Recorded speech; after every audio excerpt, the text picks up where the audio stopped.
The Secret Garden by Frances Hodgson Burnett. Chapter 1. There is no one left. When Mary Lennox was sent to Misselthwaite Manor to live with her uncle, everybody said she was the most disagreeable-looking child ever seen. It was true, too. She had a little thin face, and a little thin body, thin light hair, and a sour expression. Her hair was yellow, and her face was yellow, because she had been born in India, and had always been ill in one way or another. Her father had held a position under the English government, and had always been busy and ill himself, and her mother had been a great beauty, who cared only to go to parties and amuse herself with gay people. She had not wanted a little girl at all, and when Mary was born she handed her over to the care of an ayah, who was made to understand that if she wished to please the Mem Sahib, she must keep the child out of sight as much as possible. So, when she was a sickly, fretful, ugly little baby, she was kept out of the way, and when she became a sickly, fretful, toddling little thing, she was kept out of the way also. She never remembered seeing familiarly anything but the dark faces of her ayah and the other native servants, and as they always obeyed her and gave her her own way in everything, because the Mem Sahib would be angry if she was disturbed by her crying, by the time she was 6 years old she was as tyrannical and selfish a little pig as ever lived. The young English governess who came to teach her to read and write disliked her so much that she gave up her place in 3 months, and when other governesses came to try and fill it, they always went away in a shorter time than the first one. So, if Mary had not chosen to really want to know how to read books, she would never have learned her letters at all. One frightfully hot morning when she was about 9 years old, she awakened feeling very cross, and she became crosser still when she saw that the servant who stood by her bedside was not her ayah. "Why did you come?" she said to the strange woman. "I will not let you stay. Send my ayah to me." The woman looked frightened, but she only stammered that the ayah could not come, and when Mary threw herself into a passion and beat and kicked her, she looked only more frightened and repeated that it was not possible for the ayah to come to Missie Sahib. There was something mysterious in the air that morning. Nothing was done in its regular order, and several of the native servants seemed missing, while those whom Mary saw slunk or hurried about with ashy and scared faces. But no one would tell her anything, and her ayah did not come. She was actually left alone as the morning went on, and at last she wandered out into the garden and began to play by herself under a tree near the veranda. She pretended she was making a flower-bed, and she stuck big scarlet hibiscus blossoms into little heaps of earth, all the time growing more and more angry, and muttering to herself the things she would say, and the names she would call Sadie when she returned. "Pig, pig, daughter of pigs," she said, because to call a native a pig is the worst insult of all. She was grinding her teeth and saying this over and over again when she heard her mother come out on the veranda with some one. She was with a fair young man, and they stood talking together in low, strange voices. Mary knew the fair young man who looked like a boy. She had heard that he was a very young officer who had just come from England. The child stared at him, but she stared most at her mother.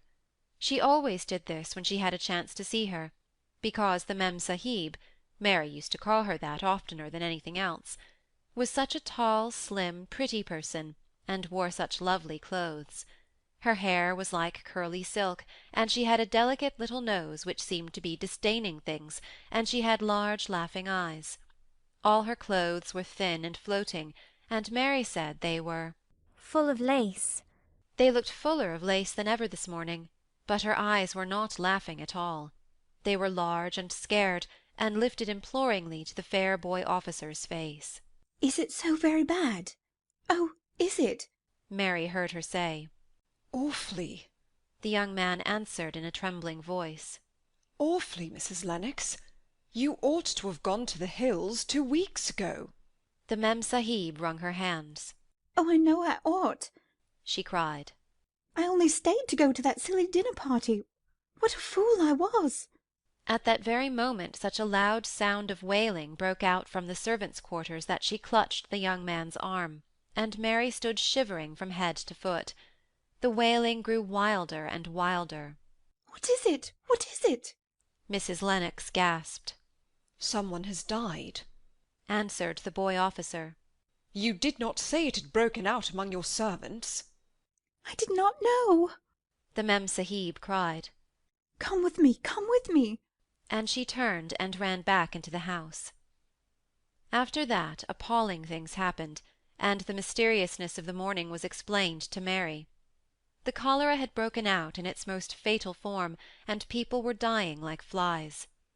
The ayah had been taken ill in the night, and it was because she had just died that the servants had wailed in the huts. Before the next day 3 other servants were dead, and others had run away in terror.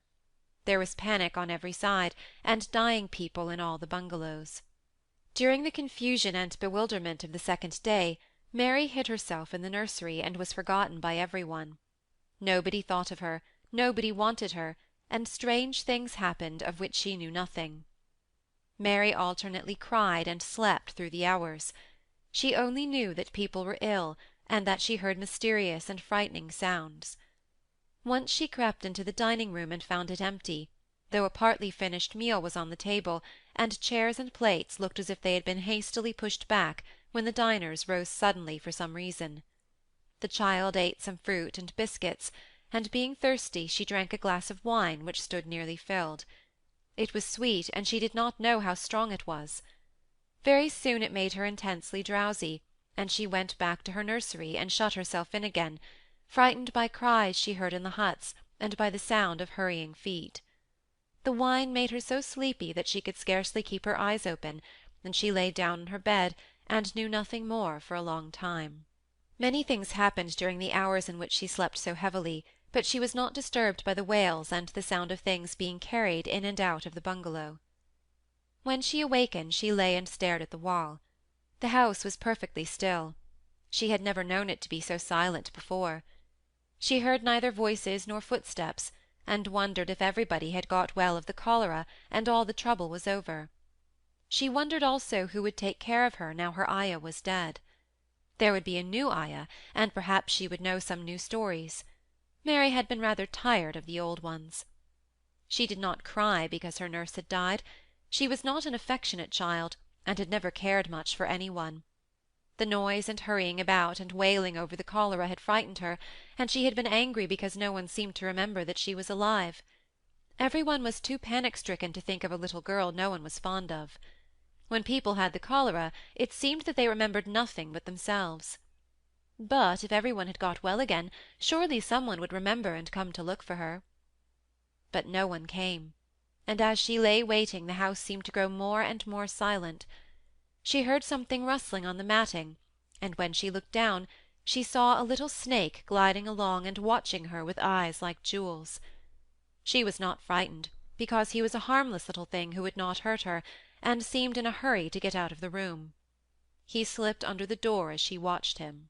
How queer and quiet it is, she said. It sounds as if there were no one in the bungalow but me and the snake. Almost the next minute she heard footsteps in the compound, and then on the veranda. They were men's footsteps, and the men entered the bungalow and talked in low voices. No one went to meet or speak to them, and they seemed to open doors and look into rooms. "What desolation!" she heard one voice say. "That pretty, pretty woman. I suppose the child, too. I heard there was a child, though no one ever saw her." Mary was standing in the middle of the nursery when they opened the door a few minutes later. She looked an ugly, cross little thing, and was frowning because she was beginning to be hungry and feel disgracefully neglected. The first man who came in was a large officer she had once seen talking to her father. He looked tired and troubled, but when he saw her he was so startled that he almost jumped back. "Barney!" he cried out. "There's a child here! A child alone? In a place like this? Mercy on us, who is she?" I am Mary Lennox, the little girl said, drawing herself up stiffly. She thought the man was very rude to call her father's bungalow a place like this. I fell asleep when everyone had the cholera, and I have only just wakened up. Why does nobody come? "It is the child no one ever saw!" exclaimed the man, turning to his companions. She has actually been forgotten. Why was I forgotten? Mary said, stamping her foot. Why does nobody come? The young man, whose name was Barney, was looking at her very sadly. Mary even thought she saw him wink his eyes, as if to wink tears away. Poor little kid, he said. there is nobody left to come. It was in that strange and sudden way that Mary found out that she had neither father nor mother left, that they had died and been carried away in the night, and that the few native servants who had not died also had left the house as quickly as they could get out of it, none of them even remembering that there was a Missie Sahib. That was why the place was so quiet. It was true that there was no one in the bungalow but herself and the little rustling snake. End of Chapter 1. Chapter 2. Mistress Mary quite contrary. Mary had liked to look at her mother from a distance, and she had thought her very pretty, but as she knew very little of her, she could scarcely have been expected to love her or to miss her very much when she was gone. She did not miss her at all, in fact, and as she was a self-absorbed child, she gave her entire thought to herself, as she had always done. If she had been older, she would no doubt have been very anxious at being left alone in the world, but she was very young, and as she had always been taken care of, she supposed she always would be. What she thought was that she would like to know if she was going to nice people, who would be polite to her and give her her own way, as her ayah and the other native servants had done. She knew that she was not going to stay at the English clergyman's house where she was taken at first. She did not want to stay. The English clergyman was poor, and he had 5 children nearly all the same age, and they wore shabby clothes, and were always quarrelling and snatching toys from each other. Mary hated their untidy bungalow, and was so disagreeable to them that after the first day or two nobody would play with her. By the second day they had given her a nickname which made her furious. It was Basil who thought of it first. Basil was a little boy with impudent blue eyes and a turned-up nose, and Mary hated him. She was playing by herself under a tree, just as she had been playing the day the cholera broke out. She was making heaps of earth and paths for a garden, and Basil came and stood near to watch her. Presently he got rather interested, and suddenly made a suggestion. "Why don't you put a heap of stones there, and pretend it is a rockery?" he said. "There, in the middle." And he leaned over her to point. Go away! Cried Mary. I don't want boys. Go away! For a moment Basil looked angry, and then he began to tease. He was always teasing his sisters. He danced round and round her, and made faces, and sang and laughed. "Mistress Mary, quite contrary, how does your garden grow, with silver bells and cockle shells and marigolds all in a row?" He sang it until the other children heard and laughed too, and the crosser Mary got, the more they sang Mistress Mary quite contrary, and after that, as long as she stayed with them, they called her Mistress Mary quite contrary, when they spoke of her to each other, and often when they spoke to her. "You are going to be sent home," Basil said to her, "at the end of the week, and we are glad of it." I am glad of it too, answered Mary. Where is home? "She doesn't know where home is," said Basil, with 7-year-old scorn. "It's England, of course. Our grandmamma lives there, and our sister Mabel was sent to her last year. You are not going to your grandmamma. You have none. You are going to your uncle. His name is Mr. Archibald Craven." I don't know anything about him, snapped Mary. "I know you don't," Basil answered. "You don't know anything. Girls never do. I heard father and mother talking about him. He lives in a great, big, desolate old house in the country, and no one goes near him. He's so cross he won't let them, and they wouldn't come if he would let them. He's a hunchback, and he's horrid." I don't believe you, said Mary, and she turned her back and stuck her fingers in her ears, because she would not listen any more. But she thought it over a great deal afterward, and when Mrs. Crawford told her that night that she was going to sail away to England in a few days and go to her uncle, Mr. Archibald Craven, who lived at Misselthwaite Manor, she looked so stony and stubbornly uninterested that they did not know what to think about her. They tried to be kind to her, but she only turned her face away when Mrs. Crawford attempted to kiss her, and held herself stiffly when Mr. Crawford patted her shoulder. "She's such a plain child," Mrs. Crawford said pityingly afterward. "and her mother was such a pretty creature. She had a very pretty manner, too, and Mary has the most unattractive ways I ever saw in a child. The children call her Mistress Mary quite contrary, and though it's naughty of them, one can't help understanding it." Perhaps if her mother had carried her pretty face and her pretty manners oftener into the nursery, Mary might have learned some pretty ways too. It is very sad, now the poor beautiful thing is gone, to remember that many people never even knew that she had a child at all. I believe she scarcely ever looked at her. Sighed Mrs. Crawford. When her ayah was dead, there was no one to give a thought to the little thing. Think of the servants running away and leaving her all alone in that deserted bungalow. Colonel McGrew said he nearly jumped out of his skin when he opened the door and found her standing by herself in the middle of the room. Mary made the long voyage to England under the care of an officer's wife, who was taking her children to leave them in a boarding school.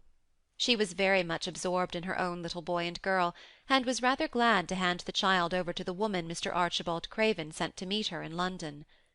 The woman was his housekeeper at Misselthwaite Manor, and her name was Mrs. Medlock. She was a stout woman, with very red cheeks and sharp black eyes. She wore a very purple dress, a black silk mantle with jet fringe on it, and a black bonnet with purple velvet flowers, which stuck up and trembled when she moved her head. Mary did not like her at all, but as she very seldom liked people, there was nothing remarkable in that. Besides which, it was very evident that Mrs. Medlock did not think much of her. "My word, she's a plain little piece of goods," she said. "and we'd heard her mother was a beauty. She hasn't handed much of it down, has she, ma'am?" "Perhaps she will improve as she grows older," the officer's wife said good-naturedly. "If she were not so sallow and had a nicer expression. Her features are rather good. Children alter so much." "She'll have to alter a great deal," answered Mrs. Medlock. "and there's nothing likely to improve children at Misselthwaite, if you ask me." They thought Mary was not listening because she was standing a little apart from them at the window of the private hotel they had gone to. She was watching the passing buses and cabs and people, but she heard quite well, and was made very curious about her uncle and the place he lived in. What sort of a place was it, and what would he be like? What was a hunchback? She had never seen one. Perhaps there were none in India. Since she had been living in other people's houses and had had no ayah, she had begun to feel lonely and to think queer thoughts which were new to her.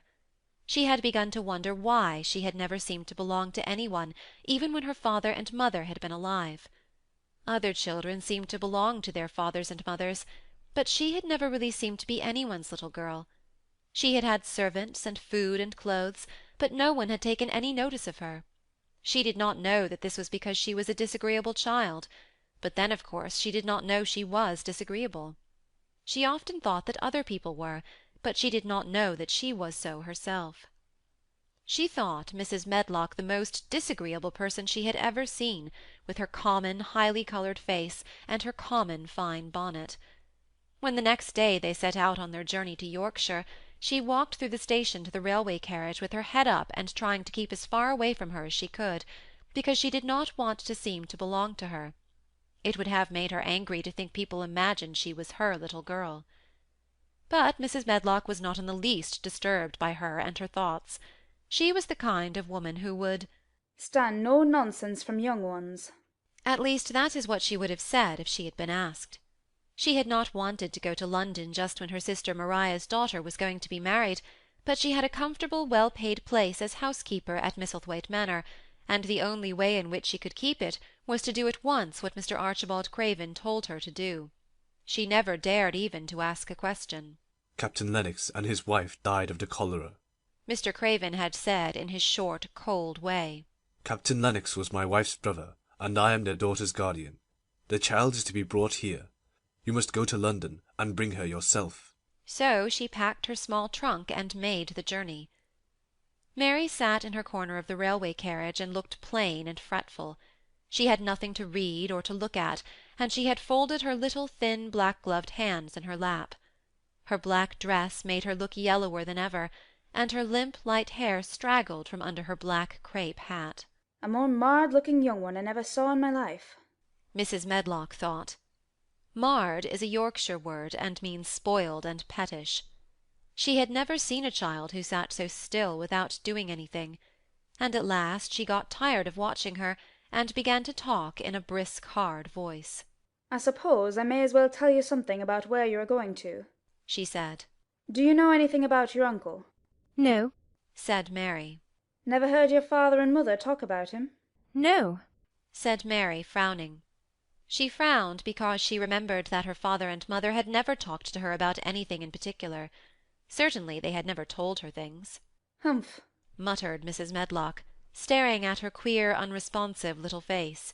She did not say any more for a few moments, and then she began again. I suppose you might as well be told something, to prepare you. You are going to a queer place. Mary said nothing at all, and Mrs. Medlock looked rather discomfited by her apparent indifference, but after taking a breath she went on. Not but that it's a grand big place in a gloomy way, and Mr. Craven's proud of it in his way, and that's gloomy enough too.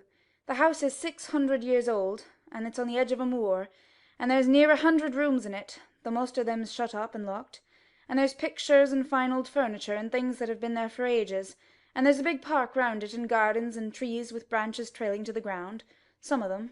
She paused and took another breath. But there's nothing else, she ended suddenly. Mary had begun to listen in spite of herself. It all sounded so unlike India, and anything new rather attracted her. But she did not intend to look as if she were interested. That was one of her unhappy, disagreeable ways. So she sat still. Well, said Mrs. Medlock. What do you think of it? Nothing, she answered. I know nothing about such places. That made Mrs. Medlock laugh, a short sort of laugh. But you are like an old woman. Don't you care? It doesn't matter, said Mary. Whether I care or not. You are right enough there, said Mrs. Medlock. It doesn't. What you're to be kept at Misselthwaite Manor for I don't know, unless it's because it's the easiest way. He's not going to trouble himself about you, that's sure and certain. He never troubles himself about no one. She stopped herself as if she had just remembered something in time. He's got a crooked back, she said. That set him wrong. He was a sour young man, and he got no good of all his money and big place till he was married. Mary's eyes turned toward her in spite of her intention not to seem to care. She had never thought of the hunchback's being married, and she was a trifle surprised. Mrs. Medlock saw this, and as she was a talkative woman she continued with more interest. This was one way of passing some of the time, at any rate. She was a sweet, pretty thing, and he'd have walked the world over to get her a blade of grass she wanted. Nobody thought she'd marry him, but she did, and the people said she married him for his money, but she didn't. She didn't. Positively. When she died. Mary gave a little involuntary jump. Oh, did she die? She exclaimed, quite without meaning to. She had just remembered a French fairy story she had once read, called Riquet à la Houppe. It had been about a poor hunchback and a beautiful princess, and it had made her suddenly sorry for Mr. Archibald Craven. Yes, she died, Mrs. Medlock answered. And it made him queerer than ever. He cares about nobody. He won't see people. Most of the time he goes away, and when he is at Misselthwaite he shuts himself up in the west wing, and won't let anyone but Pitcher see him. Pitcher's an old fellow, but he took care of him when he was a child, and he knows his ways. It sounded like something in a book, and it did not make Mary feel cheerful. A house with 100 rooms, nearly all shut up and with their doors locked. A house on the edge of a moor, whatsoever a moor was, sounded dreary. A man with a crooked back who shut himself up also. She stared out of the window with her lips pinched together, and it seemed quite natural that the rain should have begun to pour down in grey slanting lines, and splash and stream down the window-panes. If the pretty wife had been alive, she might have made things cheerful by being something like her own mother, and by running in and out and going to parties as she had done in frocks full of lace. But she was not there any more. You needn't expect to see him, because 10 to 1 you won't, said Mrs. Medlock. And you mustn't expect that there will be people to talk to you. You'll have to play about and look after yourself. You'll be told what rooms you can go into, and what rooms you're to keep out of. There's gardens enough, but when you're in the house, don't go wandering and poking about. Mr. Craven won't have it." I shall not want to go poking about, said sour little Mary, and just as suddenly as she'd begun to be rather sorry for Mr. Archibald Craven, she began to cease to be sorry, and to think he was unpleasant enough to deserve all that had happened to him. And she turned her face toward the streaming panes of the window of the railway carriage, and gazed out at the grey rainstorm, which looked as if it would go on for ever and ever. She watched it so long and steadily that the greyness grew heavier and heavier before her eyes, and she fell asleep.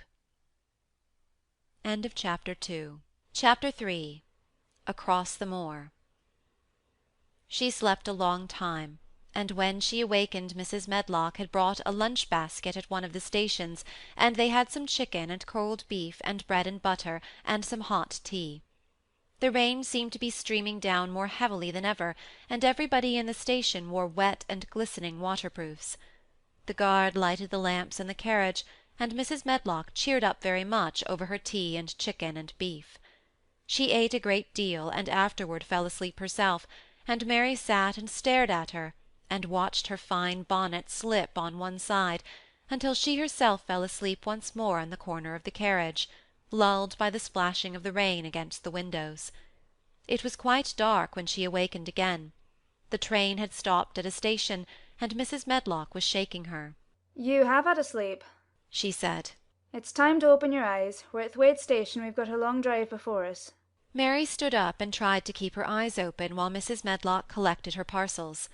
The little girl did not offer to help her, because in India native servants always picked up or carried things, and it seemed quite proper that other people should wait on one. The station was a small one, and nobody but themselves seemed to be getting out of the train. The station-master spoke to Mrs. Medlock in a rough, good-humoured way, pronouncing his words in a queer, broad fashion, which Mary found out afterward was Yorkshire. "I see thou's got back," he said. "And thou's brought the young un with thee." "Aye, that's her," answered Mrs. Medlock, speaking with a Yorkshire accent herself, and jerking her head over her shoulder toward Mary. "How's thy missus?" "Well enow. Carriage is waiting outside for thee." A brougham stood on the road before the little outside platform. Mary saw that it was a smart carriage, and that it was a smart footman who helped her in. His long waterproof coat and the waterproof covering of his hat were shining and dripping with rain, as everything was, the burly station-master included. When he shut the door, mounted the box with the coachman, and they drove off, the little girl found herself seated in a comfortably cushioned corner, but she was not inclined to go to sleep again. She sat and looked out of the window, curious to see something of the road over which she was being driven, to the queer place Mrs. Medlock had spoken of. She was not at all a timid child, and she was not exactly frightened, but she felt that there was no knowing what might happen in a house with 100 rooms nearly all shut up, a house standing on the edge of a moor. What is a moor? She said suddenly to Mrs. Medlock. "Look out of the window in about 10 minutes and you'll see," the woman answered. "We've got to drive 5 miles across Misselthwaite before we get to the manor. You won't see much, because it's a dark night, but you can see something." Mary asked no more questions, but waited in the darkness of her corner, keeping her eyes on the window. The carriage lamps cast rays of light a little distance ahead of them, and she caught glimpses of the things they passed. After they had left the station, they had driven through a tiny village, and she had seen whitewashed cottages and the lights of a public-house.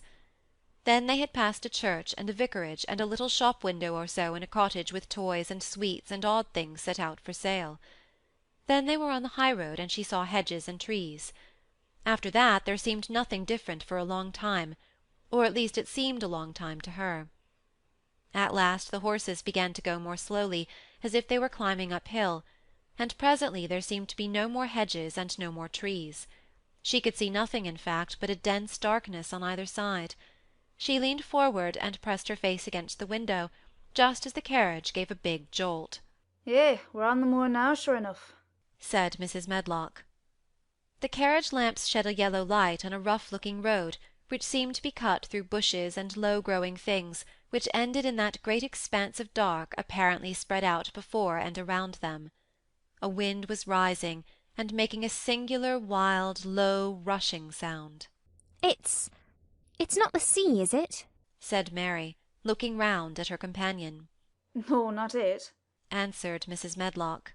Nor it isn't fields nor mountains. It's just miles and miles and miles of wild land that nothing grows on but heather and gorse and broom, and nothing lives on but wild ponies and sheep.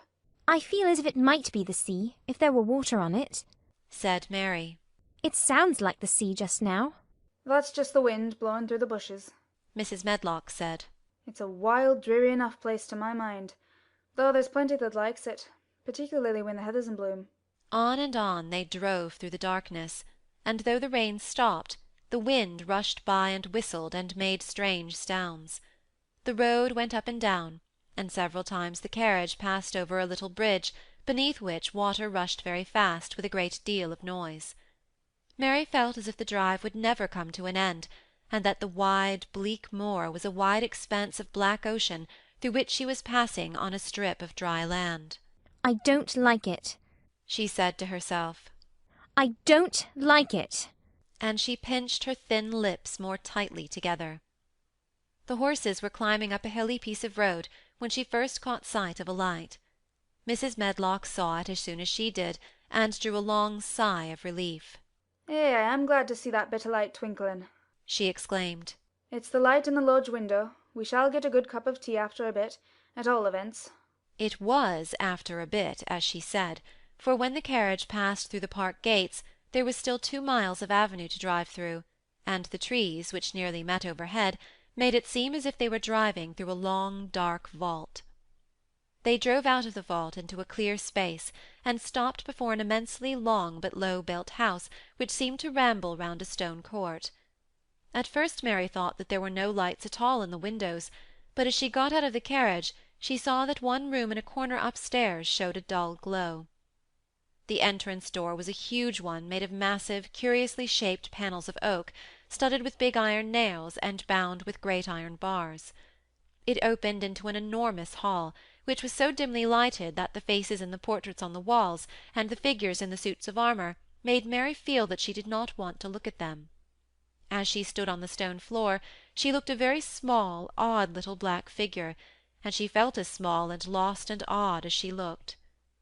A neat, thin old man stood near the manservant who opened the door for them. "You are to take her to her room," he said in a husky voice.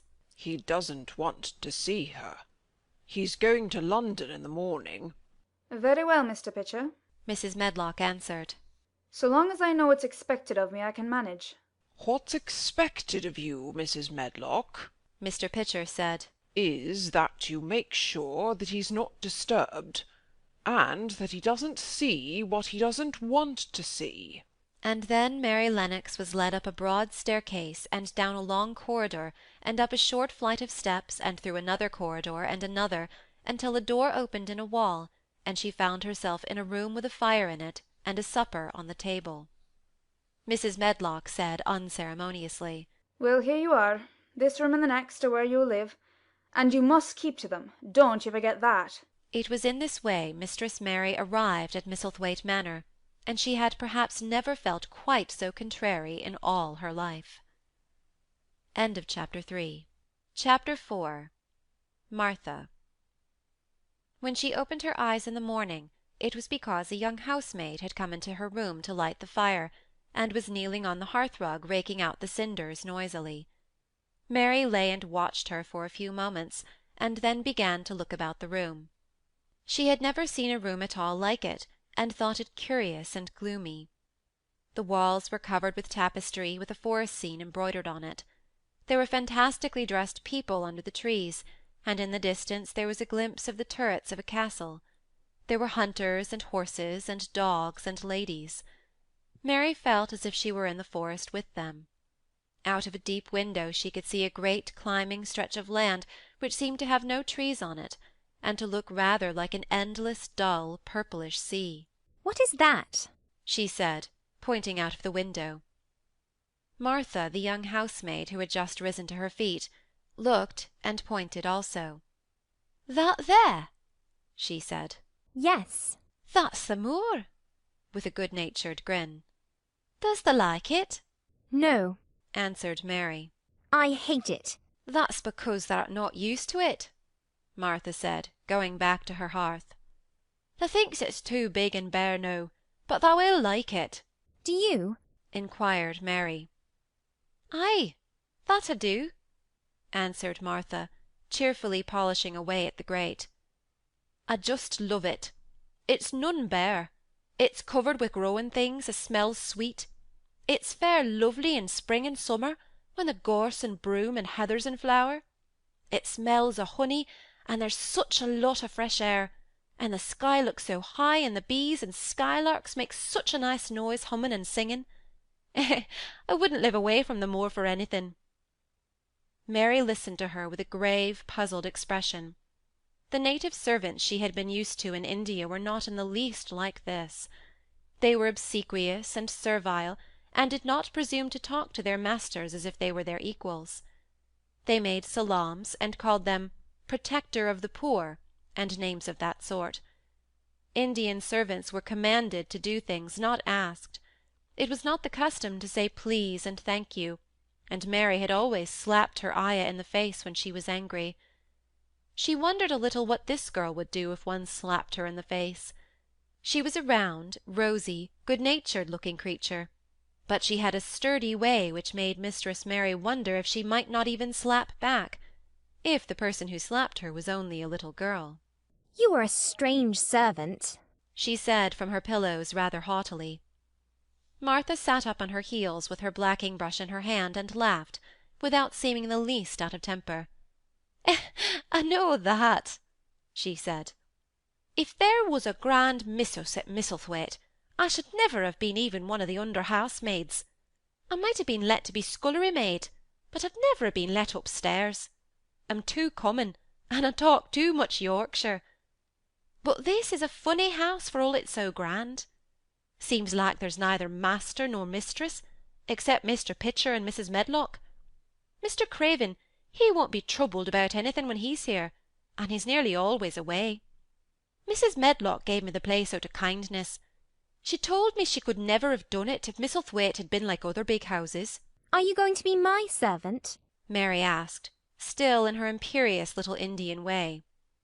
Martha began to rub her grate again. I'm Mrs. Medlock's servant, she said stoutly, and she's Mr. Craven's, but I'm to do the housemaid's work up here, and wait on you a bit, but you won't need much waiting on. Who is going to dress me? demanded Mary. Martha sat up on her heels again and stared. She spoke in broad Yorkshire in her amazement. Canna thou dress the sen? she said. What do you mean? I don't understand your language, said Mary. I forgot, Martha said. Mrs. Medlock told me I'd have to be careful, or you wouldn't know what I was saying. I mean, can't you put on your own clothes? No, answered Mary quite indignantly. I never did in my life. My ayah dressed me, of course. Well, said Martha, evidently not in the least aware that she was impudent. It's time thou should learn. Thou cannot begin younger. It'll do thee good to wait on the sen for a bit. My mother always said she couldn't see why grand people's children didn't turn out fair fools, what with nurses and being washed and dressed and took out to walk as if they was puppies. It is different in India, said Mistress Mary disdainfully. She could scarcely stand this. But Martha was not at all crushed. I can see it's different, she answered almost sympathetically. I dare say it's because there's such a lot of blacks there instead of respectable white people. When I heard you was coming from India, I thought you was a black too. Mary sat up in bed, furious. What? she said. What? You thought I was a native? You daughter of a pig! Martha stared and looked hot. Who are you calling names? she said. You needn't be so vexed. That's not the way for a young lady to talk. I've nothing against the blacks.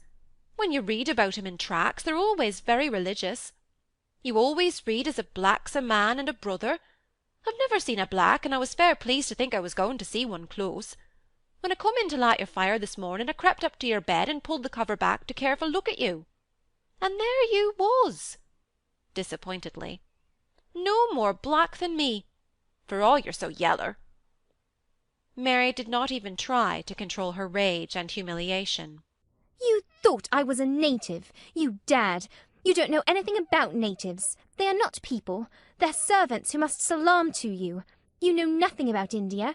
You know nothing about anything. She was in such a rage, and felt so helpless before the girl's simple stare, and somehow she suddenly felt so horribly lonely and far away from everything she understood, and which understood her, that she threw herself face downward on the pillows and burst into passionate sobbing. She sobbed so unrestrainedly that good-natured Yorkshire Martha was a little frightened, and quite sorry for her. She went to the bed and bent over her. You mustn't cry like that there," she begged. "You mustn't, for sure. I didn't know you'd be so vexed. I don't know anything about anything, just like you said. I beg your pardon, miss. Do stop crying." There was something comforting and really friendly in her queer Yorkshire speech and sturdy way, which had a good effect on Mary. She gradually ceased crying and became quiet. Martha looked relieved. "It's time for thee to get up now," she said. "Mrs. Medlock says I was to carry the breakfast and tea and dinner into the room next to this. It's been made into a nursery for thee. I'll help thee on with thy clothes if thou'll get out of bed. If the buttons are at the back, thou cannot button them up thyself." When Mary at last decided to get up, the clothes Martha took from the wardrobe were not the ones she had worn when she arrived the night before with Mrs. Medlock. "These are not mine," she said. "Mine are black." She looked the thick white wool coat and dress over, and added with cool approval, "Those are nicer than mine." "These are the ones thou must put on," Martha answered. "Mr. Craven ordered Mrs. Medlock to get 'em in London. He said, 'I won't have a child dressed in black wandering about like a lost soul,' he said. 'It'd make the place sadder than it is. Put colour on her.' Mother said she knew what he meant. Mother always knows what a body means. She doesn't hold with black hersel." "I hate black things," said Mary. The dressing process was one which taught them both something. Martha had buttoned up her little sisters and brothers, but she had never seen a child who stood still and waited for another person to do things for her, as if she had neither hands nor feet of her own. "Why doesn't thou put on thy own shoes?" she said, when Mary quietly held out her foot. "My ayah did it," answered Mary, staring. "It was the custom." She said that very often. It was the custom.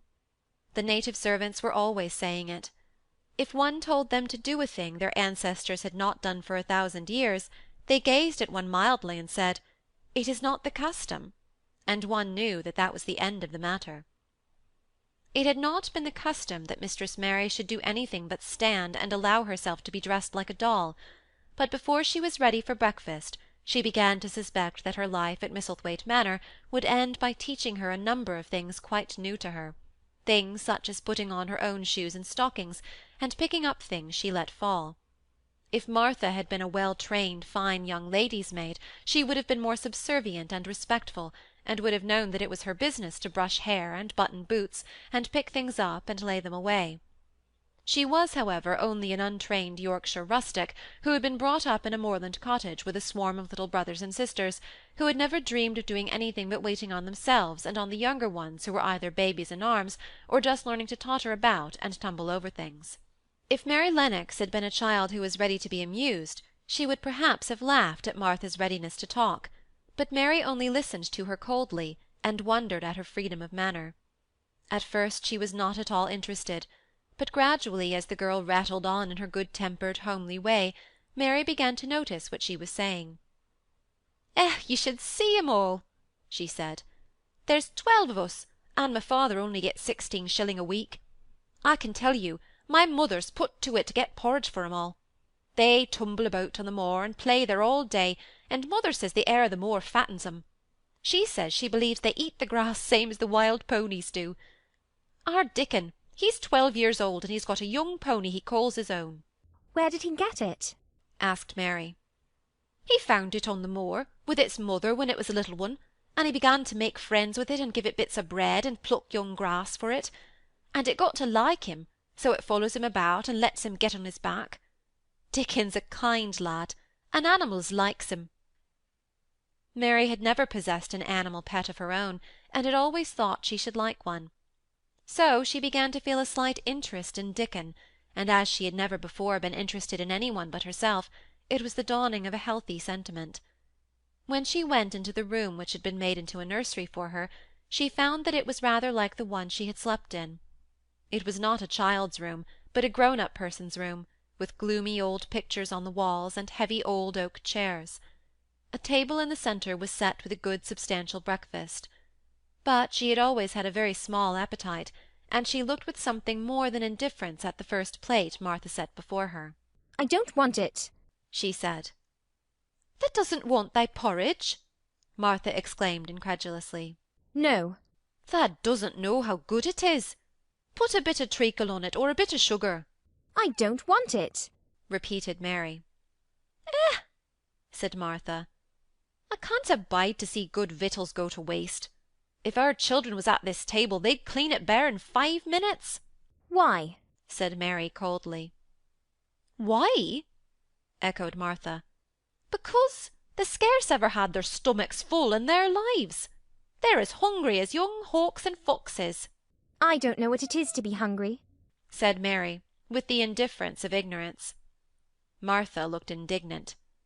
Well, it would do thee good to try it. I can see that plain enough, she said outspokenly. I've no patience with folk as sits and just stares at good bread and meat. My word, don't I wish Dickon and Phil and Jane and the rest of 'em had what's here under their pinafores. Why don't you take it to them? Suggested Mary. It's not mine, answered Martha stoutly. And this isn't my day out. I get my day out once a month, same as the rest. Then I go home and clean up for mother and give her a day's rest. Mary drank some tea and ate a little toast and some marmalade. You wrap up warm and run out and play you, said Martha. It'll do you good, and give you some stomach for your meat. Mary went to the window. There were gardens and paths and big trees, but everything looked dull and wintry. Out? Why should I go out on a day like this? Well, if they doesn't go out, they'll have to stay in. And what has they got to do? Mary glanced about her. There was nothing to do.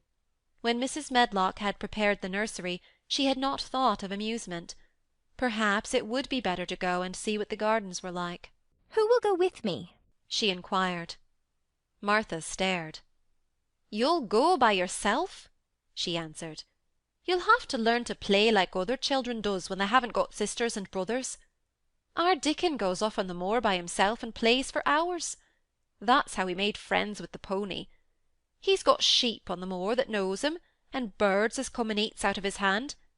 However little there is to eat, he always saves a bit of his bread to coax his pets. It was really this mention of Dickon which made Mary decide to go out, though she was not aware of it.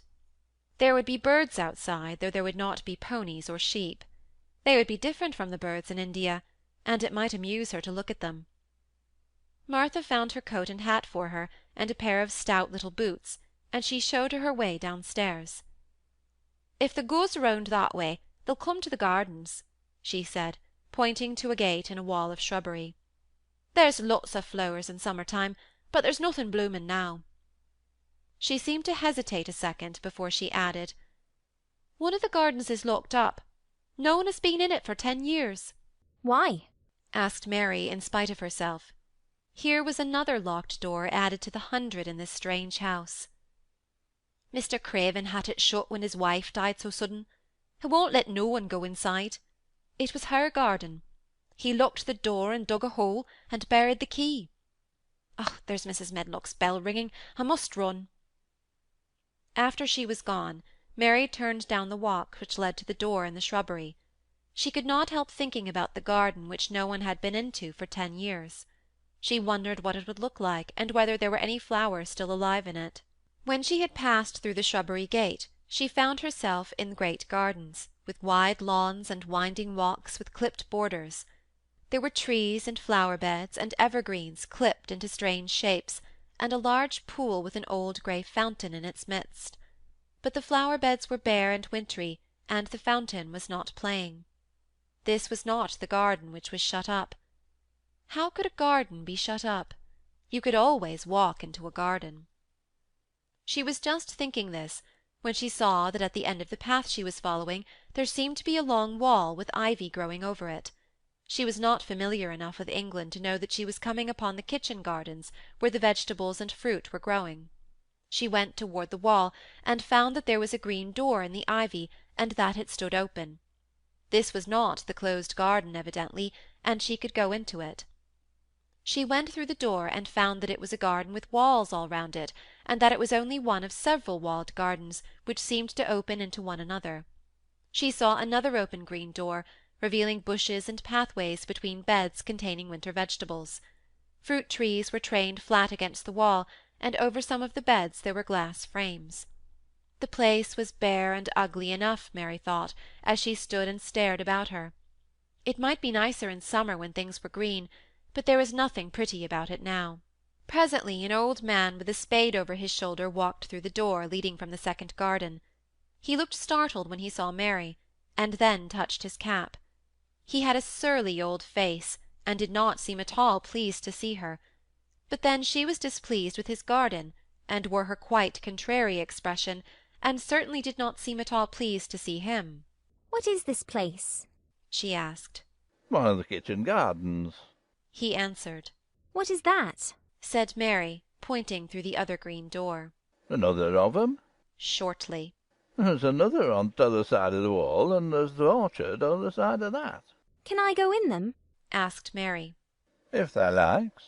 But there's nowt to see." Mary made no response. She went down the path and through the second green door. There she found more walls and winter vegetables and glass frames, but in the second wall there was another green door, and it was not open. Perhaps it led into the garden which no one had seen for 10 years. As she was not at all a timid child, and always did what she wanted to do, Mary went to the green door and turned the handle.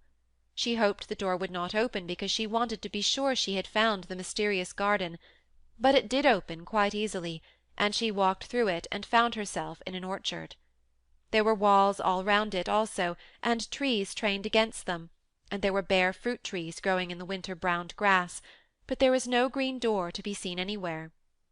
Mary looked for it, and yet when she had entered the upper end of the garden she had noticed that the wall did not seem to end with the orchard, but to extend beyond it as if it enclosed a place at the other side. She could see the tops of trees above the wall, and when she stood still she saw a bird with a bright red breast sitting on the topmost branch of one of them, and suddenly he burst into his winter song, almost as if he had caught sight of her and was calling to her. She stopped and listened to him, and somehow his cheerful, friendly little whistle gave her a pleased feeling. Even a disagreeable little girl may be lonely, and the big closed house and big bare moor and big bare gardens had made this one feel as if there was no one left in the world but herself. If she had been an affectionate child who had been used to being loved, she would have broken her heart, but even though she was Mistress Mary quite contrary, she was desolate, and the bright-breasted little bird brought a look into her sour face which was almost a smile. She listened to him until he flew away. He was not like an Indian bird, and she liked him, and wondered if she should ever see him again. Perhaps he lived in the mysterious garden and knew all about it. Perhaps it was because she had nothing whatever to do that she thought so much of the deserted garden. She was curious about it, and wanted to see what it was like. Why had Mr. Archibald Craven buried the key? If he had liked his wife so much, why did he hate her garden? She wondered if she should ever see him, but she knew that if she did she should not like him, and he would not like her, and that she should only stand and stare at him and say nothing, though she should be wanting dreadfully to ask him why he had done such a queer thing. "People never like me, and I never like people," she thought. "And I never can talk as the Crawford children could. They were always talking and laughing and making noises." She thought of the robin and of the way he seemed to sing his song at her, and as she remembered the tree-top he perched on, she stopped rather suddenly on the path. "I believe that tree was in the secret garden. I feel sure it was," she said. "There was a wall round the place, and there was no door." She walked back into the first kitchen garden she had entered, and found the old man digging there. She went and stood beside him and watched him a few moments in her cold little way. He took no notice of her, and so at last she spoke to him. I have been into the other gardens, she said. There was nothing to prevent thee. He answered crustily. I went into the orchard. There was no dog at the door to bite thee. He answered. There was no door there into the other garden, said Mary. What garden? He said in a rough voice, stopping his digging for a moment. The one on the other side of the wall, answered Mistress Mary. There are trees there. I saw the tops of them. A bird with a red breast was sitting on one of them, and he sang. To her surprise, the surly old weather-beaten face actually changed its expression. A slow smile spread over it, and the gardener looked quite different. It made her think that it was curious how much nicer a person looked when he smiled. She had not thought of it before. He turned about to the orchard side of his garden and began to whistle, a low, soft whistle. She could not understand how such a surly man could make such a coaxing sound. Almost the next moment a wonderful thing happened.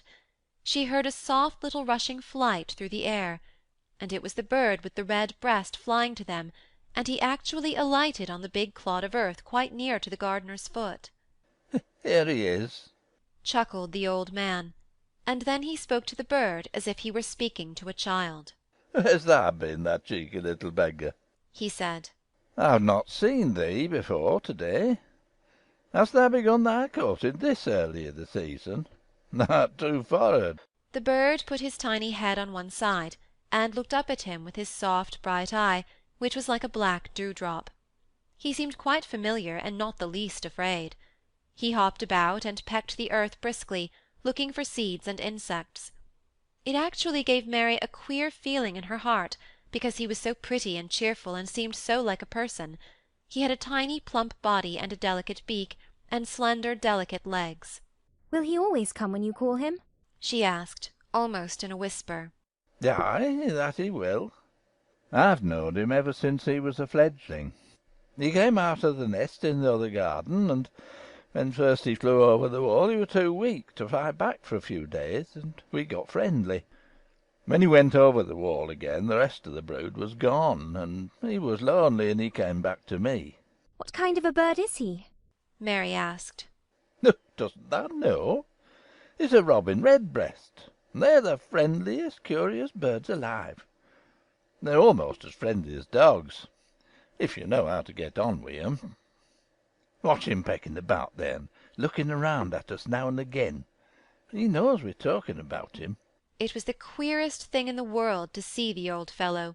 He looked at the plump little scarlet waistcoated bird as if he were both proud and fond of him. Oh, he's the conceited one. He chuckled. He likes to hear folk talking about him. And curious. Bless me, there never was his like for curiosity and meddling. He's always coming to see what I'm planting. He knows all the things that Mr. Craven never troubles himself to find out. He's head gardener, he is. The robin hopped about, busily pecking the soil, and now and then stopped and looked at them a little. Mary thought his black dewdrop eyes gazed at her with great curiosity. It really seemed as if he were finding out all about her. The queer feeling in her heart increased. Where did the rest of the brood fly to? She asked. There's no knowing. The old ones turn them out of their nest and make them fly, and they're scattered before you know it. This one was a knowing one, and he knew he was lonely. Mistress Mary went a step nearer to the robin, and looked at him very hard. I'm lonely, she said. She had not known before that this was one of the things which made her feel sour and cross. She seemed to find it out when the robin looked at her, and she looked at the robin. The old gardener pushed his cap back on his bald head, and stared at her for a minute. Art thou the little wench from India? He asked. Mary nodded. Oh, then no wonder thou'rt lonely. Thou'lt be lonely afore thou'st done, he said. He began to dig again, driving his spade deep into the rich black garden soil, while the robin hopped about very busily employed. What is your name? Mary inquired. He stood up to answer her. Ben Weatherstaff, he answered, and then he added with a surly chuckle. I'm lonely myself, except when he's with me. And he jerked his thumb toward the robin. He's the only friend I've got. I have no friends at all, said Mary. I never had. My ayah didn't like me, and I never played with anyone. It is a Yorkshire habit to say what you think with blunt frankness, and old Ben Weatherstaff was a Yorkshire moorman. And I and me are a good bit alike, he said. We was wove out the same cloth. We're neither of us good looking, and we're both of us as sour as we look. We've got the same nasty tempers, both of us, I'll warrant. This was plain speaking, and Mary Lennox had never heard the truth about herself in her life. Native servants always salaamed and submitted to you whatever you did. She had never thought much about her looks, but she wondered if she was as unattractive as Ben Weatherstaff, and she also wondered if she looked as sour as he had looked before the robin came. She actually began to wonder also if she was nasty-tempered. She felt uncomfortable. Suddenly a clear, rippling little sound broke out near her, and she turned round. She was standing a few feet from a young apple-tree, and the robin had flown on to one of its branches, and had burst out into a scrap of a song. Ben Weatherstaff laughed outright. What did he do that for? asked Mary. He's made up his mind to make friends with thee, replied Ben. Dang me if he hasn't took a fancy to thee. To me? said Mary, and she moved toward the little tree softly and looked up. Would you make friends with me? she said to the robin, just as if she was speaking to a person. Would you? And she did not say it either in her hard little voice, or in her imperious Indian voice, but in a tone so soft and eager and coaxing that Ben Weatherstaff was as surprised as she had been when she heard him whistle. Why, he cried out, thou said that as nice and human as if thou was a real child instead of a sharp old woman. Thou said it almost like Dickon talks to his wild things on the moor. Do you know Dickon? Mary asked, turning round rather in a hurry. Oh, everybody knows him. Dickon's wandering about everywhere. The very blackberries and heatherbells knows him. I warrant the foxes shows him where their cubs lie, and the skylarks doesn't hide their nests from him. Mary would have liked to ask some more questions. She was almost as curious about Dickon as she was about the deserted garden. But just that moment the robin, who had ended his song, gave a little shake of his wings, spread them, and flew away. He had made his visit, and had other things to do. He has flown over the wall, Mary cried out, watching him. He has flown into the orchard. He has flown across the other wall, into the garden, where there is no door. He lives there, said old Ben. He came out of the egg there. If he's caught in, he's making up to some young madam of a robin that lives among the old rose trees there. Rose trees? said Mary. Are there rose trees? Ben Weatherstaff took up his spade again and began to dig. There was 10 years ago, he mumbled. I should like to see them, said Mary. Where is the green door? There must be a door somewhere. Ben drove his spade deep, and looked as uncompanionable as he had looked when she first saw him. Yeah, there was 10 years ago, but there isn't now, he said. No door? cried Mary. There must be. None as anyone can find, and none as is anyone's business. Don't you be a meddlesome wench and poke your nose where there's no cause to go. Here, I must get on with my work. Get you gone and play. I've no more time. And he actually stopped digging, threw his spade over his shoulder, and walked off, without even glancing at her or saying good-bye. End of Chapter 4. Chapter 5. The Cry in the Corridor. At first each day which passed by for Mary Lennox was exactly like the others. Every morning she awoke in her tapestried room, and found Martha kneeling upon the hearth building her fire. Every morning she ate her breakfast in the nursery, which had nothing amusing in it, and after each breakfast she gazed out of the window across to the huge moor which seemed to spread out on all sides and climb up to the sky, and after she had stared for a while, she realized that if she did not go out she would have to stay in and do nothing, and so she went out. She did not know that this was the best thing she could have done, and she did not know that, when she began to walk quickly, or even to run along the paths and down the avenue, she was stirring her slow blood and making herself stronger by fighting with the wind which swept down from the moor. She ran only to make herself warm, and she hated the wind which rushed at her face and roared and held her back as if it were some giant she could not see. But the big breaths of rough fresh air blown over the heather filled her lungs with something which was good for her whole thin body, and whipped some red colour into her cheeks and brightened her dull eyes, when she did not know anything about it. But after a few days spent almost entirely out of doors, she wakened one morning knowing what it was to be hungry, and when she sat down to her breakfast she did not glance disdainfully at her porridge and push it away, but took up her spoon and began to eat it, and went on eating it until her bowl was empty. "Thou got on well enough with that this morning, did thou?" said Martha. It tastes nice to-day, said Mary, feeling a little surprised herself. "It's the air o' the moor that's given thee stomach for the victuals," answered Martha. "It's lucky for thee that thou's got victuals as well as appetite. There's been 12 in our cottage as had the stomach and nothing to put in it. You go on playing you out of doors every day, and you'll get some flesh on your bones, and you won't be so yeller." I don't play, said Mary. I have nothing to play with. "Nothing to play with!" exclaimed Martha. "Our children plays with sticks and stones. They just runs about and shouts and looks at things." Mary did not shout, but she looked at things. There was nothing else to do. She walked round and round the gardens, and wandered about the paths in the park.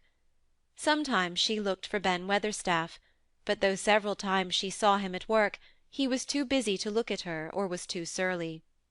Once, when she was walking toward him, he picked up his spade and turned away, as if he did it on purpose.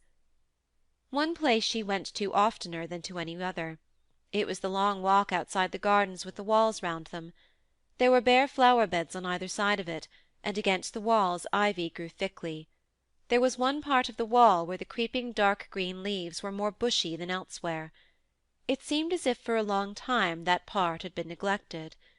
The rest of it had been clipped and made to look neat, but at this lower end of the walk it had not been trimmed at all.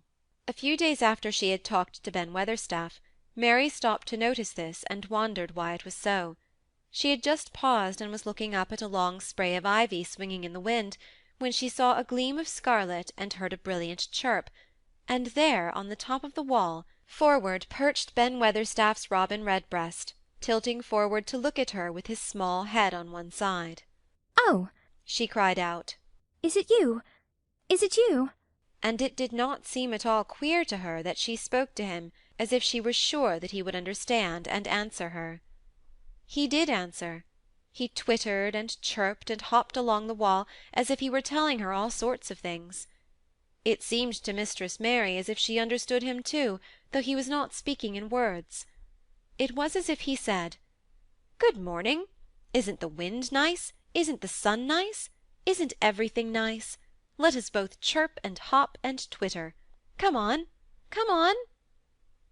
Mary began to laugh, and as he hopped and took little flights along the wall she ran after him. Poor little thin, sallow, ugly Mary! She actually looked almost pretty for a moment. "I like you! I like you!" she cried out, pattering down the walk, and she chirped and tried to whistle, which last she did not know how to do in the least. But the robin seemed to be quite satisfied, and chirped and whistled back at her. At last he spread his wings and made a daring flight to the top of a tree, where he perched and sang loudly. That reminded Mary of the first time she had seen him.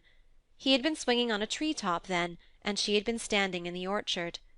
Now she was on the other side of the orchard and standing in the path outside a wall, much lower down, and there was the same tree inside. "It's in the garden no one can go into," she said to herself. "It's the garden without a door. He lives in there. How I wish I could see what it is like." She ran up the walk to the green door she had entered the first morning. Then she ran down the path through the other door, and then into the orchard, and when she stood and looked up there was the tree on the other side of the wall, and there was the robin just finishing his song, and beginning to preen his feathers with his beak. "It is the garden," she said. "I am sure it is." She walked round and looked closely at that side of the orchard wall, but she only found what she had found before, that there was no door in it. Then she ran through the kitchen gardens again, and out into the walk outside the long ivy-covered wall, and she walked to the end of it and looked at it, but there was no door, and then she walked to the other end, looking again, but there was no door. It's very queer, she said. Ben Weatherstaff said there was no door, and there is no door. But there must have been one 10 years ago, because Mr. Craven buried the key.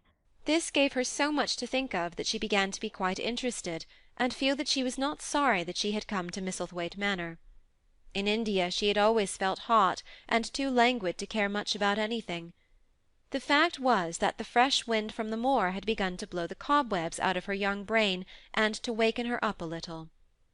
She stayed out of doors nearly all day, and when she sat down to her supper at night she felt hungry and drowsy and comfortable.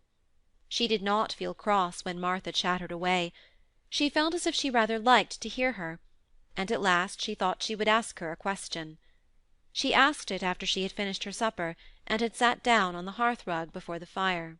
Why did Mr. Craven hate the garden? She said. She had made Martha stay with her, and Martha had not objected at all.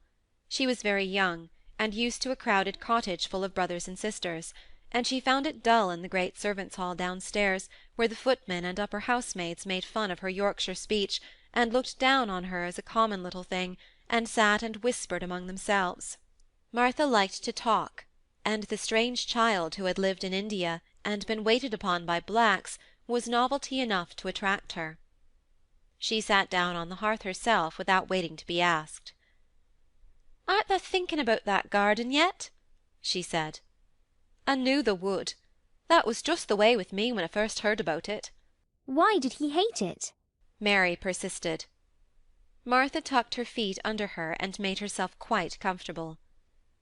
"Listen to the wind wuthering round the house," she said. "You could bear stand up on the moor if you was out on it to-night." Mary did not know what wuthering meant until she listened, and then she understood. It must mean that hollow, shuddering sort of roar which rushed round and round the house, as if the giant no one could see were buffeting it and beating at the walls and windows to try and break in. But one knew he could not get in, and somehow it made one feel very safe and warm inside a room with a red coal fire. But why did he hate it so? She asked after she had listened. She intended to know if Martha did. Then Martha gave up her store of knowledge. "Mind," she said, "Mrs. Medlock says it's not to be talked about. There's lots of things in this place that's not to be talked over. That's Mr. Craven's orders. His troubles are none servant's business, he says. But for the garden he wouldn't be like he is. It was Mrs. Craven's garden that she had made when first they was married, and she just loved it, and they used to tend the flowers themselves. And none of the gardeners was ever let go in. Him and her used to go in and shut the door and stay there hours and hours, reading and talking. And she was just a bit of a girl, and there was an old tree with a branch bent like a seat in it. And she made roses grow over it, and she used to sit there. But one day when she was sitting there, the branch broke, and she fell on the ground and was hurt so bad that the next day she died. The doctors thought he'd go out of his mind and die too. That's why he hates it. No one's ever gone in since, and he won't let anyone talk about it." Mary did not ask any more questions. She looked at the red fire and listened to the wind wuthering. It seemed to be wuthering louder than ever. At that moment a very good thing was happening to her. 4 good things had happened to her, in fact, since she came to Misselthwaite Manor. She had felt as if she had understood a robin, and that he had understood her. She had run in the wind until her blood had grown warm. She had been healthily hungry for the first time in her life, and she had found out what it was to be sorry for someone. But as she was listening to the wind, she began to listen to something else. She did not know what it was, because at first she could scarcely distinguish it from the wind itself. It was a curious sound. It seemed almost as if a child were crying somewhere. Sometimes the wind sounded rather like a child crying, but presently Mistress Mary felt quite sure this sound was inside the house, not outside it. It was far away, but it was inside. She turned round and looked at Martha. "Do you hear anyone crying?" she said. Martha suddenly looked confused. "No," she answered. "It's the wind. Sometimes it sounds as if it was some one lost on the moor and wailing. It's got all sorts o' sounds." But listen, said Mary. it's in the house, down one of those long corridors. And at that very moment a door must have been opened somewhere downstairs, for a great rushing draught blew along the passage, and the door of the room they sat in was blown open with a crash, and as they both jumped to their feet, the light was blown out, and the crying sound was swept down the far corridor, so that it was to be heard more plainly than ever. There! said Mary. I told you so. It is someone crying, and it isn't a grown-up person. Martha ran and shut the door and turned the key, but before she did it they both heard the sound of a door in some far passage shutting with a bang, and then everything was quiet, for even the wind ceased wuthering for a few moments.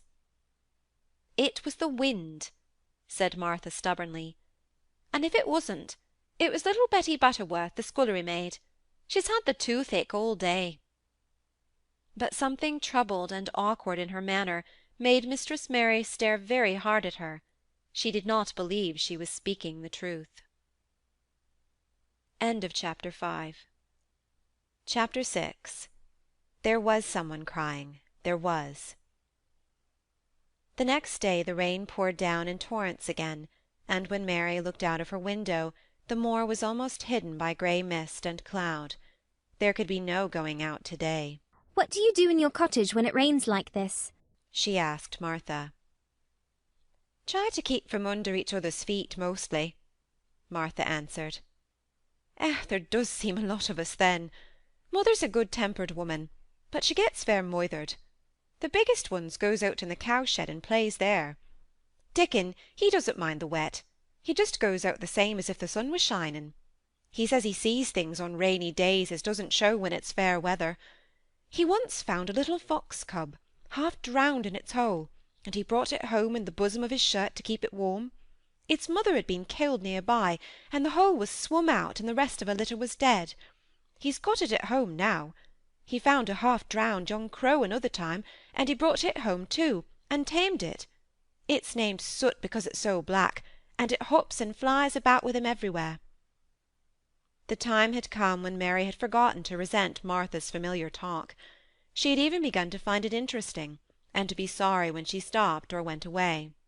The stories she had been told by her ayah when she lived in India had been quite unlike those Martha had to tell about the moorland cottage, which held 14 people who lived in 4 little rooms and never had quite enough to eat. The children seemed to tumble about and amuse themselves like a litter of rough, good-natured collie puppies. Mary was most attracted by the mother and Dickon.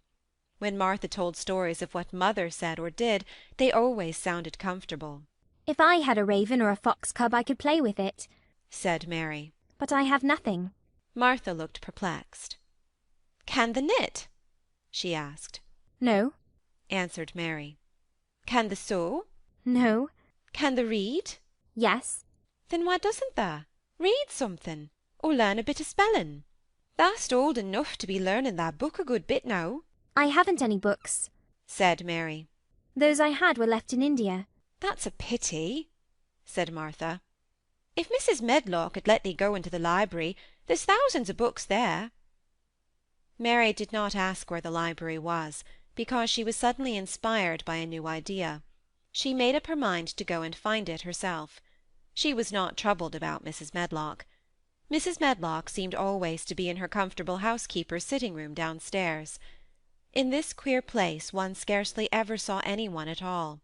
In fact, there was no one to see but the servants, and when their master was away they lived a luxurious life below stairs, where there was a huge kitchen hung about with shining brass and pewter, and a large servants' hall where there were 4 or 5 abundant meals eaten every day, and where a great deal of lively romping went on when Mrs. Medlock was out of the way.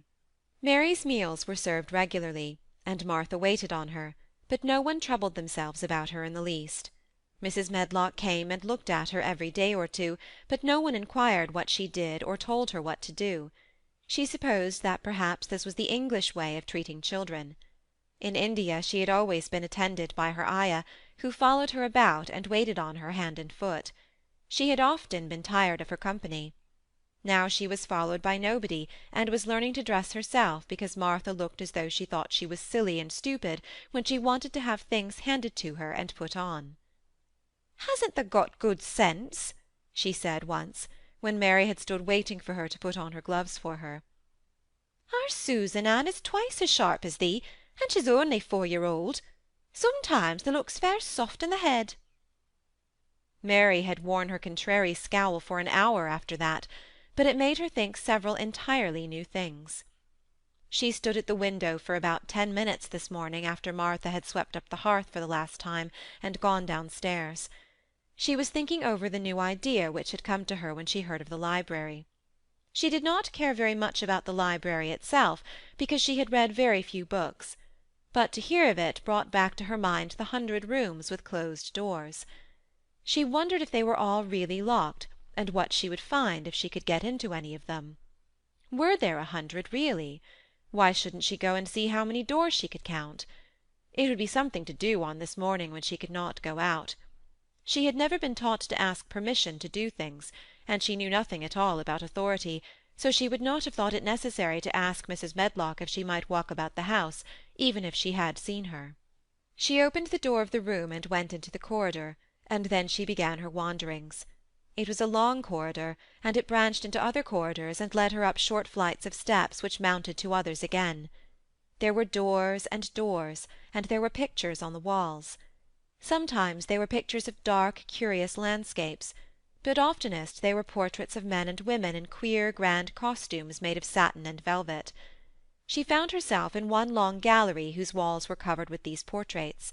She had never thought that there could be so many in any house.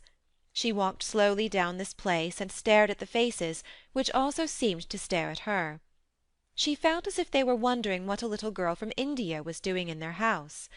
Some were pictures of children, little girls in thick satin frocks which reached to their feet and stood out about them, and boys with puffed sleeves and lace collars and long hair, or with big ruffs around their necks. She always stopped to look at the children, and wonder what their names were, and where they had gone, and why they wore such odd clothes. There was a stiff, plain little girl rather like herself. She wore a green brocade dress, and held a green parrot on her finger. Her eyes had a sharp, curious look. "Where do you live now?" said Mary aloud to her. "I wish you were here." Surely no other little girl had ever spent such a queer morning. It seemed as if there was no one in all the huge rambling house but her own small self, wandering about upstairs and down, through narrow passages and wide ones, where it seemed to her that no one but herself had ever walked. Since so many rooms had been built, people must have lived in them, but it all seemed so empty that she could not quite believe it true. It was not until she climbed to the 2nd floor that she thought of turning the handle of a door. All the doors were shut, as Mrs. Medlock had said they were, but at last she put her hand on the handle of one and turned it. She was almost frightened for a moment when she felt that it turned without difficulty, and that when she pushed open the door itself, it slowly and heavily opened. It was a massive door, and opened into a big bedroom. There were embroidered hangings on the wall, and inlaid furniture, such as she had seen in India, stood about the room.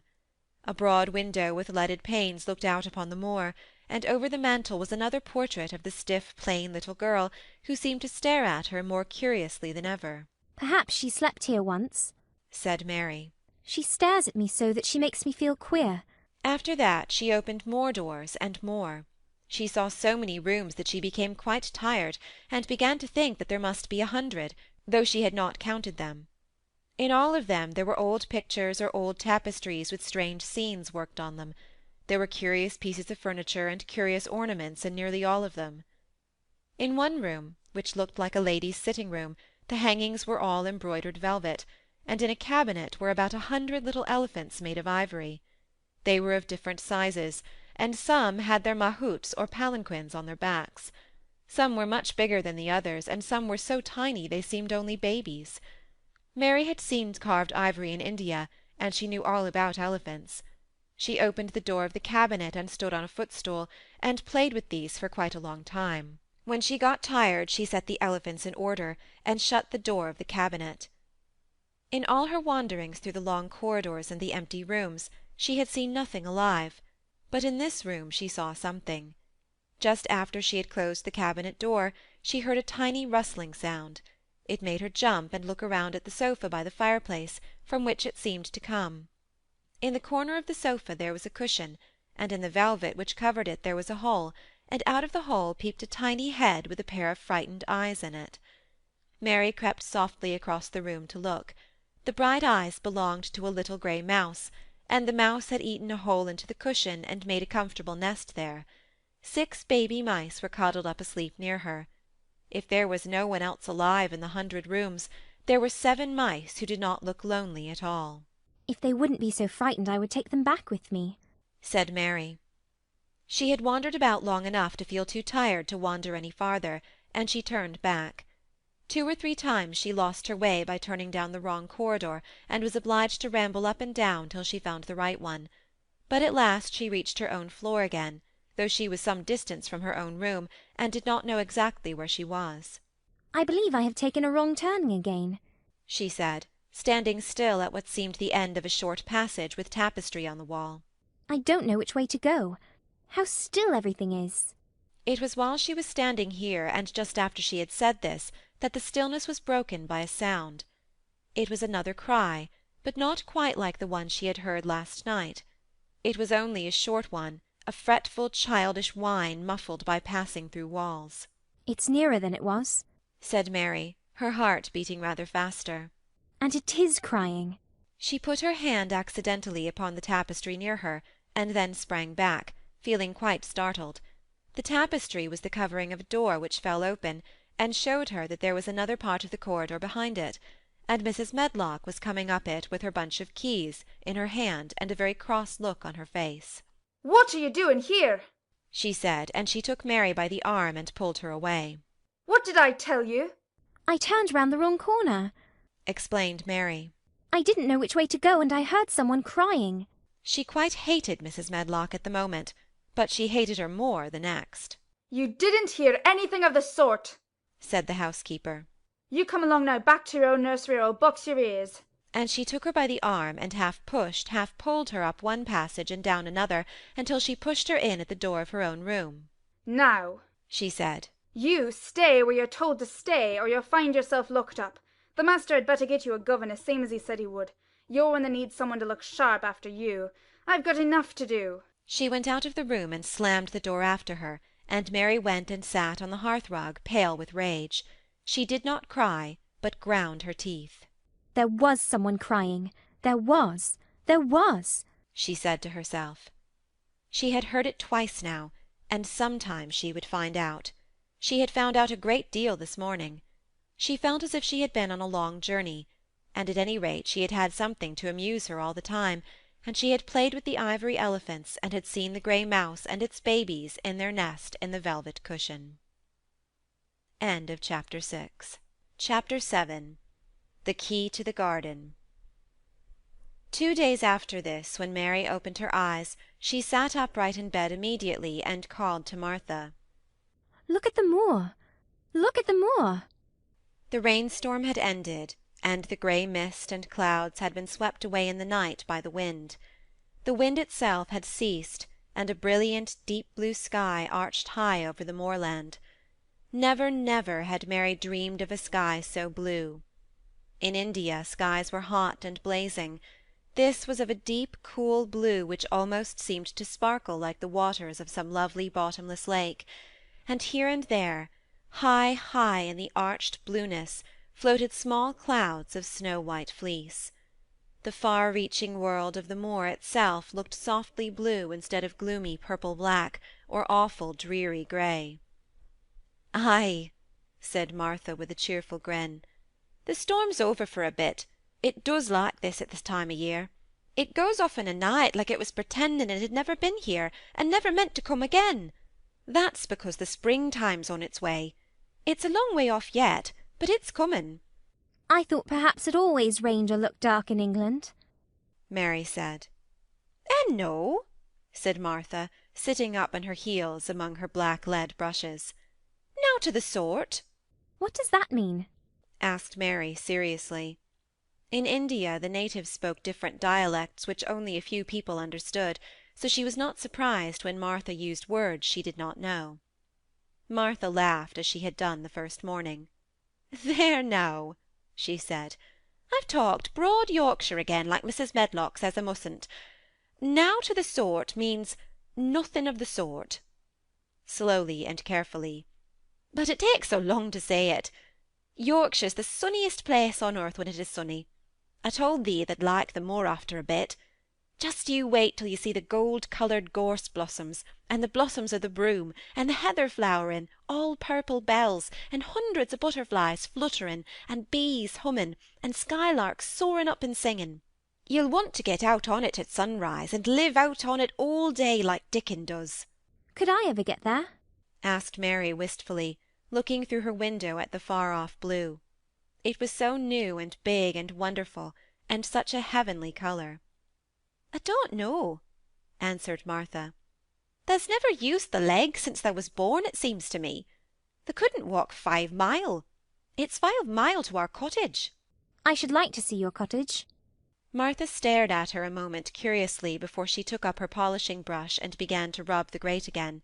She was thinking that the small, plain face did not look quite as sour at this moment as it had done the first morning she saw it. It looked just a trifle like little Susan Ann's when she wanted something very much. "I'll ask my mother about it," she said. "She's one of them that nearly always sees a way to do things. It's my day out to-day, and I'm going home. I am glad. Mrs. Medlock thinks a lot of mother. Perhaps she could talk to her." I like your mother, said Mary.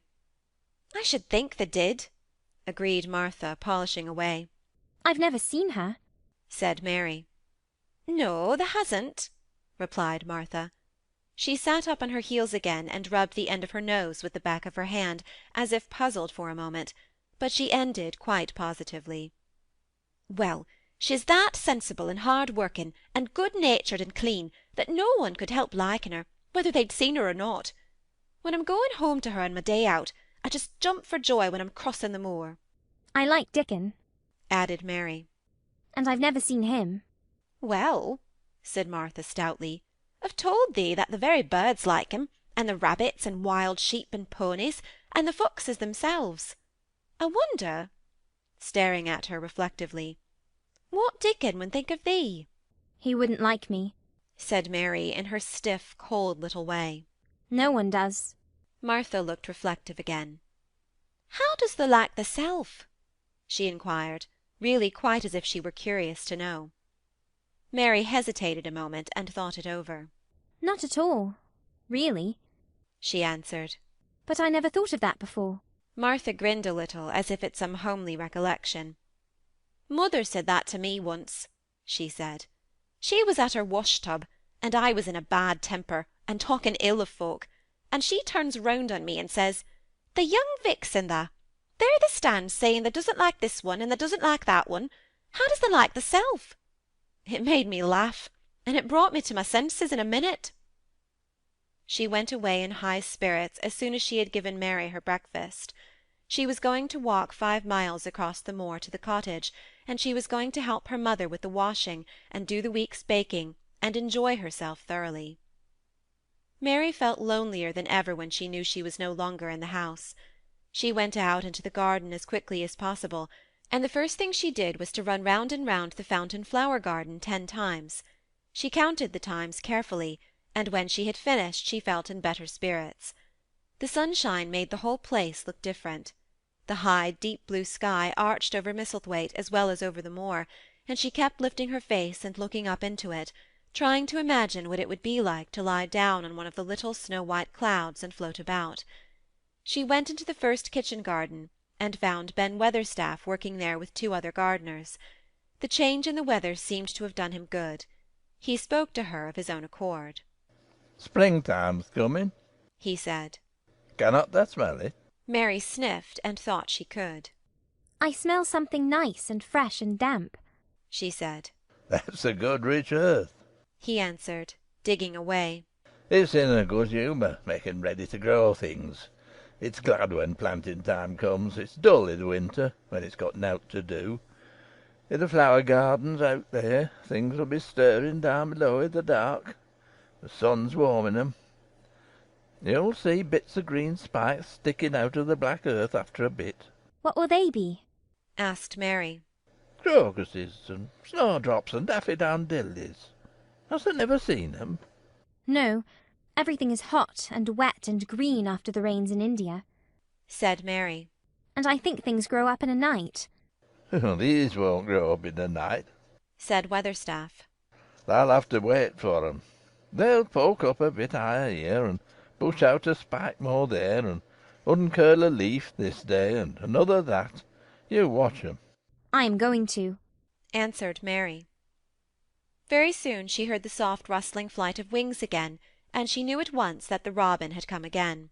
He was very pert and lively, and hopped about so close to her feet, and put his head on one side and looked at her so slyly, that she asked Ben Weatherstaff a question. Do you think he remembers me? She said. Remembers thee? Said Weatherstaff indignantly. He knows every cabbage stump of the gardens, let alone the people. He's never seen a little wench here before, and he's bent on finding out all about thee. There's no need to try to hide anything from him. Are things stirring down below in the dark in that garden where he lives? Mary inquired. What garden? Grunted Weatherstaff, becoming surly again. The one where the old rose trees are. She could not help asking, because she wanted so much to know. Are all the flowers dead, or do some of them come again in the summer? Are there ever any roses? Ask him, said Ben Weatherstaff, hunching his shoulders toward the robin. He's the only one as knows. No one else has seen inside it for 10 years. 10 years was a long time, Mary thought. She had been born 10 years ago. She walked away, slowly thinking. She had begun to like the garden just as she had begun to like the robin, and Dickon, and Martha's mother. She was beginning to like Martha too. That seemed a good many people to like, when you were not used to liking. She thought of the robin as one of the people. She went to her walk outside the long ivy-covered wall over which she could see the tree-tops, and the second time she walked up and down the most interesting and exciting thing happened to her, and it was all through Ben Weatherstaff's robin. She heard a chirp and a twitter, and when she looked at the bare flower-bed at her left side, there he was hopping about and pretending to peck things out of the earth, to persuade her that he had not followed her. But she knew he had followed her, and the surprise so filled her with delight that she almost trembled a little. You do remember me, she cried out. You do. You are prettier than anything else in the world. She chirped and talked and coaxed, and he hopped, and flirted his tail and twittered. It was as if he were talking. His red waistcoat was like satin, and he puffed his tiny breast out, and was so fine and so grand and so pretty that it was really as if he were showing her how important and like a human person a robin could be. Mistress Mary forgot that she had ever been contrary in her life when he allowed her to draw closer and closer to him, and bend down and talk and try to make something like robin sounds. Oh, to think that he should actually let her come as near to him as that! He knew nothing in the world would make her put out her hand toward him or startle him in the least tiniest way. He knew it because he was a real person, only nicer than any other person in the world. She was so happy that she scarcely dared to breathe. The flower-bed was not quite bare. It was bare of flowers because the perennial plants had been cut down for their winter rest, but there were tall shrubs and low ones which grew together at the back of the bed, and as the robin hopped about under them, she saw him hop over a small pile of freshly turned-up earth. He stopped on it to look for a worm. The earth had been turned up because a dog had been trying to dig up a mole, and he had scratched quite a deep hole. Mary looked at it, not really knowing why the hole was there, and as she looked, she saw something almost buried in the newly turned soil. It was something like a ring of rusty iron or brass, and when the robin flew up into a tree near by, she put out her hand and picked the ring up. It was more than a ring, however. It was an old key, which looked as if it had been buried a long time. Mistress Mary stood up, and looked at it with an almost frightened face as it hung from her finger. Perhaps it has been buried for 10 years, she said in a whisper. Perhaps it is the key to the garden. End of Chapter 7. Chapter 8. The Robin Who Showed the Way. She looked at the key quite a long time. She turned it over and over, and thought about it. As I have said before, She was not a child who had been trained to ask permission or consult her elders about things. All she thought about the key was that if it was the key to the closed garden, and she could find out where the door was, she could perhaps open it and see what was inside the walls, and what had happened to the old rose-trees. It was because it had been shut up so long that she wanted to see it. It seemed as if it must be different from other places, and that something strange must have happened to it during 10 years. Besides that, if she liked it, she could go into it every day and shut the door behind her, and she could make up some play of her own and play it quite alone, because nobody would ever know where she was, but would think the door was still locked and the key buried in the earth. The thought of that pleased her very much.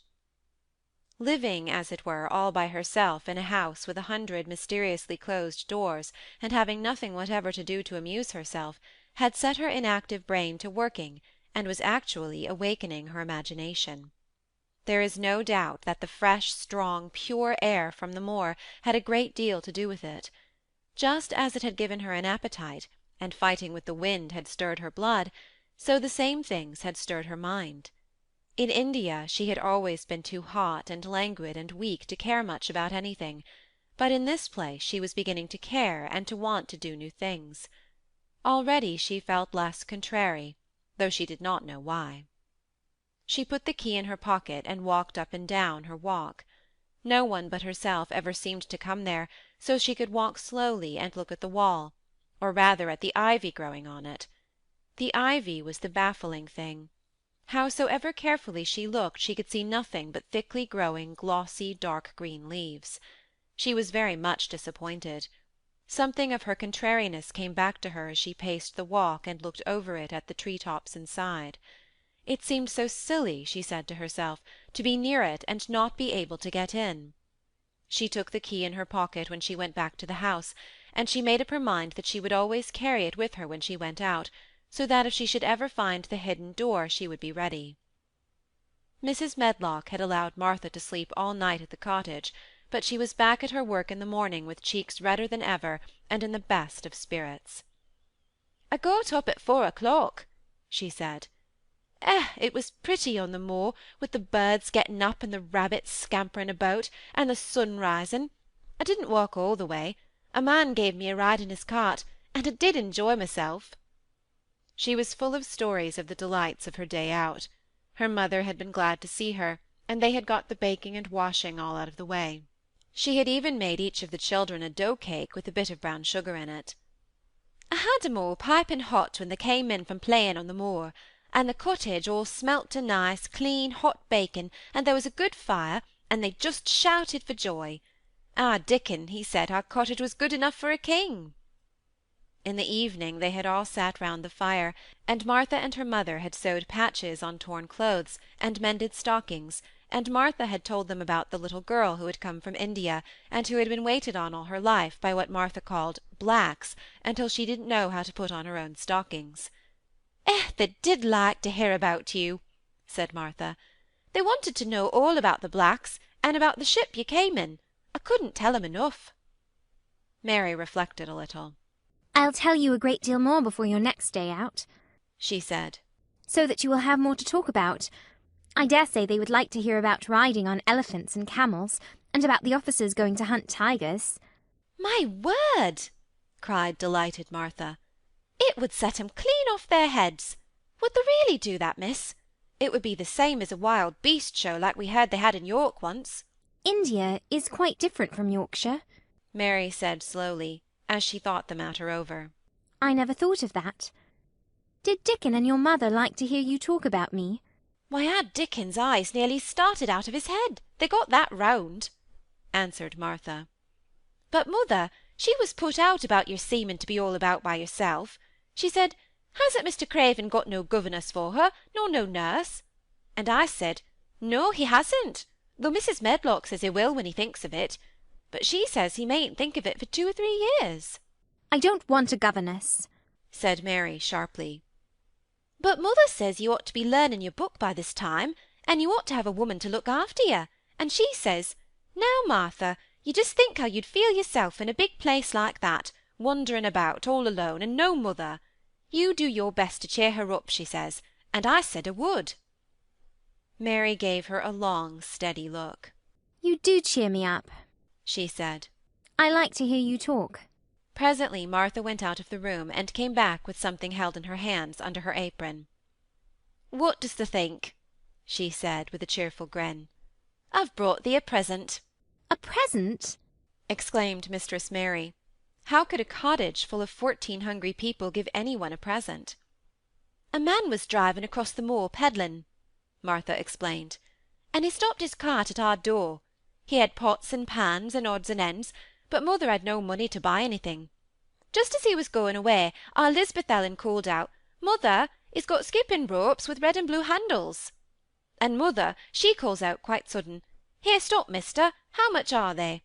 And he says 2pence, and mother, she began fumbling in her pocket, and she says to me, Martha, thou's brought me thy wages like a good lass, and I've got 4 places to put every penny, but I'm just going to take 2pence out of it to buy that child a skipping rope. And she bought one, and here it is. She brought it out from under her apron, and exhibited it quite proudly.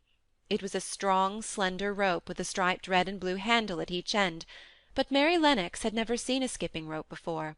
She gazed at it with a mystified expression. What is it for? she asked curiously. For? cried out Martha. Does thou mean they've not got skipping ropes in India, for all they've got elephants and tigers and camels? No wonder most of 'em's black. This is what it's for, just watch me. And she ran into the middle of the room, and taking a handle in each hand, began to skip and skip and skip, while Mary turned in her chair to stare at her, and the queer faces in the old portraits seemed to stare at her too, and wonder what on earth this common little cottager had the impudence to be doing under their very noses. But Martha did not even see them. The interest and curiosity in Mistress Mary's face delighted her, and she went on skipping, and counted as she skipped until she had reached 100. I could skip longer than that, she said when she stopped. I've skipped as much as 500 when I was 12, but I wasn't as fat then as I am now, and I was in practice. Mary got up from her chair, beginning to feel excited herself. It looks nice, she said. Your mother is a kind woman. Do you think I could ever skip like that? You just try it, urged Martha, handing her the skipping rope. You can't skip 100 at first, but if you practise you'll mount up. That's what mother said. She says nothing will do her more good than skipping rope. It's the sensiblest toy a child can have. Let her play out in the fresh air skipping, and it'll stretch her legs and arms and give her some strength in 'em. It was plain that there was not a great deal of strength in Mistress Mary's arms and legs when she first began to skip. She was not very clever at it, but she liked it so much that she did not want to stop. Put on the things and run and skip out of doors, said Martha. Mother said I must tell you to keep out of doors as much as you could, even when it rains a bit, so as to wrap up warm. Mary put on her coat and hat and took her skipping rope over her arm. She opened the door to go out, and then suddenly thought of something, and turned back rather slowly. Martha, she said, they were your wages. It was your 2pence, really. Thank you. She said it stiffly because she was not used to thanking people or noticing that they did things for her. Thank you, she said, and held out her hand because she did not know what else to do. Martha gave her hand a clumsy little shake, as if she was not accustomed to this sort of thing either. Then she laughed. Thou'rt a queer old womanish thing, she said. If tha'd been our Lisbeth Ellen, tha'd have given me a kiss. Mary looked stiffer than ever. Do you want me to kiss you? Martha laughed again. Nay, not me, she answered. If that was different, perhaps they'd want to thysel', but that isn't. Run off outside and play with the rope. Mistress Mary felt a little awkward as she went out of the room. Yorkshire people seemed strange, and Martha was always rather a puzzle to her. At first she had disliked her very much, but now she did not. The skipping rope was a wonderful thing.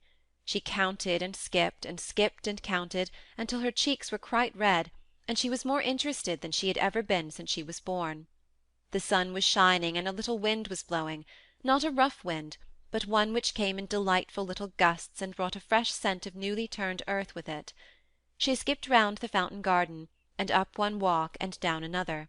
She skipped at last into the kitchen garden, and saw Ben Weatherstaff digging and talking to his robin, which was hopping about him. She skipped down the walk toward him, and he lifted his head and looked at her with a curious expression. She had wondered if he would notice her. She wanted him to see her skip. "Well," he exclaimed, "upon my word, perhaps thou art a young un after all, and perhaps thou's got child's blood in thy veins instead of sour buttermilk. Thou skipped red into thy cheeks as sure as my name's Ben Weatherstaff. I wouldn't have believed I could do it." I never skipped before, Mary said. I'm just beginning. I can only go up to 20. "Keep on," said Ben. "Thy shape's well enough at it for a young un that's lived with heathen. Just see how he's watching thee," jerking his head toward the robin. "He followed after thee yesterday. He'll be at it again to day. He'll be bound to find out what the skipping rope is. He's never seen one, eh?" shaking his head at the bird. "Yeah, thy curiosity'll be the death of thee sometime, if thou doesn't look sharp." Mary skipped round all the gardens and round the orchard, resting every few minutes. At length she went to her own special walk, and made up her mind to try if she could skip the whole length of it. It was a good long skip, and she began slowly, but before she had gone half-way down the path she was so hot and breathless that she was obliged to stop. She did not mind much, because she had already counted up to 30. She stopped with a little laugh of pleasure, and there, lo and behold, was the robin swaying on a long branch of ivy. He had followed her, and he greeted her with a chirp. As Mary had skipped toward him she felt something heavy in her pocket strike against her at each jump, and when she saw the robin she laughed again. You showed me where the key was yesterday, she said. You ought to show me the door today, but I don't believe you know. The robin flew from his swinging spray of ivy on to the top of the wall, and he opened his beak and sang a loud, lovely trill, merely to show off. Nothing in the world is quite as adorably lovely as a robin when he shows off, and they are nearly always doing it. Mary Lennox had heard a great deal about magic in her Aya's stories, and she always said that what happened almost at that moment was magic. One of the nice little gusts of wind rushed down the walk, and it was a stronger one than the rest. It was strong enough to wave the branches of the trees, and it was more than strong enough to sway the trailing sprays of untrimmed ivy hanging from the wall. Mary had stepped close to the robin, and suddenly the gust of wind swung aside some loose ivy trails, and more suddenly still she jumped toward it and caught it in her hand. This she did because she had seen something under it, a round knob which had been covered by the leaves hanging over it. It was the knob of a door. She put her hands under the leaves and began to pull and push them aside. Thick as the ivy hung, it nearly all was a loose and swinging curtain, though some had crept over wood and iron. Mary's heart began to thump, and her hands to shake a little in her delight and excitement. The robin kept singing and twittering away and tilting his head on one side, as if he were as excited as she was. What was this under her hands which was quite square and made of iron, and which her fingers found a hole in? It was the lock of the door, which had been closed 10 years, and she put her hand in her pocket, drew out the key, and found it fitted the keyhole. She put the key in and turned it. It took 2 hands to do it, but it did turn. And then she took a long breath and looked behind her up the long walk to see if any one was coming. No one was coming. No one ever did come, it seemed, and she took another long breath because she could not help it, and she held back the swinging curtain of ivy and pushed back the door, which opened slowly, slowly. Then she slipped through it and shut it behind her, and stood with her back against it, looking about her and breathing quite fast with excitement and wonder and delight. She was standing inside the secret garden. End of Chapter 8. Chapter 9. The strangest house anyone ever lived in. It was the sweetest, most mysterious-looking place anyone could imagine. The high walls which shut it in were covered with the leafless stems of climbing roses, which were so thick that they were matted together. Mary Lennox knew they were roses, because she had seen a great many roses in India. All the ground was covered with grass of a wintry brown, and out of it grew clumps of bushes which were surely rose-bushes if they were alive. There were numbers of standard roses which had so spread their branches that they were like little trees. There were other trees in the garden, and one of the things which made the place look strangest and loveliest was that climbing roses had run all over them and swung down long tendrils which made light swaying curtains, and here and there they had caught at each other or at a far-reaching branch, and had crept from one tree to another, and made lovely bridges of themselves.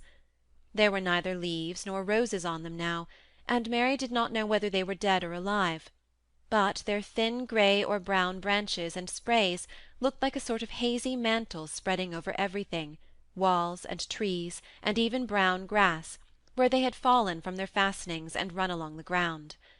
It was this hazy tangle from tree to tree which made it all look so mysterious. Mary had thought it must be different from other gardens which had not been left by themselves so long, and indeed it was different from any other place she had ever seen in her life.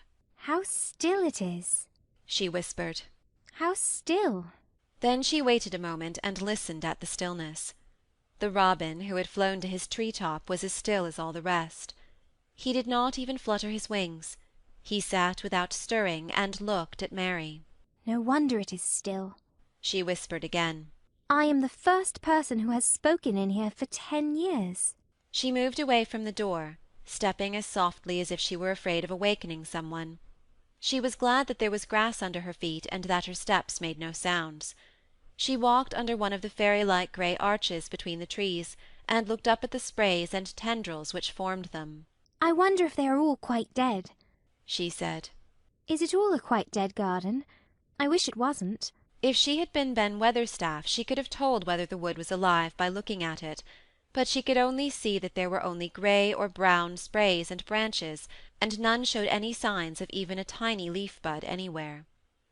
But she was inside the wonderful garden, and she could come through the door under the ivy any time, and she felt as if she had found a world all her own. The sun was shining inside the 4 walls, and the high arch of blue sky over this particular piece of Misselthwaite seemed even more brilliant and soft than it was over the moor. The robin flew down from his tree-top, and hopped about or flew after her from one bush to another. He chirped a good deal and had a very busy air, as if he were showing her things. Everything was strange and silent, and she seemed to be hundreds of miles away from any one. But somehow she did not feel lonely at all. All that troubled her was her wish that she knew whether the roses were dead, or if perhaps some of them had lived and might put out leaves and buds as the weather got warmer. She did not want it to be a quite dead garden. If it were a quite alive garden, how wonderful it would be, and what thousands of roses would grow on every side. Her skipping rope had hung over her arm when she came in, and after she had walked about for a while, she thought she would skip round the whole garden, stopping when she wanted to look at things. There seemed to have been grass paths here and there, and in 1 or 2 corners there were alcoves of evergreen with stone seats, or tall moss-covered flower urns in them. As she came near the second of these alcoves she stopped skipping. There had once been a flower-bed in it, and she thought she saw something sticking out of the black earth, some sharp little pale green points. She remembered what Ben Weatherstaff had said, and she knelt down to look at them. "Yes, they are tiny growing things, and they might be crocuses or snowdrops or daffodils," she whispered. She bent very close to them and sniffed the fresh scent of the damp earth. She liked it very much. "Perhaps there are some other ones coming up in other places," she said. "I will go all over the garden and look." She did not skip, but walked. She went slowly and kept her eyes on the ground. She looked in the old border beds and among the grass, and after she had gone round, trying to miss nothing, she had found ever so many more sharp pale green points, and she had become quite excited again. "It isn't a quite dead garden," she cried out softly to herself. "Even if the roses are dead, there are other things alive." She did not know anything about gardening, but the grass seemed so thick in some of the places where the green points were pushing their way through that she thought they did not seem to have enough room to grow. She searched about until she found a rather sharp piece of wood, and knelt down and dug and weeded out the weeds and grass until she made nice little clear places around them. "Now they look as if they could breathe," she said, after she had finished with the first ones. "I'm going to do ever so many more. I'll do all I can see. If I haven't time today, I can come tomorrow." She went from place to place, and dug and weeded, and enjoyed herself so immensely that she was led on from bed to bed and into the grass under the trees. the exercise made her so warm that she first threw her coat off and then her hat, and without knowing it she was smiling down on to the grass and the pale green points all the time. The robin was tremendously busy. He was very much pleased to see gardening begun on his own estate. He had often wondered at Ben Weatherstaff. Where gardening is done, all sorts of delightful things to eat are turned up with the soil. Now here was this new kind of creature who was not half Ben's size, and yet had had the sense to come into his garden and begin at once. Mistress Mary worked in her garden until it was time to go to her midday dinner. In fact, she was rather late in remembering, and when she put on her coat and hat, and picked up her skipping rope, she could not believe that she had been working 2 or 3 hours. She had been actually happy all the time, and dozens of the tiny pale green points were to be seen in cleared places, looking twice as cheerful as they had looked before when the grass and weeds had been smothering them. I shall come back this afternoon, she said, looking all round at her new kingdom, and speaking to the trees and the rose-bushes as if they heard her. Then she ran lightly across the grass, pushed open the slow old door, and slipped through it under the ivy. She had such red cheeks and such bright eyes, and ate such a dinner, that Martha was delighted. 2 pieces of meat, and 2 helps of rice pudding, she said. Mother will be pleased when I tell her what the skipping rope's done for thee. In the course of her digging with her pointed stick, Mistress Mary had found herself digging up a sort of white root rather like an onion. She had put it back in its place and patted the earth carefully down on it, and just now she wondered if Martha could tell her what it was. Martha, she said, what are those white roots that look like onions? They're bulbs, answered Martha. Lots of spring flowers grow from 'em. The very little ones are snowdrops and crocuses, and the big ones are narcissuses and jonquils and daffodowndillies. The biggest of all is lilies and purple flags. They are nice. Dickon's got a whole lot of 'em planted in our bit o' garden. Does Dickon know all about them? asked Mary, a new idea taking possession of her. Our Dickon can make a flower grow out of a brick walk. Mother says he just whispers things out of the ground. Do bulbs live a long time? Would they live years and years if no one helped them? inquired Mary anxiously. They're things as helps themselves, said Martha. That's why poor folk can afford to have 'em. If you don't trouble 'em, most of 'em'll work away underground for a lifetime, and spread out and have little uns. There's a place in the park woods here where there's snowdrops by thousands. They're the prettiest sight in Yorkshire when the spring comes. No one knows when they was first planted. I wish the spring was here now, said Mary. I want to see all the things that grow in England. She had finished her dinner and gone to her favourite seat on the hearth-rug. I wish I had a little spade, she said. Whatever does thee want a spade for? asked Martha, laughing. I hope they're going to take to digging. I must tell mother that too. Mary looked at the fire and pondered a little. She must be careful if she meant to keep her secret kingdom. She wasn't doing any harm, but if Mr. Craven found out about the open door, he would be fearfully angry, and get a new key and lock it up for evermore. She really could not bear that. This is such a big, lonely place, she said slowly, as if she were turning matters over in her mind.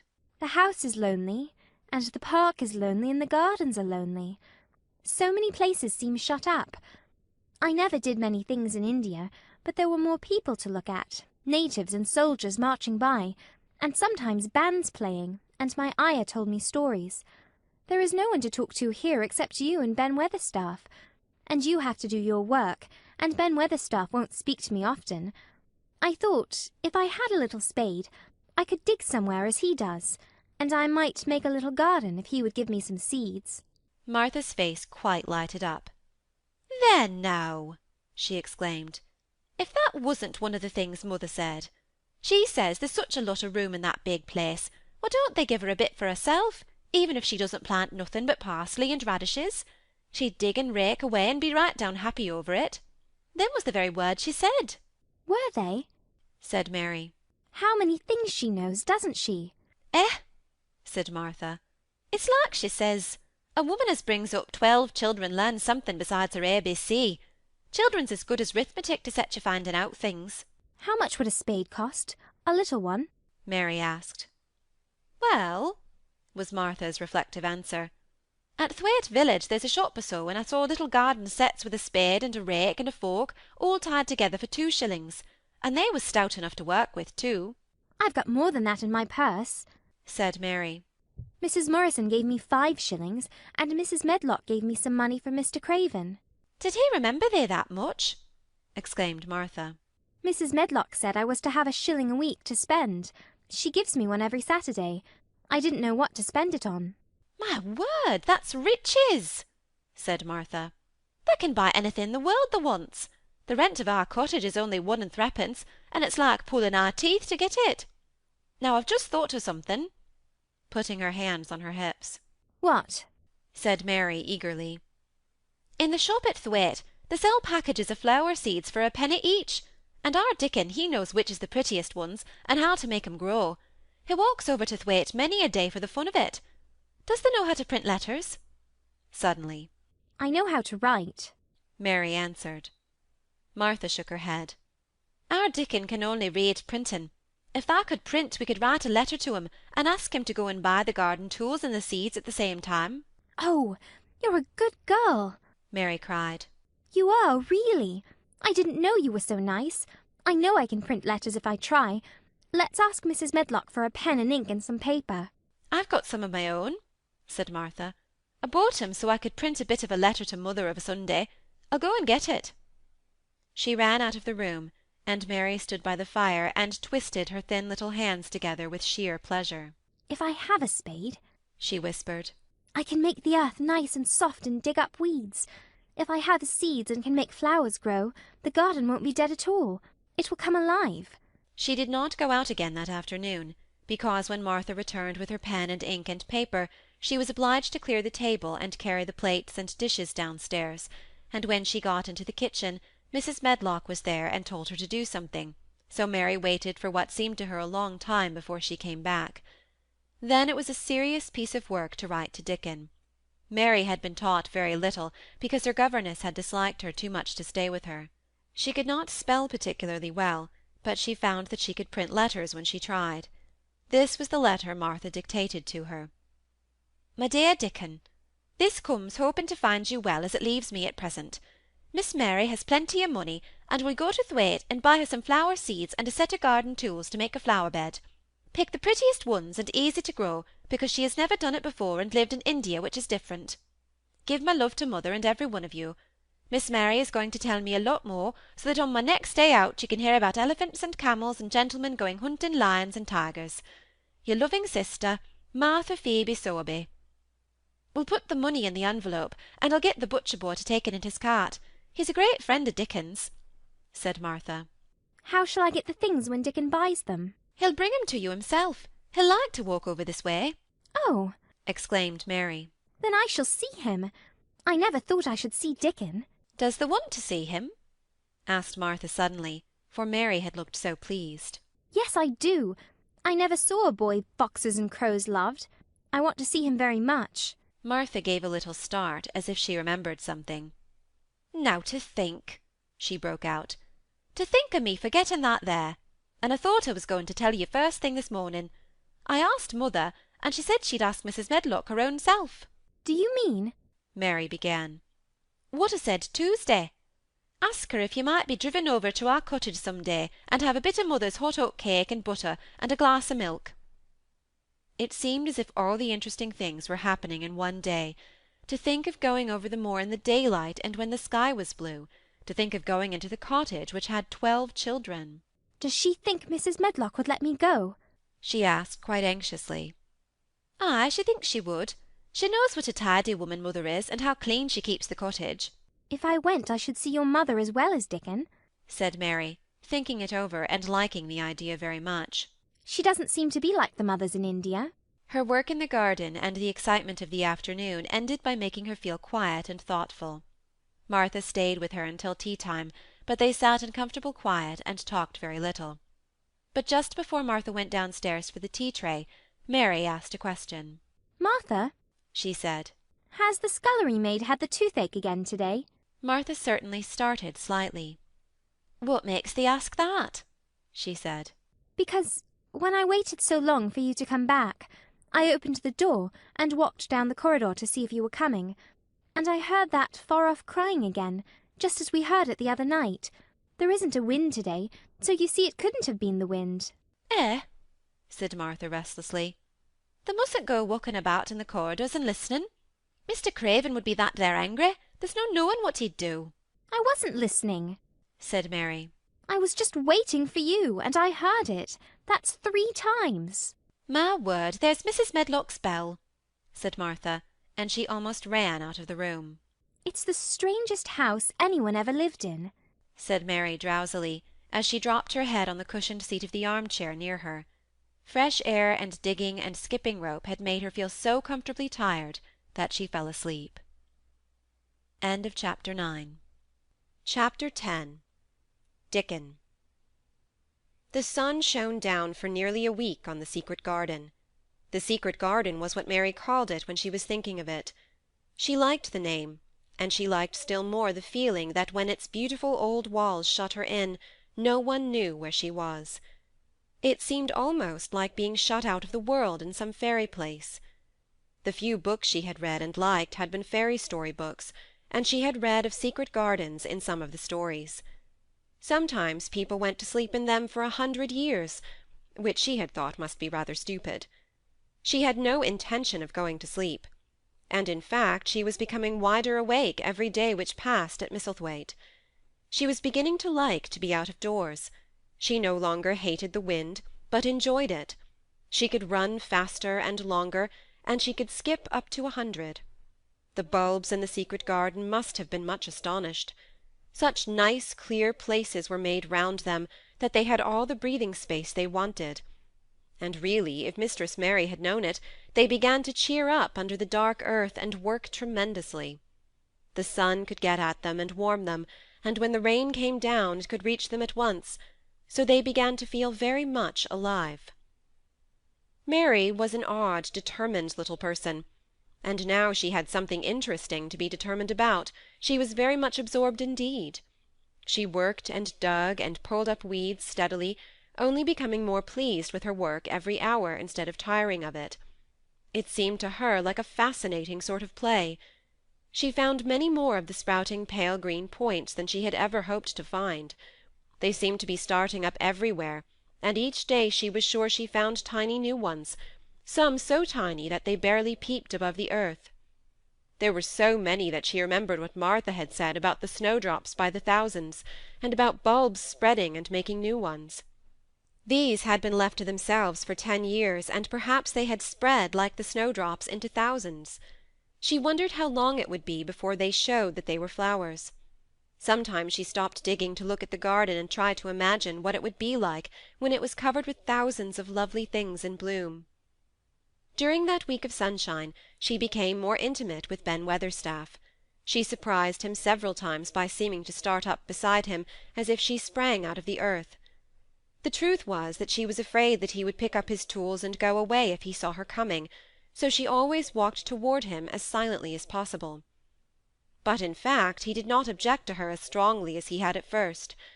Perhaps he was secretly rather flattered by her evident desire for his elderly company.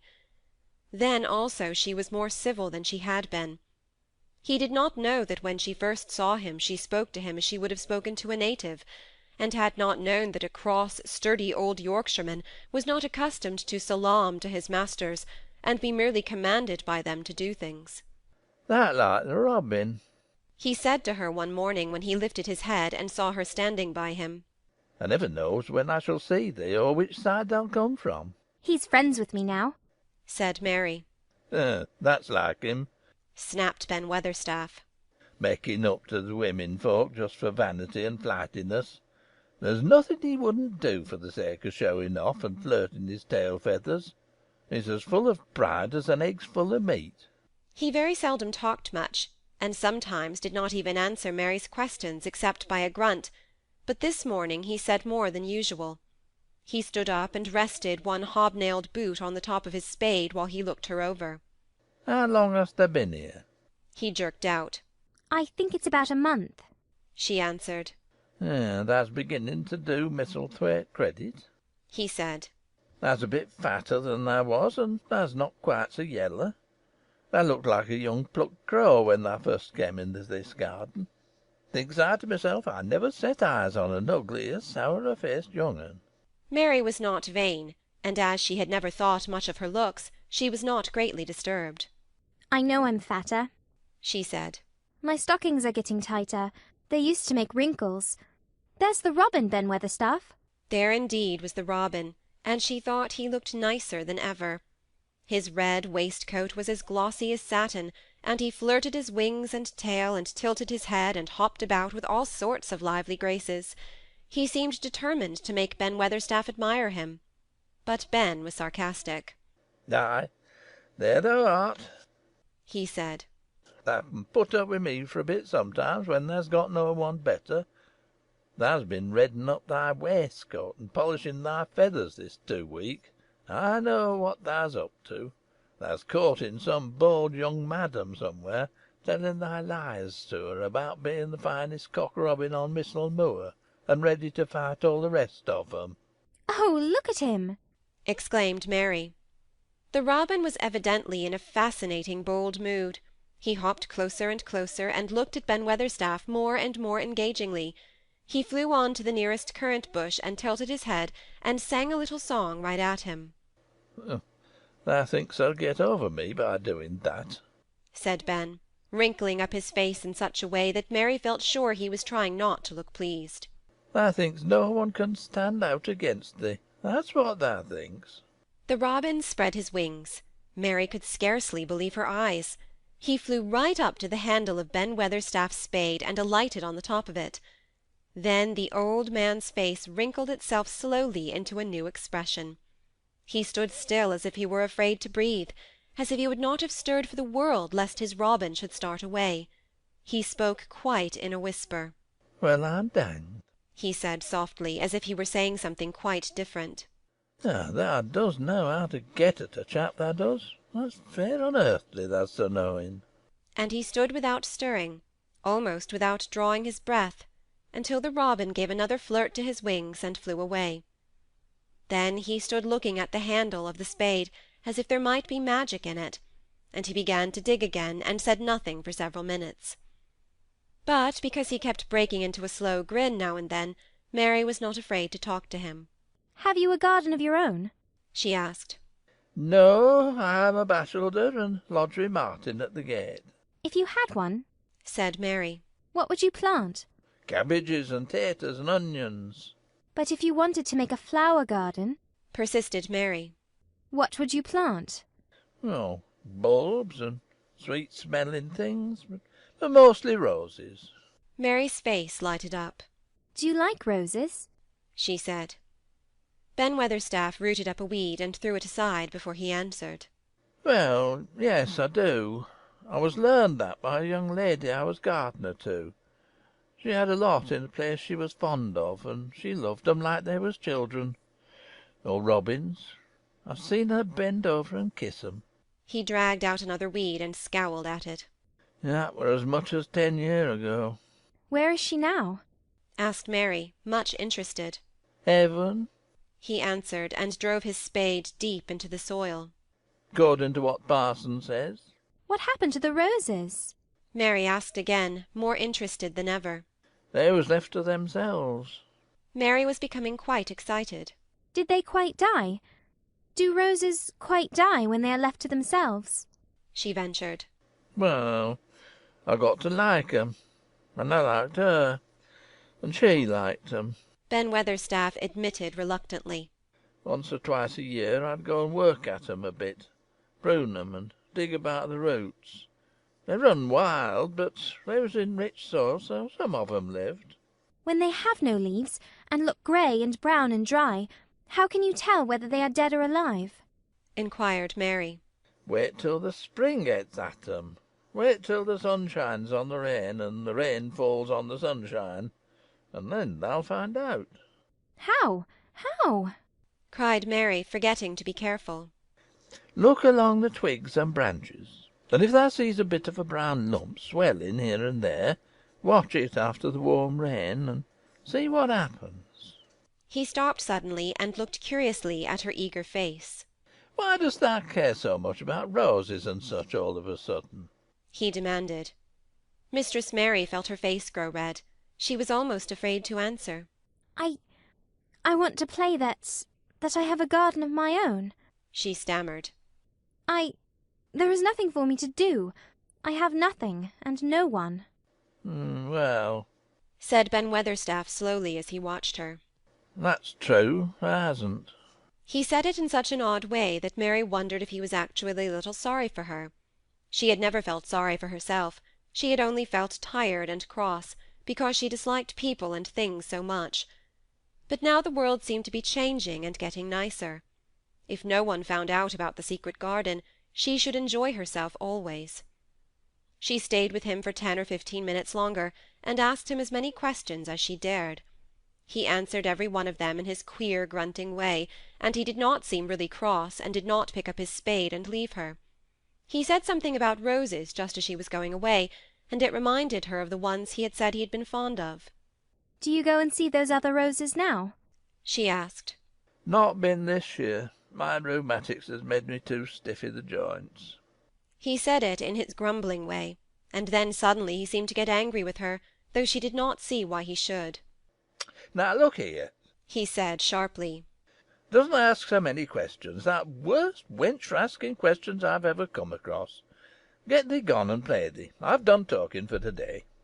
And he said it so crossly that she knew there was not the least use in staying another minute. She went skipping slowly down the outside walk, thinking him over, and saying to herself that, queer as it was, here was another person whom she liked in spite of his crossness. She liked old Ben Weatherstaff. Yes, she did like him. She always wanted to try to make him talk to her. Also she began to believe that he knew everything in the world about flowers. There was a laurel-hedged walk which curved round the secret garden, and ended at a gate which opened into a wood in the park. She thought she would slip round this walk and look into the wood, and see if there were any rabbits hopping about. She enjoyed the skipping very much, and when she reached the little gate she opened it and went through, because she heard a low, peculiar whistling sound, and wanted to find out what it was. It was a very strange thing indeed. She quite caught her breath as she stopped to look at it. A boy was sitting under a tree with his back against it, playing on a rough wooden pipe. He was a funny-looking boy, around 12.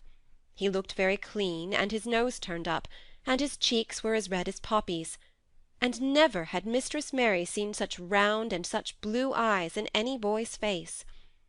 And on the trunk of the tree he leaned against, a brown squirrel was clinging and watching him, and from behind a bush near by a cock-pheasant was delicately stretching his neck to peep out, and quite near him were 2 rabbits sitting up and sniffing with tremendous noses, and actually it appeared as if they were all drawing near to watch him, and listen to the strange low little call his pipe seemed to make.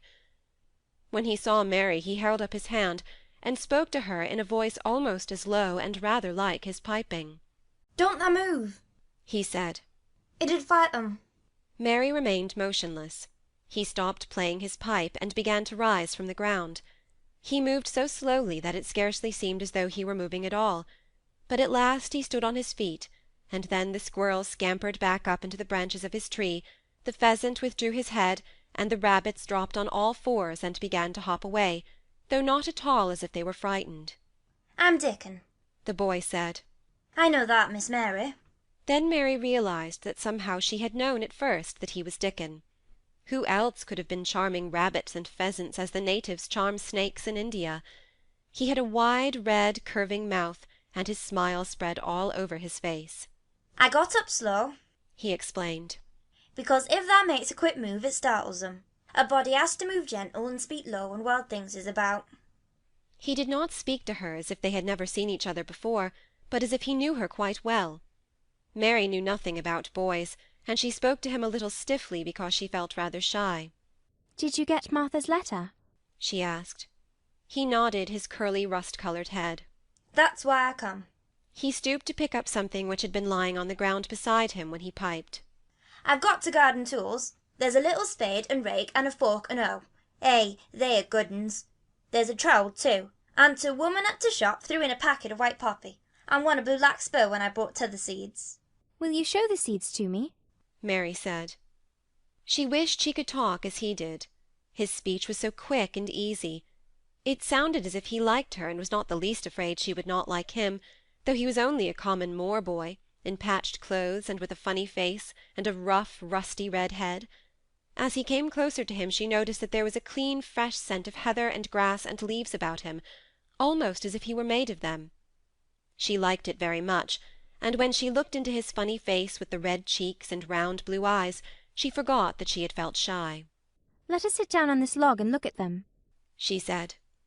They sat down, and he took a clumsy little brown paper package out of his coat pocket.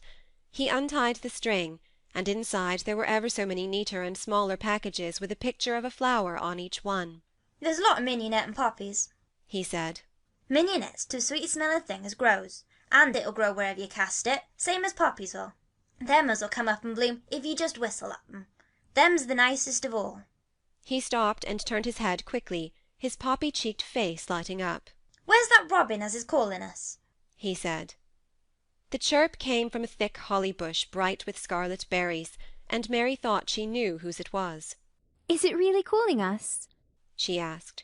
Aye, said Dickon, as if it was the most natural thing in the world. He's calling someone he's friends with. That's the same as saying, "Here I am, look at me, I want a bit of chat." There he is in the bush. Whose is he? He's Ben Weatherstaff's, but I think he knows me a little, answered Mary. Aye, he knows thee, said Dickon in his low voice again. And he likes thee. He's took thee on. He'll tell me all about thee in a minute. He moved quite close to the bush with the slow movement Mary had noticed before, and then he made a sound almost like the robin's own twitter. The robin listened a few seconds, intently, and then answered quite as if he were replying to a question. Aye, he's a friend of yours, chuckled Dickon. Do you think he is? cried Mary eagerly. She did so want to know. Do you think he really likes me? He won't come near thee if he didn't, answered Dickon. Birds is rare choosers, and a robin can flout a body worse than a man. See, he's making up to thee now. Canna thee see a chap, he's saying? And it really seemed as if it must be true. He so sidled and twittered and tilted as he hopped on his bush. Do you understand everything birds say? said Mary. Dickon's grin spread until he seemed all wide, red, curving mouth, and he rubbed his rough head. I think I do, and they think I do, he said. I've lived on to moor with 'em so long. I've watched 'em break shell, and come out and fledge, and learn to fly, and begin to sing, till I think I'm one of them. Sometimes I think perhaps I'm a bird, or a fox, or a rabbit, or a squirrel, or even a beetle, and I don't know it. He laughed and came back to the log, and began to talk about the flower seeds again. He told her what they looked like when they were flowers. He told her how to plant them, and watch them, and feed and water them. See here, he said suddenly, turning round to look at her. I'll plant them for thee myself. Where's the garden? Mary's thin hands clutched each other as they lay on her lap. She did not know what to say, so for a whole minute she said nothing. She had never thought of this. She felt miserable, and she felt as if she went red and then pale. Thou's got a bit of garden, hasn't thou? Dickon said.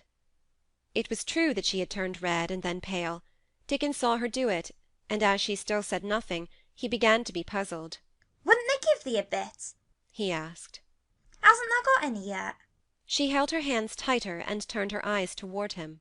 I don't know anything about boys, she said slowly. Could you keep a secret if I told you one? It's a great secret. I don't know what I should do if anyone found it out. I believe I should die. She said the last sentence quite fiercely. Dickon looked more puzzled than ever, and even rubbed his hand over his rough head again, but he answered quite good-humouredly. I'm keeping secrets all the time, he said. If I couldn't keep secrets from t'other lads, secrets about foxes' cubs and birds' nests and wild things' holes, there'd be naught safe for them on to moor. Aye, I can keep secrets. Mistress Mary did not mean to put out her hand and clutch his sleeve, but she did it. I've stolen a garden, she said very fast. It isn't mine. It isn't anybody's. Nobody wants it. Nobody cares for it. Nobody ever goes in it. Perhaps everything is dead in it already. I don't know. She began to feel hot, and as contrary as she had ever felt in her life. I don't care. I don't care. Nobody has any right to take it from me, when I care about it and they don't. They're letting it die, all shut in by itself. She ended passionately, and she threw her arms over her face and burst out crying. Poor little Mistress Mary. Dickon's curious blue eyes grew rounder and rounder. Eh, he said, drawing his exclamation out slowly, and the way he did it meant both wonder and sympathy. I've nothing to do, said Mary. Nothing belongs to me. I found it myself, and I got into it myself. I was only just like the robin, and they wouldn't take it from the robin. Where is it? asked Dickon in a dropped voice. Mistress Mary got up from the log at once. She knew she felt contrary again and obstinate, and she did not care at all. She was imperious and Indian, and at the same time hot and sorrowful. Come with me, and I'll show you, she said. She led him round the laurel path and to the walk where the ivy grew so thickly. Dickon followed her with a queer, almost pitying look on his face. He felt as if he were being led to look at some strange bird's nest, and must move softly. When she stepped to the wall and lifted the hanging ivy, he started. There was a door, and Mary pushed it slowly open, and they passed in together, and then Mary stood and waved her hand round defiantly. It's this, she said. It's a secret garden, and I'm the only one in the world who wants it to be alive. Dickon looked round and round about it, and round again. Eh, he almost whispered. It is a queer, pretty place. It's like as if a body was in a dream. End of chapter 10. Chapter 11. The Nest of the Misselthrush. For 2 or 3 minutes he stood looking round him, while Mary watched him, and then he began to walk about softly, even more lightly than Mary had walked the first time she had found herself inside the 4 walls. His eyes seemed to be taking in everything, the grey trees with the grey creepers climbing over them and hanging from their branches, the tangle on the walls and among the grass, the evergreen alcoves with the stone seats and tall flower urns standing in them. I never thought I'd see this place, he said at last in a whisper. Did you know about it? asked Mary. She had spoken aloud, and he made a sign to her. We must talk low, he said, or someone'll hear us and wonder what's to do in here. Oh, I forgot, said Mary, feeling frightened and putting her hand quickly against her mouth. Did you know about the garden? she asked again when she had recovered herself. Dickon nodded. Martha told me there was one as no one went inside, he answered. Us used to wonder what it was like. He stopped and looked round at the lovely grey tangle around him, and his round eyes looked queerly happy. Hey, the nest'll be here come spring, he said.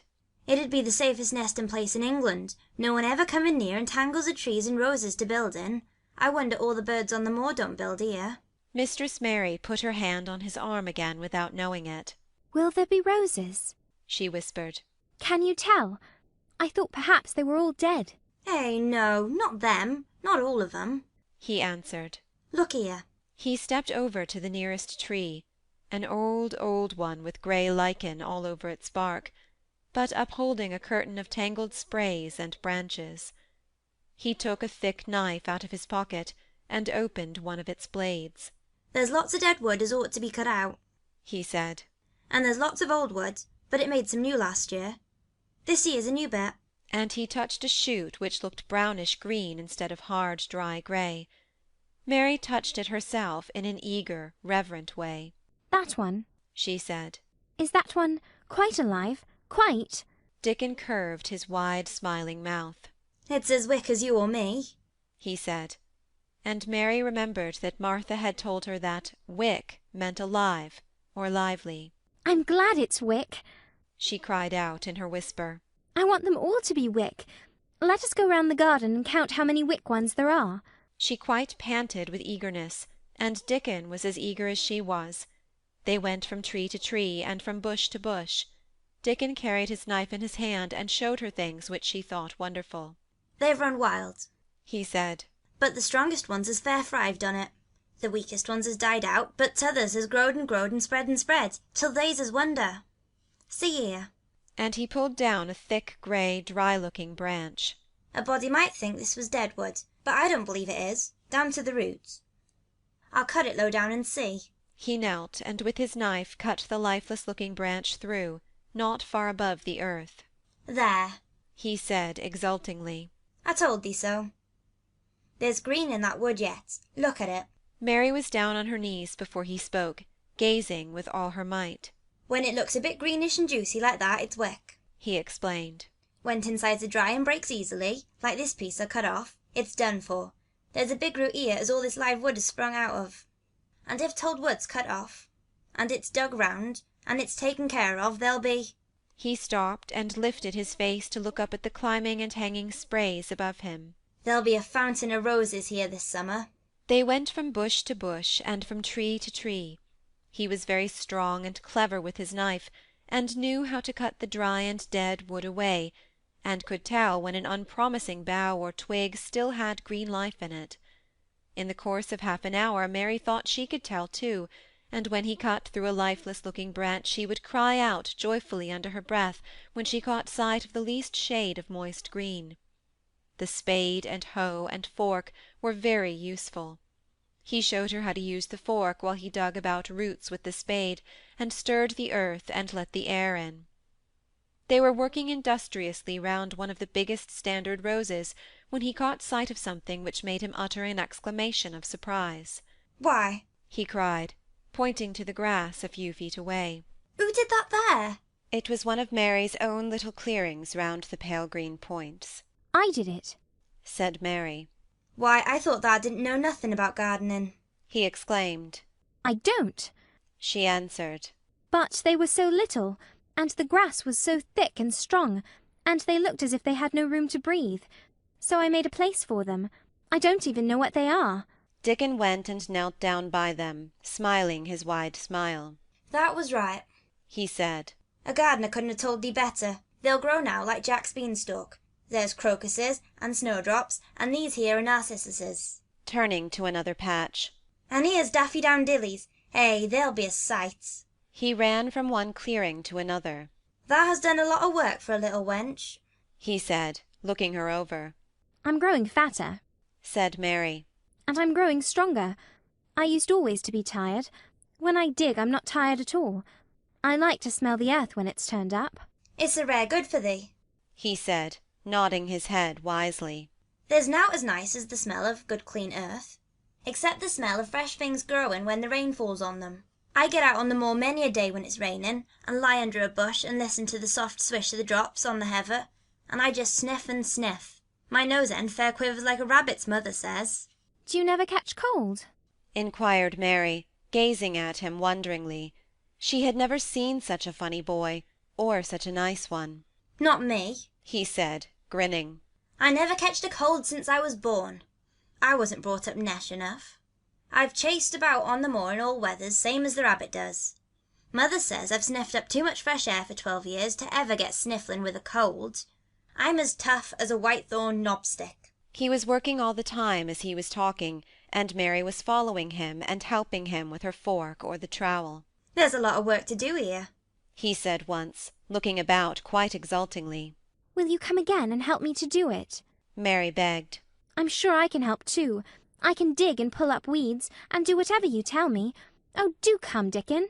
"I'll come every day if thou wants me to, rain or shine," he answered stoutly. "It's the best fun I've ever had in my life, shut in here and wakening up a garden."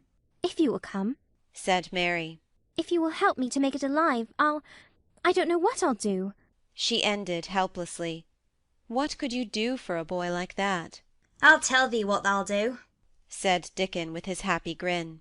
"Thou'll get fat and thou'll get hungry as a young fox, and thou'll learn how to talk to the robin same as I do.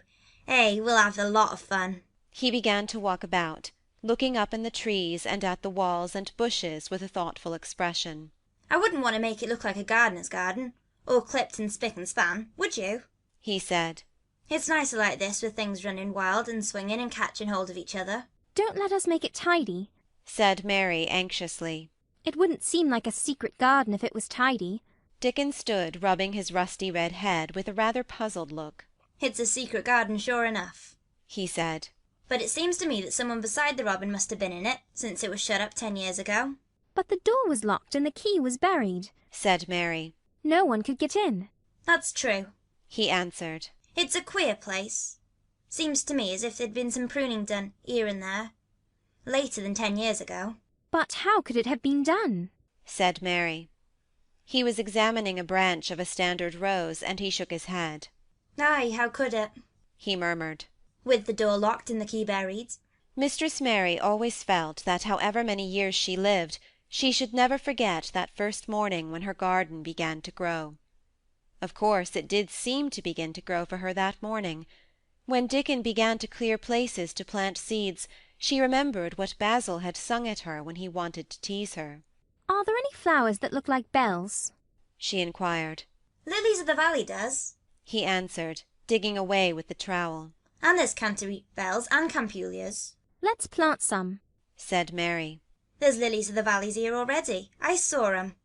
They'll have grown too close and we'll have to separate them, but there's plenty. T'other ones take 2 years to bloom from seed, but I'll bring you some bits of plants from our cottage garden. Why does thou want them? Then Mary told him about Basil and his brothers and sisters in India, and of how she had hated them, and of their calling her Mistress Mary quite contrary. They used to dance round and sing at me. They sang, "Mistress Mary quite contrary, how does your garden grow? With silver bells and cockle shells and marigolds all in a row." I just remembered it, and it made me wonder if there were really flowers like silver bells. She frowned a little, and gave her trowel a rather spiteful dig into the earth. I wasn't as contrary as they were. But Dickon laughed. Hey, he said, and as he crumbled the rich black soil, she saw he was sniffing up the scent of it. There doesn't seem to be no need for no one to be contrary, when there's flowers and such like, and lots of friendly wild things running about, making homes for themselves and building nests and singing and whistling, does there? Mary, kneeling by him holding the seeds, looked at him and stopped frowning. Dickon, she said, you are as nice as Martha said you were. I like you, and you make the 5th person. I never thought I should like 5 people. Dickon sat up on his heels as Martha did when she was polishing the grate. He did look funny and delightful, Mary thought, with his round blue eyes and red cheeks and happy-looking turned-up nose. Only 5 folks as thou likes, he said. Who's t'other for? Your mother and Martha. Mary checked them off on her fingers. And the robin, and Ben Weatherstaff.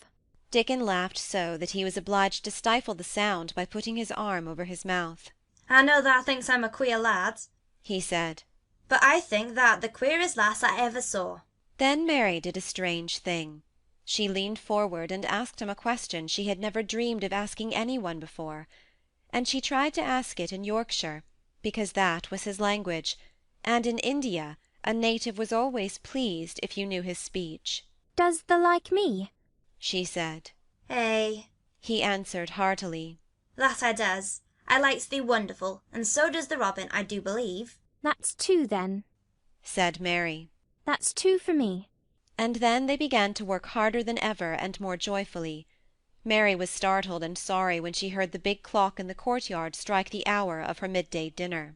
I shall have to go, she said mournfully. And you will have to go too, won't you? Dickon grinned. My dinner's easy to carry about with me, he said. Mother always lets me put a bit of something in my pocket. He picked up his coat from the grass and brought out of a pocket a lumpy little bundle tied up in a quite clean, coarse, blue and white handkerchief. It held 2 thick pieces of bread, with a slice of something laid between them. It's oftenest naught but bread, he said. But I got a fine slice of fat bacon with it today. Mary thought it looked a queer dinner, but he seemed ready to enjoy it. Run on and get thy victuals, said he. I'll be done with mine first. I'll get some more work done before I start back home. He sat down with his back against a tree.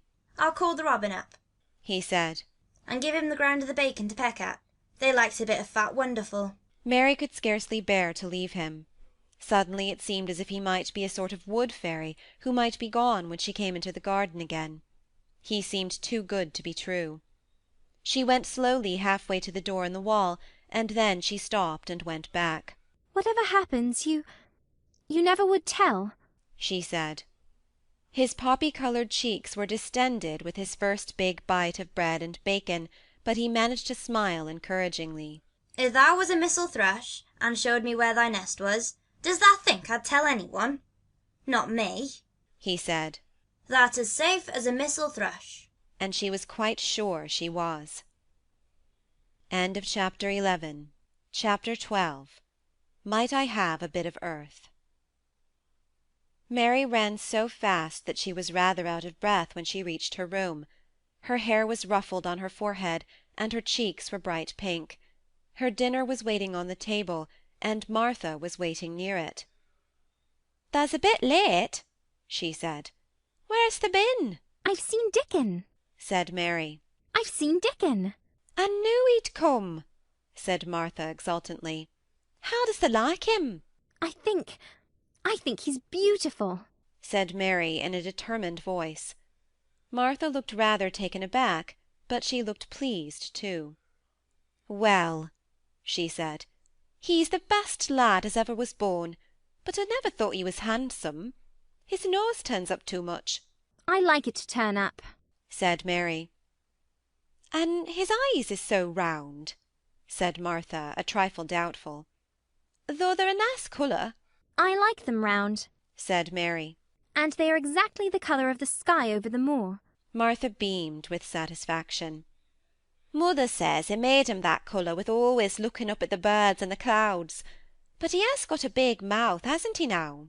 "I love his big mouth," said Mary obstinately. "I wish mine were just like it." Martha chuckled delightedly. "It'd look rare and funny in thy bit of a face," she said. "But I knowed it would be that way when they saw him. How did they like the seeds and the garden tools?" "How did you know he brought them?" said Mary. I never thought of him not bringing 'em. He'd be sure to bring 'em if they was in Yorkshire. He's such a trusty lad." Mary was afraid that she might begin to ask difficult questions, but she did not. She was very much interested in the seeds and gardening tools, and there was only one moment when Mary was frightened. This was when she began to ask where the flowers were to be planted. "Who did they ask about it?" she inquired. "I haven't asked anybody yet," said Mary, hesitating. "Well, I wouldn't ask the head gardener. He's too grand, Mr. Roach is." "I've never seen him," said Mary. "I've only seen under gardeners and Ben Weatherstaff." "If I was you, I'd ask Ben Weatherstaff," advised Martha. "He's not half as bad as he looks, for all he's so crabbed. Mr. Craven lets him do what he likes, because he was here when Mrs. Craven was alive, and he used to make her laugh. She liked him. Perhaps he'd find you a corner somewhere, out of the way." "If it was out of the way and no one wanted it, no one could mind my having it, could they?" Mary said anxiously. "There wouldn't be no reason," answered Martha. "You wouldn't do no harm." Mary ate her dinner as quickly as she could, and when she rose from the table she was going to run to her room to put on her hat again, but Martha stopped her. "I've got something to tell you," she said. "I thought I'd let you eat your dinner first. Mr. Craven came back this morning, and I think he wants to see you." Mary turned quite pale. "Oh," she said. "Why? Why? He didn't want to see me when I came. I heard Pitcher say he didn't." "Well," explained Martha, "Mrs. Medlock says it's because of mother. She was walking to Thwaite village and she met him. She'd never spoke to him before, but Mrs. Craven had been to our cottage 2 or 3 times. He'd forgot, but mother hadn't, and she made bold to stop him. I don't know what she said to him about you, but she said something has put him in the mind to see you before he goes away again to-morrow." "Oh!" cried Mary. "Is he going away to-morrow? I'm so glad." "He's going for a long time. He mayn't come back until autumn or winter. He's going to travel in foreign places. He's always doing it." "Oh, I'm so glad, so glad," said Mary thankfully. If he did not come back until winter or even autumn, there would be time to watch the secret garden come alive. Even if he found out then and took it away from her, she would have had that much at least. "When do you think he will want to see—" She did not finish the sentence, because the door opened and Mrs. Medlock walked in. She had on her best black dress and cap, and her collar was fastened with a large brooch with a picture of a man's face on it. It was a coloured photograph of Mr. Medlock, who had died years ago, and she always wore it when she was dressed up. She looked nervous and excited. "Your hair's rough," she said quickly. "Go and brush it. Martha, help her to slip on her best dress. Mr. Craven sent me to bring her to him in his study." All the pink left Mary's cheeks. Her heart began to thump, and she felt herself changing into a stiff, plain, silent child again. She did not even answer Mrs. Medlock, but turned and walked into her bedroom, followed by Martha. She said nothing while her dress was changed, and her hair brushed, and after she was quite tidy, she followed Mrs. Medlock down the corridors in silence. What was there for her to say? She was obliged to go and see Mr. Craven, and he would not like her, and she would not like him. She knew what he would think of her. She was taken to a part of the house she had not been into before. At last Mrs. Medlock knocked at a door, and when some one said, "Come in," they entered the room together. A man was sitting in an armchair before the fire, and Mrs. Medlock spoke to him. "This is Miss Mary, sir," she said. "You can go and leave her here. I will ring for you when I want you to take her away," said Mr. Craven. When she went out and closed the door, Mary could only stand waiting, a plain little thing, twisting her thin hands together. She could see that the man in the chair was not so much a hunchback as a man with high, rather crooked shoulders, and he had black hair streaked with white. He turned his head over his high shoulders and spoke to her. "Come here," he said. Mary went to him. He was not ugly. His face would have been handsome if it had not been so miserable. He looked as if the sight of her worried and fretted him, and as if he did not know what in the world to do with her. "Are you well?" he asked. Yes. Answered Mary. "Do they take good care of you?" Yes. He rubbed his forehead fretfully as he looked her over. "You are very thin," he said. I am getting fatter, Mary answered in what she knew was her stiffest way. What an unhappy face he had!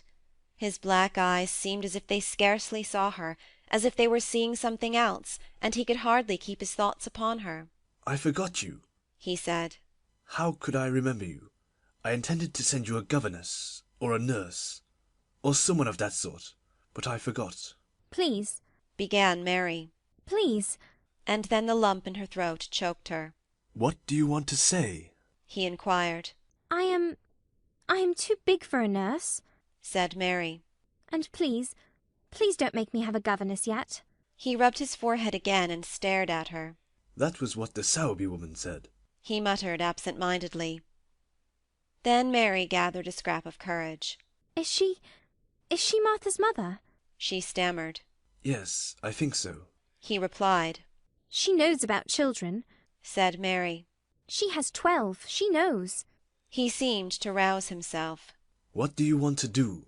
"I want to play out of doors," Mary answered, hoping that her voice did not tremble. "I never liked it in India. It makes me hungry here, and I am getting fatter." He was watching her. "Mrs. Sowerby said it would do you good. Perhaps it will," he said. "She thought you had better get stronger before you had a governess." "It makes me feel strong when I play, and the wind comes over the moor," argued Mary. "Where do you play?" he asked next. "Everywhere," gasped Mary. "Martha's mother sent me a skipping rope. I skip and run, and I look about to see if things are beginning to stick up out of the earth. I don't do any harm." "Don't look so frightened," he said in a worried voice. "You could not do any harm. A child like you. You may do what you like." Mary put her hand up to her throat, because she was afraid he might see the excited lump which she felt jump into it. She came a step nearer to him. "May I?" she said tremulously. Her anxious little face seemed to worry him more than ever. "Don't look so frightened," he exclaimed. "Of course you may. I am your guardian, though I am a poor one for any child. I cannot give you time or attention. I am too ill and wretched and distracted. But I wish you to be happy and comfortable. I don't know anything about children, but Mrs. Medlock is to see that you have all you need. I sent for you today because Mrs. Sowerby said I ought to see you. Her daughter had talked about you. She thought you needed fresh air and freedom and running about." "She knows all about children," Mary said again in spite of herself. "She ought to," said Mr. Craven. "I thought her rather bold to stop me on the moor, but she said Mrs. Craven had been kind to her." It seemed hard for him to speak his dead wife's name. "She is a respectable woman. Now I have seen you, I think she said sensible things. Play out of doors as much as you like. It's a big place, and you may go where you like and amuse yourself as you like. Is there anything you want?" As if a sudden thought had struck him. "Do you want toys, books, dolls?" Might I quavered Mary. might I have a bit of earth? In her eagerness she did not realize how queer the words would sound, and that they were not the ones she had meant to say. Mr. Craven looked quite startled. "Earth?" he repeated. "What do you mean?" To plant seeds in, to make things grow, to see them come alive. Mary faltered.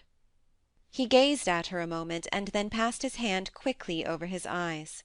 "Do you care about gardens so much?" he said slowly. I didn't know about them in India, said Mary. I was always ill and tired, and it was too hot. I sometimes made little beds in the sand and stuck flowers in them. But here it is different.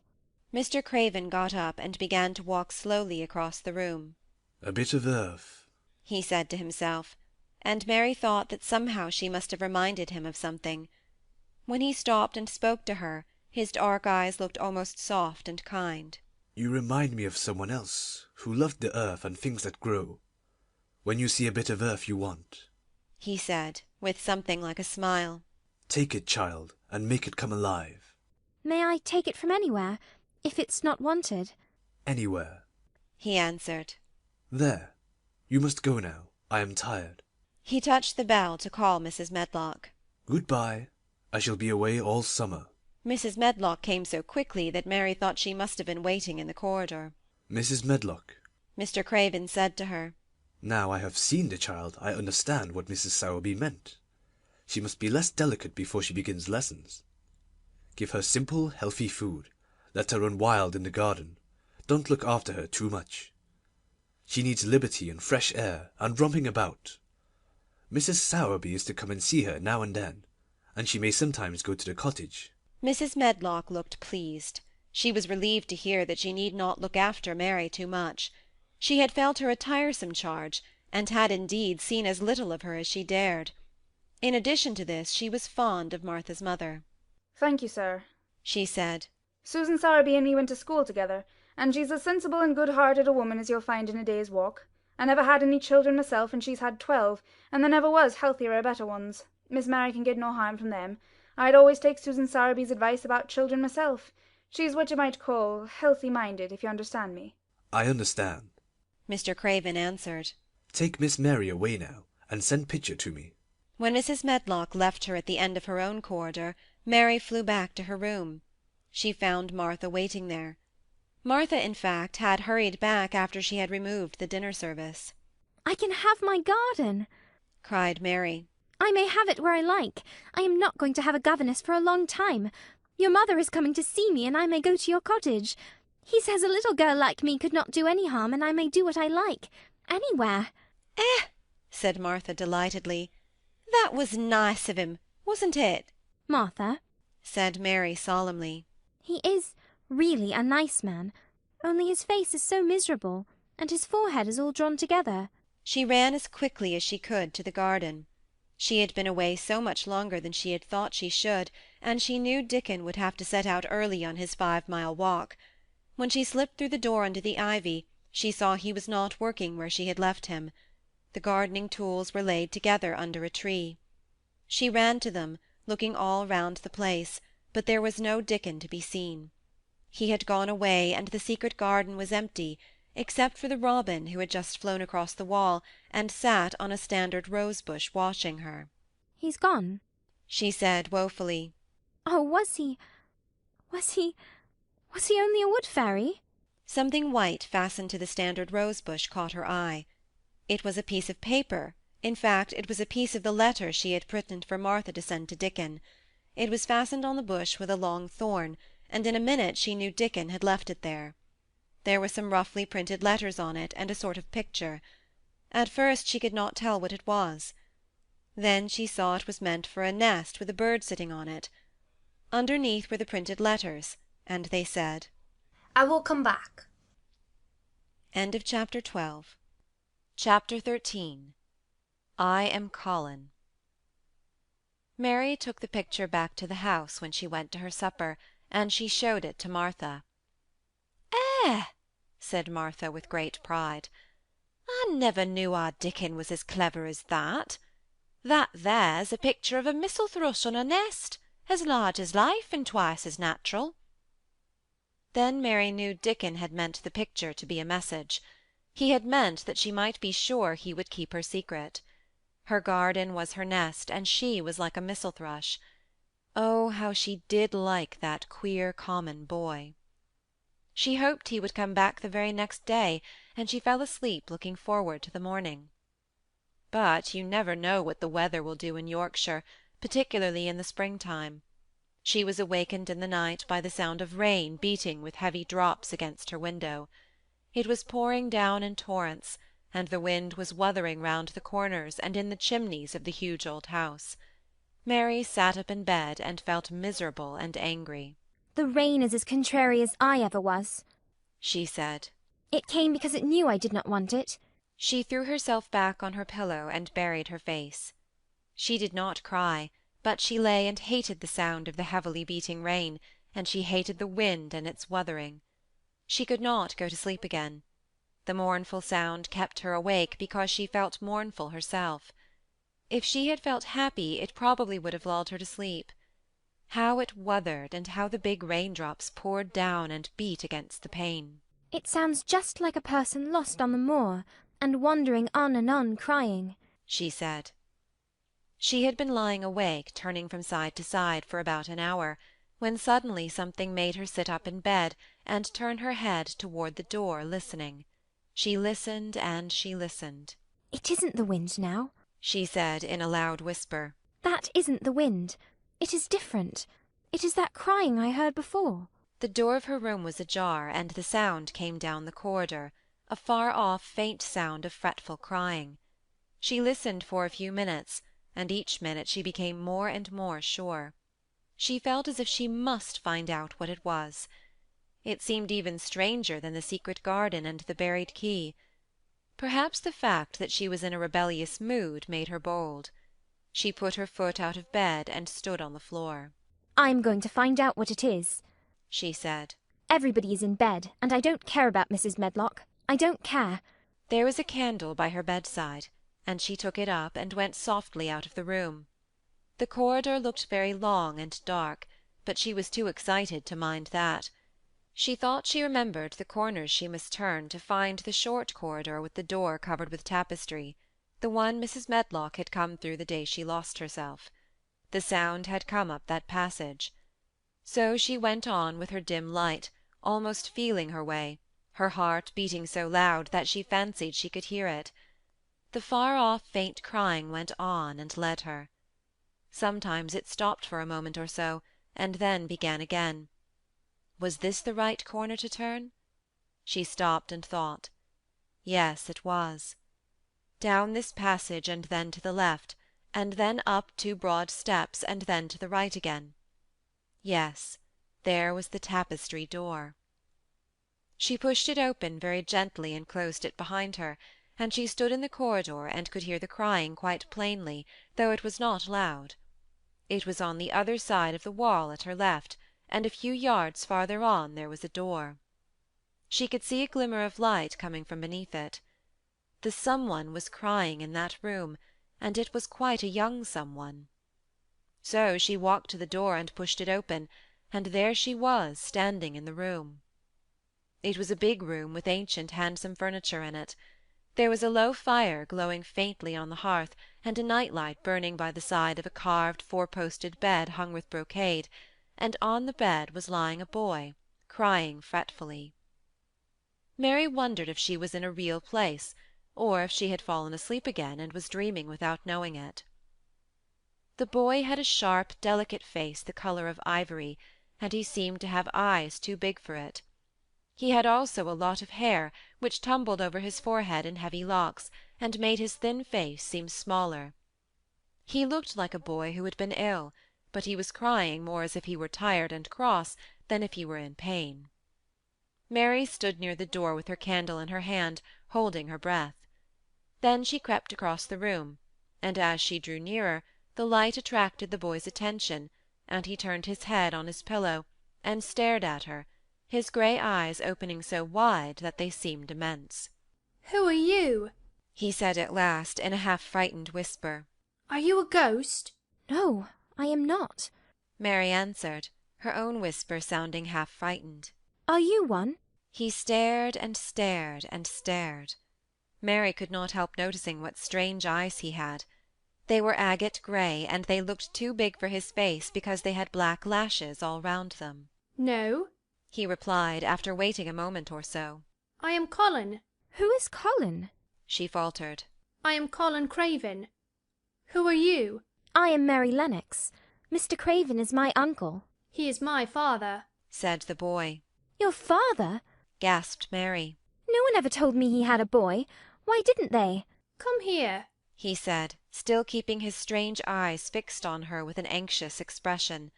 She came close to the bed, and he put out his hand and touched her. "You are real, aren't you?" he said. "I have such real dreams very often. You might be one of them." Mary had slipped on a woollen wrapper before she left her room, and she put a piece of it between his fingers. "Rub that and see how thick and warm it is," she said. "I will pinch you a little if you like, to show you how real I am. For a minute I thought you might be a dream too." "Where did you come from?" he asked. "From my own room. The wind wuthered so I couldn't go to sleep, and I heard someone crying and wanted to find out who it was. What were you crying for?" "Because I couldn't go to sleep either, and my head ached. Tell me your name again." "Mary Lennox. Did no one ever tell you I had come to live here?" He was still fingering the fold of her wrapper, but he began to look a little more as if he believed in her reality. "No," he answered. "They daren't." "Why?" asked Mary. "Because I should have been afraid you would see me. I won't let people see me and talk me over." "Why?" Mary asked again, feeling more mystified every moment. "Because I am like this always, ill and having to lie down. My father won't let people talk me over either. The servants are not allowed to speak about me. If I live I may be a hunchback, but I shan't live. My father hates to think I may be like him." "Oh, what a queer house this is," Mary said. "What a queer house. Everything is a kind of secret. Rooms are locked up and gardens are locked up. And you, have you been locked up?" "No. I stay in this room because I don't want to be moved out of it. It tires me too much." "Does your father come and see you?" Mary ventured. "Sometimes. Generally when I am asleep. He doesn't want to see me." "Why?" Mary could not help asking again. A sort of angry shadow passed over the boy's face. "My mother died when I was born, and it makes him wretched to look at me. He thinks I don't know, but I've heard people talking. He almost hates me." "He hates the garden because she died," said Mary, half speaking to herself. "What garden?" the boy asked.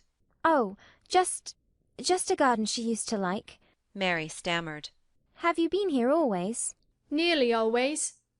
Sometimes I've been taken to places at the seaside, but I won't stay, because people stare at me.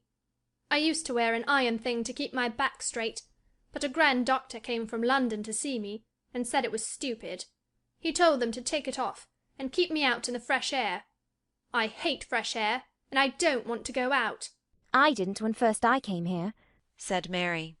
"Why do you keep looking at me like that?" "Because of the dreams that are so real," he answered rather fretfully.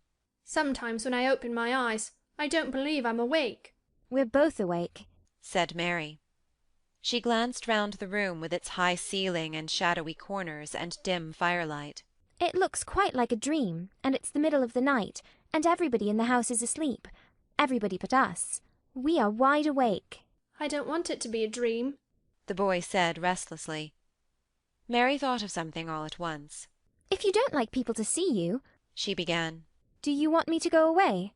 He still held the fold of her wrapper, and he gave it a little pull. "No," he said.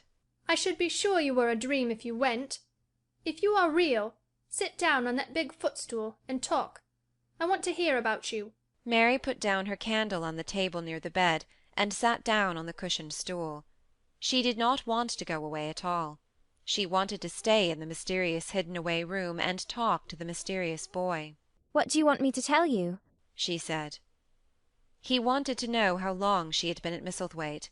He wanted to know which corridor her room was on. He wanted to know what she had been doing, if she disliked the moor as he disliked it, where she had lived before she came to Yorkshire. She answered all these questions and many more, and he lay back on his pillow and listened.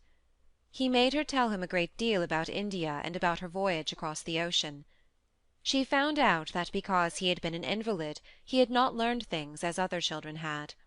One of his nurses had taught him to read when he was quite little, and he was always reading and looking at pictures and splendid books. Though his father rarely saw him when he was awake, he was given all sorts of wonderful things to amuse himself with. He never seemed to have been amused, however. He could have anything he asked for, and was never made to do anything he did not like to do. "Every one is obliged to do what pleases me," he said indifferently. "It makes me ill to be angry. No one believes I shall live to grow up." He said it as if he was so accustomed to the idea that it had ceased to matter to him at all. He seemed to like the sound of Mary's voice. As she went on talking he listened in a drowsy, interested way. Once or twice she wondered if he were not gradually falling into a doze. But at last he asked a question which opened up a new subject. "How old are you?" he asked. "I am 10. Answered Mary, forgetting herself for the moment. "And so are you." "How do you know that?" he demanded in a surprised voice. "Because when you were born, the garden door was locked and the key was buried, and it has been locked for 10 years. Colin half sat up, turning toward her, leaning on his elbows. "What garden door was locked? Who did it? Where was the key buried?" he exclaimed, as if he were suddenly very much interested. It was the garden Mr. Craven hates," said Mary nervously. "He locked the door. No one knew where he buried the key." "What sort of a garden is it?" Colin persisted eagerly.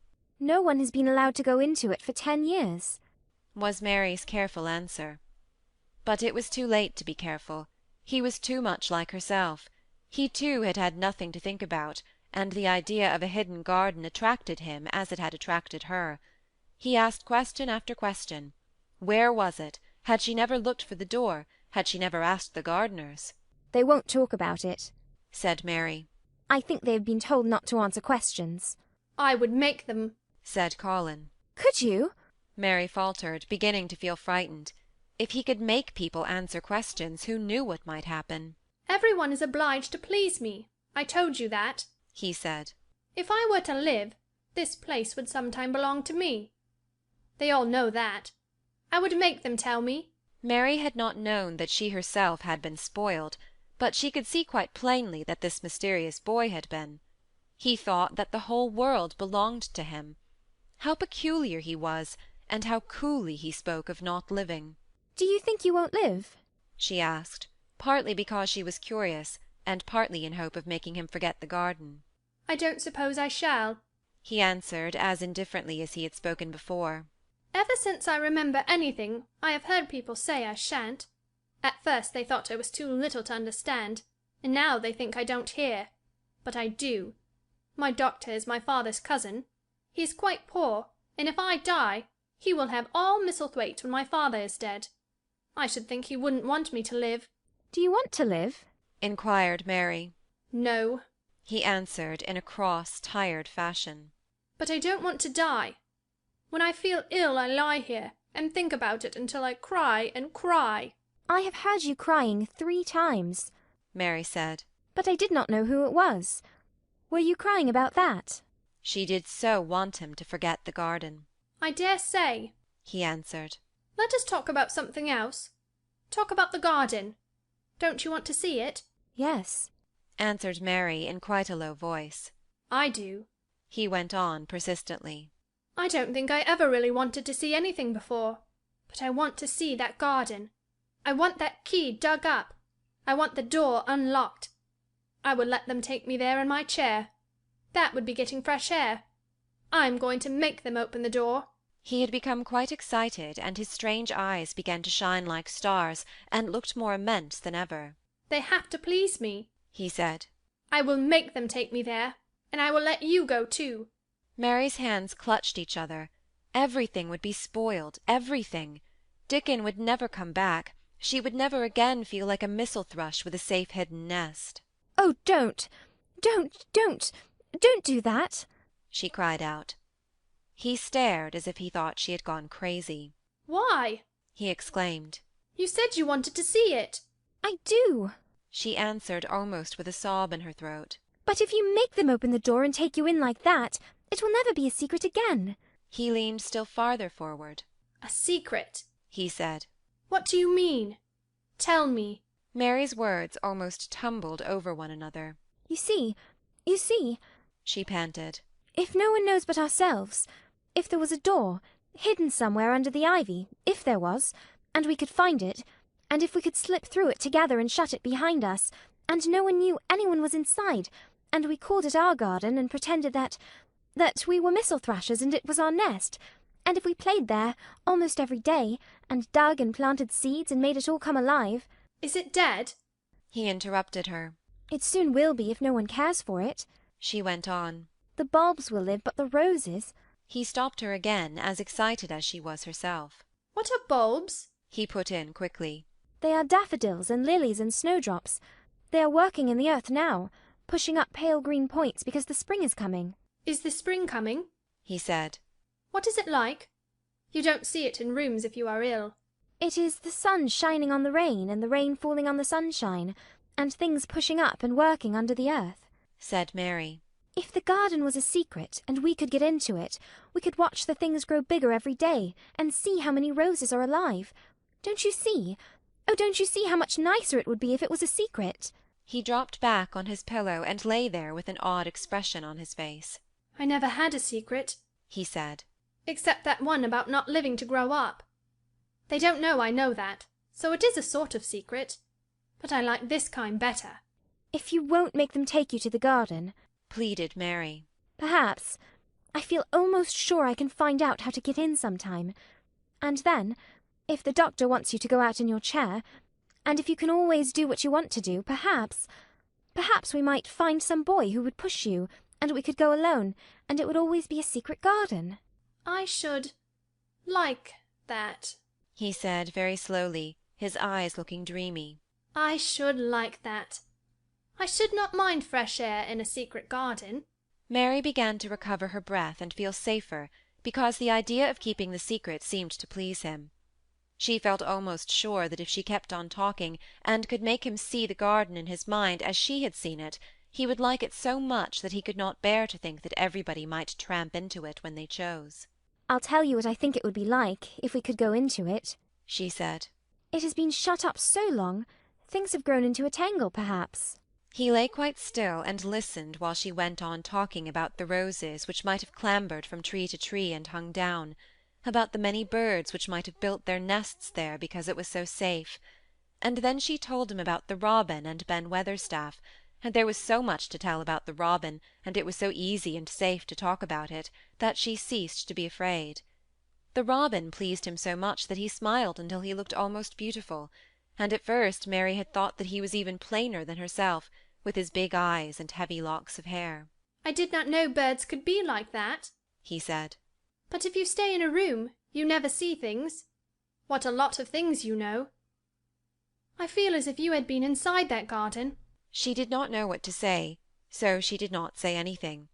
He evidently did not expect an answer, and the next moment he gave her a surprise. "I'm going to let you look at something," he said. "Do you see that rose-coloured silk curtain hanging on the wall over the mantelpiece?" Mary had not noticed it before, but she looked up and saw it. It was a curtain of soft silk hanging over what seemed to be some picture. "Yes," she answered. "There is a cord hanging from it," said Colin. "Go and pull it." Mary got up, much mystified, and found the cord. When she pulled it, the silk curtain ran back on rings, and when it ran back it uncovered a picture. It was the picture of a girl with a laughing face. She had bright hair tied up with a blue ribbon, and her gay, lovely eyes were exactly like Colin's unhappy ones, agate grey and looking twice as big as they really were, because of the black lashes all round them. "She is my mother," said Colin complainingly. "I don't see why she died. Sometimes I hate her for doing it." "How queer," said Mary. "If she had lived, I believe I should not have been ill always," he grumbled. "I dare say I should have lived too, and my father would not have hated to look at me.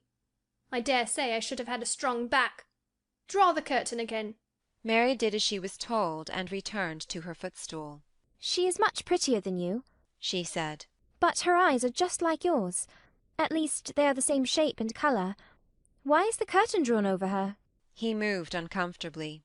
"I made them do it," he said. "Sometimes I don't like to see her looking at me. She smiles too much when I am ill and miserable. Besides, she is mine, and I don't want everyone to see her." There were a few moments of silence, and then Mary spoke. What would Mrs. Medlock do if she found out that I had been here? She inquired. "She would do as I told her to do," he answered. "And I should tell her that I wanted you to come here and talk to me every day. I am glad you came." "So am I," said Mary. "I will come as often as I can, but—" She hesitated. "I shall have to look every day for the garden door." "Yes, you must," said Colin. "and you can tell me about it afterward." He lay thinking a few minutes, as he had done before, and then he spoke again. "I think you shall be a secret too," he said. "I will not tell them until they find out.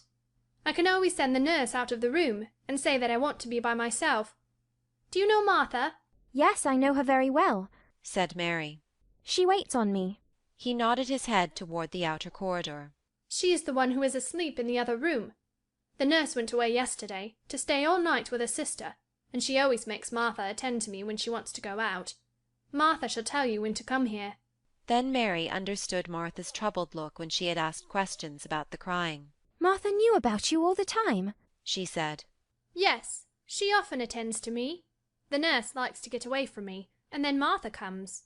"I have been here a long time," said Mary. "Shall I go away now? Your eyes look sleepy."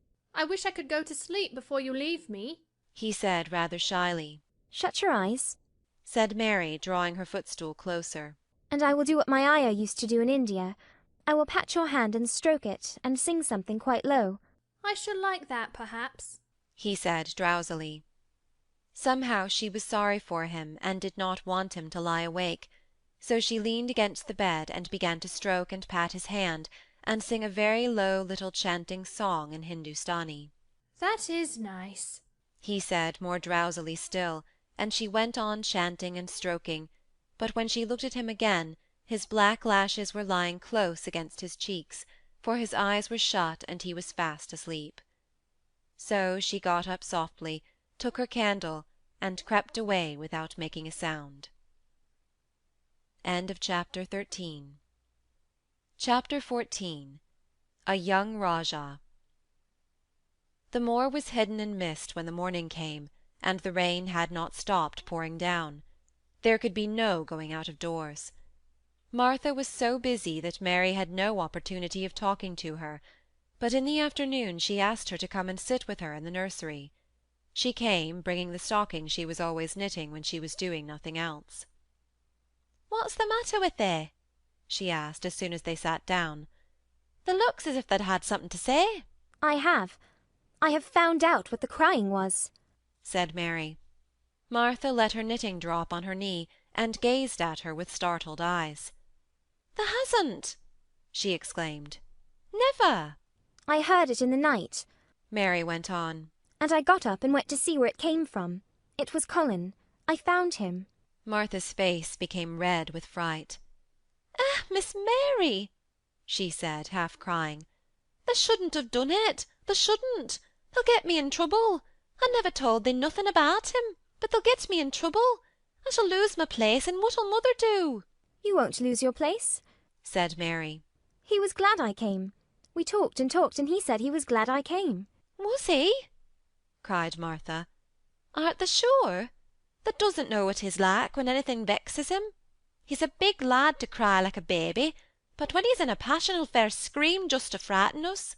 He knows us daren't call our souls our own." "He wasn't vexed," said Mary. "I asked him if I should go away, and he made me stay.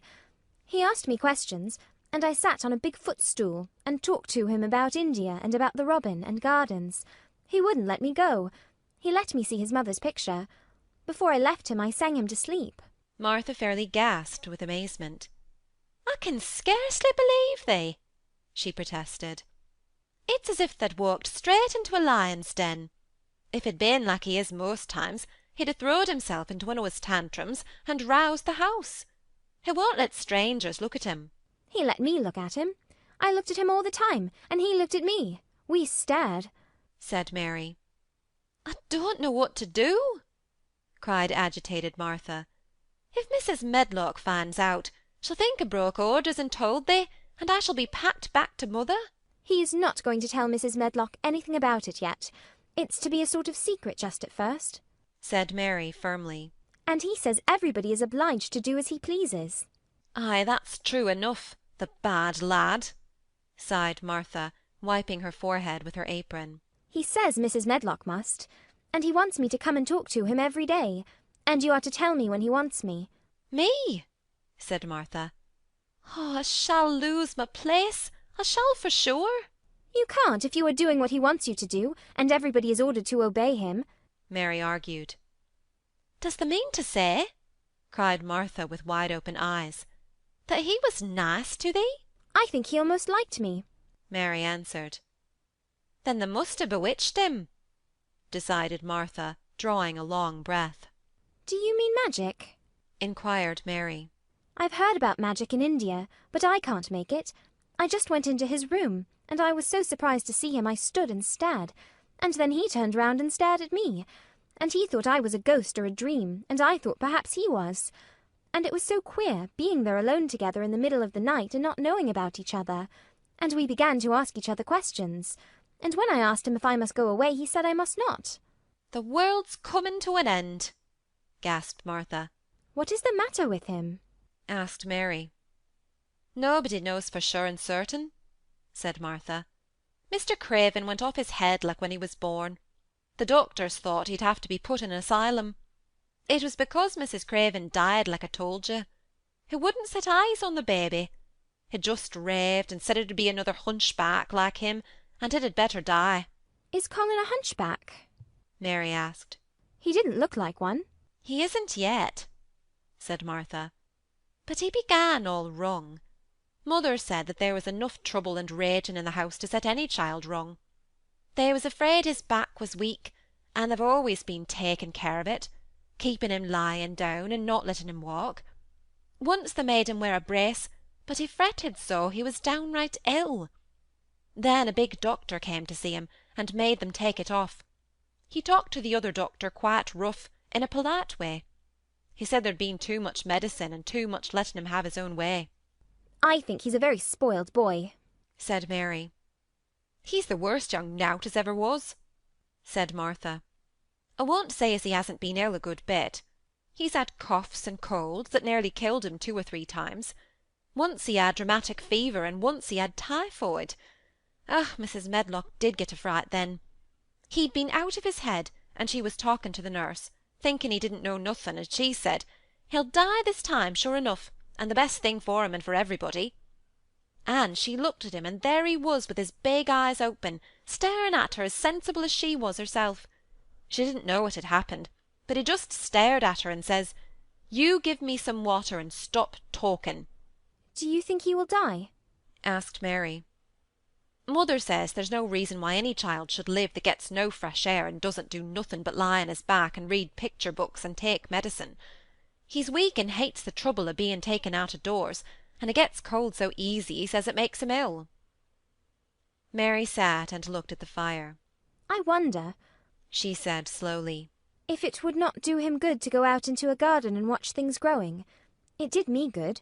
"One of the worst fits he ever had," said Martha, "was one time they took him out where the roses is by the fountain. He'd been reading in a paper about people getting something he called rose cult, and he began to sneeze and said he'd got it, and then a new gardener, as didn't know the rules, passed by and looked at him curious. He threw himself into a passion, and he said he'd looked at him because he was going to be a hunchback. He cried himself into a fever, and was ill all night." "If he ever gets angry at me, I'll never go and see him again," said Mary. "He'll have thee if he wants thee," said Martha. "They may as well know that at the start." Very soon afterward a bell rang, and she rolled up her knitting. "I dare say the nurse wants me to stay with him a bit," she said. "I hope he's in a good temper." She was out of the room about 10 minutes, and then she came back with a puzzled expression. "Well, thou hast bewitched him," she said. "He's up in his sofa, with his picture books. He's told the nurse to stay away till 6 o'clock. I'm to wait in the next room. The minute she was gone, he called me to him and says, 'I want Mary Lennox to come and talk to me, and remember, you're not to tell any one.' You'd better go as quick as you can." Mary was quite willing to go quickly. She did not want to see Colin as much as she wanted to see Dickon, but she wanted to see him very much. There was a bright fire on the hearth when she entered his room, and in the daylight she saw it was a very beautiful room indeed. There were rich colours in the rugs and hangings and pictures and books on the walls, which made it look glowing and comfortable even in spite of the grey day and falling rain. Colin looked rather like a picture himself. He was wrapped in a velvet dressing-gown, and sat against a big brocaded cushion. He had a red spot on each cheek. "Come in," he said. "I've been thinking about you all morning." "I've been thinking about you too," answered Mary. "You don't know how frightened Martha is. She says Mrs. Medlock will think she told me about you, and then she will be sent away." He frowned. "Go and tell her to come here," he said. "She is in the next room." Mary went and brought her back. Poor Martha was shaking in her shoes. Colin was still frowning. "Have you to do what I please, or have you not?" he demanded. "I have to do what you please, sir," Martha faltered, turning quite red. "Has Medlock to do what I please?" "Everybody has, sir," said Martha. "Well, then, if I order you to bring Miss Mary to me, how can Medlock send you away if she finds it out?" "Please don't let her, sir," pleaded Martha. "I'll send her away if she dares to say a word about such a thing," said Master Craven grandly. "She wouldn't like that, I can tell you." "Thank you, sir," bobbing a curtsy. "I want to do my duty, sir." "What I want is your duty," said Colin more grandly still. "I'll take care of you. Now go away." When the door closed behind Martha, Colin found Mistress Mary gazing at him as if he had set her wondering. "Why do you look at me like that?" he asked her. "What are you thinking about?" "I am thinking about 2 things." "What are they? Sit down and tell me."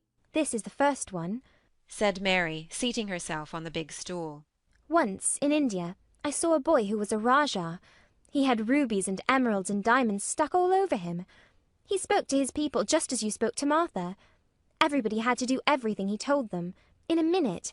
I think they would have been killed if they hadn't." "I shall make you tell me about Rajahs presently," he said. "But first tell me what the second thing was." "I was thinking," said Mary, "how different you are from Dickon." "Who is Dickon?" he said. "What a queer name." She might as well tell him. She thought she could talk about Dickon without mentioning the secret garden. She had liked to hear Martha talk about him. Besides, she longed to talk about him. It would seem to bring him nearer. "He is Martha's brother. He is 12 years old," she explained. "He is not like anyone else in the world. He can charm foxes and squirrels and birds, just as the natives in India charm snakes. He plays a very soft tune on a pipe, and they come and listen." There were some big books on a table at his side, and he dragged one suddenly toward him. "There is a picture of a snake charmer in this," he exclaimed. "Come and look at it." The book was a beautiful one with superb coloured illustrations, and he turned to one of them. "Can he do that?" he asked eagerly. "He played on his pipe, and they listened," Mary explained. "But he doesn't call it magic. He says it's because he lives on the moor so much and he knows their ways. He says he feels sometimes as if he was a bird or a rabbit himself, he likes them so. I think he asked the robin questions. It seemed as if they talked to each other in soft chirps." Colin lay back on his cushion, and his eyes grew larger and larger, and the spots on his cheeks burned. "Tell me some more about him," he said. "He knows all about eggs and nests," Mary went on. "and he knows where foxes and badgers and otters live. He keeps them secret, so that other boys won't find their holes and frighten them. He knows about everything that grows or lives on the moor." "Does he like the moor?" said Colin. "How can he, when it's such a great, bare, dreary place?" "It's the most beautiful place," protested Mary.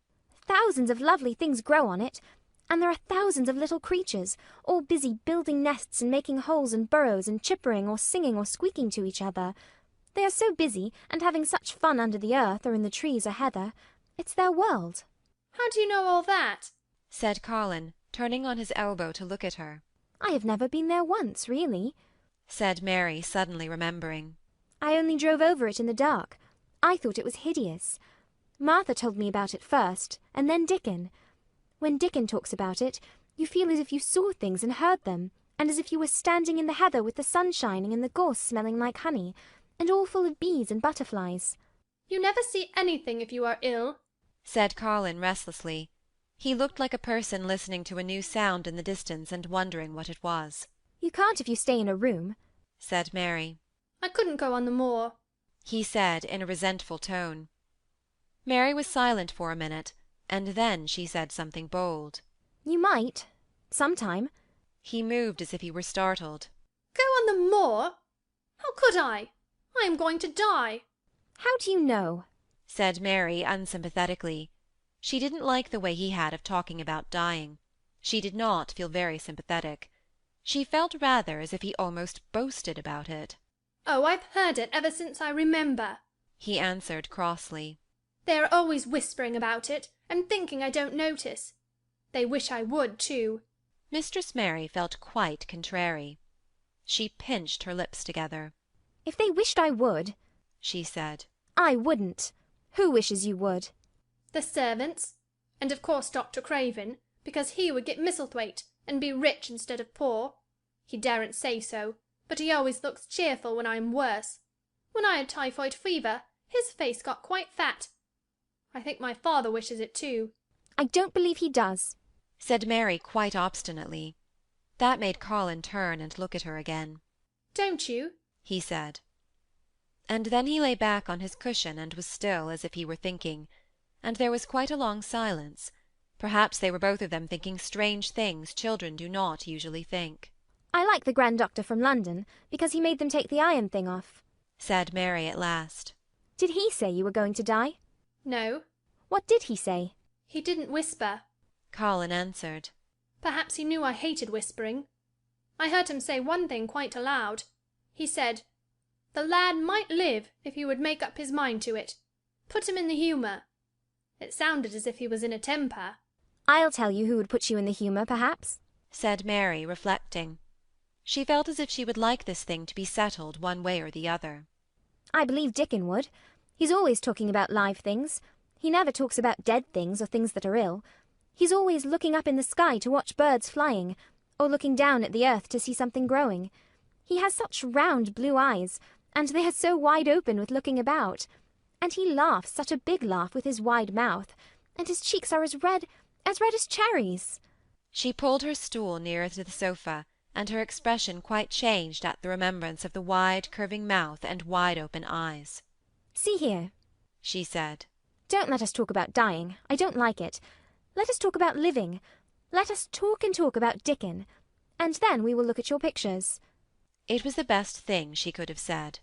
To talk about Dickon meant to talk about the moor and about the cottage, and the 14 people who lived in it on 16 shillings a week, and the children who got fat on the moor grass like the wild ponies, and about Dickon's mother and the skipping rope and the moor with the sun on it, and about pale green points sticking up out of the black sod. And it was all so alive that Mary talked more than she had ever talked before, and Colin both talked and listened as he had never done either before, and they both began to laugh over nothings as children will when they are happy together. And they laughed so that in the end they were making as much noise as if they had been 2 ordinary healthy natural 10-year-olds, instead of a hard little unloving girl and a sickly boy who believed that he was going to die. They enjoyed themselves so much that they forgot the pictures and they forgot about the time. They had been laughing quite loudly over Ben Weatherstaff and his robin, and Colin was actually sitting up as if he had forgotten about his weak back, when he suddenly remembered something. Do you know there is one thing we have never once thought of? He said. We are cousins. It seemed so queer that they had talked so much and never remembered this simple thing that they laughed more than ever, because they had got into the humour to laugh at anything. And in the midst of the fun the door opened, and in walked Dr. Craven and Mrs. Medlock. Dr. Craven started in actual alarm, and Mrs. Medlock almost fell back because he had accidentally bumped against her. Good Lord! exclaimed poor Mrs. Medlock, with her eyes almost starting out of her head. Good Lord! What is this? said Dr. Craven, coming forward. What does it mean? Then Mary was reminded of the boy Rajah again. Colin answered as if neither the doctor's alarm nor Mrs. Medlock's terror were of the slightest consequence. He was as little disturbed or frightened as if an elderly cat and dog had walked into the room. This is my cousin, Mary Lennox, he said. I asked her to come and talk to me. I like her. She must come and talk to me whenever I send for her. Dr. Craven turned reproachfully to Mrs. Medlock. Oh, sir, she panted. I don't know how it's happened. There's not a servant in the place that dare talk. They all have their orders. Nobody told her anything, said Colin. She heard me crying and found me herself. I am glad she came. Don't be silly, Medlock. Mary saw that Dr. Craven did not look pleased, but it was quite plain that he dare not oppose his patient. He sat down by Colin and felt his pulse. I'm afraid there's been too much excitement. Excitement is not good for you, my boy, he said. I should be excited if she kept away, answered Colin, his eyes beginning to look dangerously sparkling. I am better. She makes me better. The nurse must bring up her tea with mine. We will have tea together. Mrs. Medlock and Dr. Craven looked at each other in a troubled way, but there was evidently nothing to be done. He does look rather better, sir, ventured Mrs. Medlock. But, thinking the matter over, he looked better this morning before she came into the room. She came into the room last night. She stayed with me a long time. She sang a Hindustani song to me, and it made me go to sleep, said Colin. I was better when I wakened up. I wanted my breakfast. I want my tea now. Tell nurse, Medlock. Dr. Craven did not stay very long. He talked to the nurse for a few minutes when she came into the room, and said a few words of warning to Colin. He must not talk too much. He must not forget that he was ill. He must not forget that he was very easily tired. Mary thought that there seemed to be a number of uncomfortable things he was not to forget. Colin looked fretful and kept his strange black-lashed eyes fixed on Dr. Craven's face. I want to forget it, he said at last. She makes me forget it. That is why I want her. Dr. Craven did not look happy when he left the room. He gave a puzzled glance at the little girl sitting on the large stool. She had become a stiff, silent child again as soon as he entered, and he could not see what the attraction was. The boy actually did look brighter, however, and he sighed rather heavily as he went down the corridor. They are always wanting me to eat things when I don't want to, said Colin, as the nurse brought in the tea and put it on the table by the sofa. Now, if you'll eat, I will. Those muffins look so nice and hot. Tell me about Rajahs. End of Chapter 14. Chapter 15. Nest Building. After another week of rain, the high arch of blue sky appeared again, and the sun which poured down was quite hot. Though there had been no chance to see either the secret garden or Dickon, Mistress Mary had enjoyed herself very much. The week had not seemed long. She had spent hours of every day with Colin in his room, talking about Rajahs or gardens or Dickon, and the cottage on the moor. They had looked at splendid books and pictures, and sometimes Mary had read things to Colin, and sometimes he had read a little to her.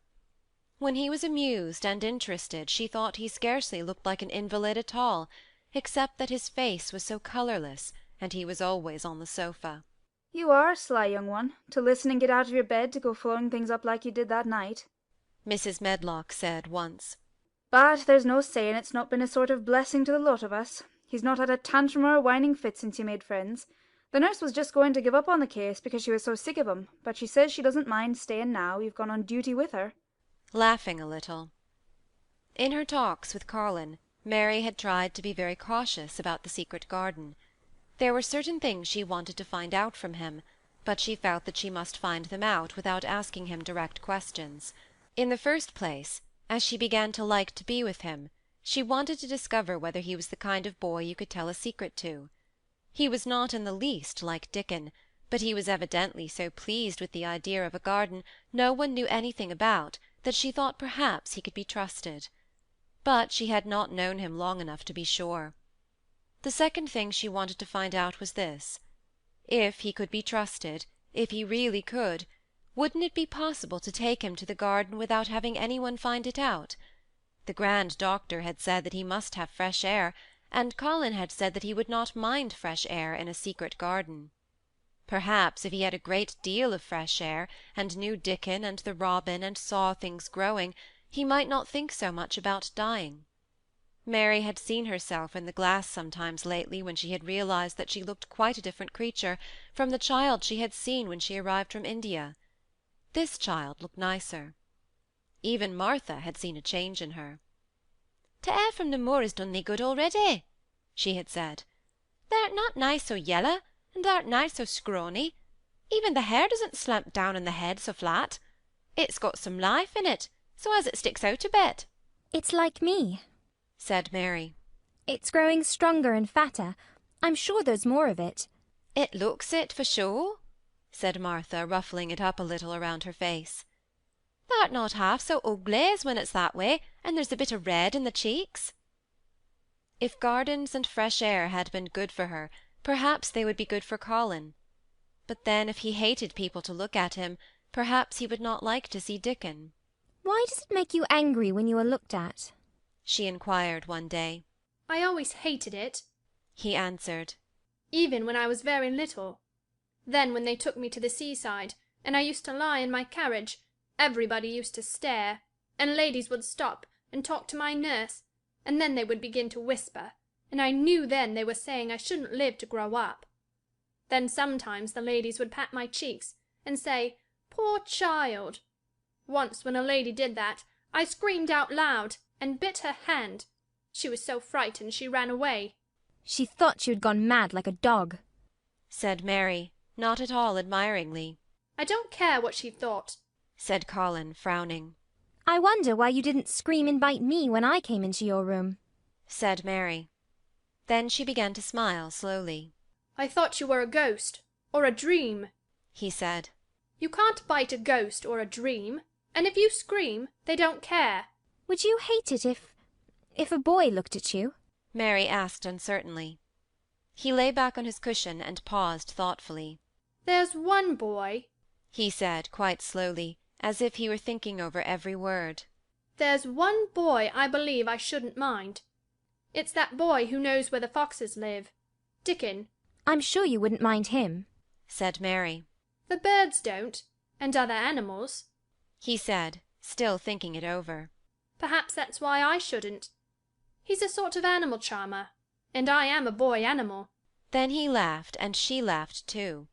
In fact, it ended in their both laughing a great deal and finding the idea of a boy animal hiding in his hole very funny indeed. What Mary felt afterward was that she need not fear about Dickon. On that first morning when the sky was blue again, Mary wakened very early. The sun was pouring in slanting rays through the blinds, and there was something so joyous in the sight of it that she jumped out of bed and ran to the window. She drew up the blinds and opened the window itself with a great waft of fresh scented air blew in upon her.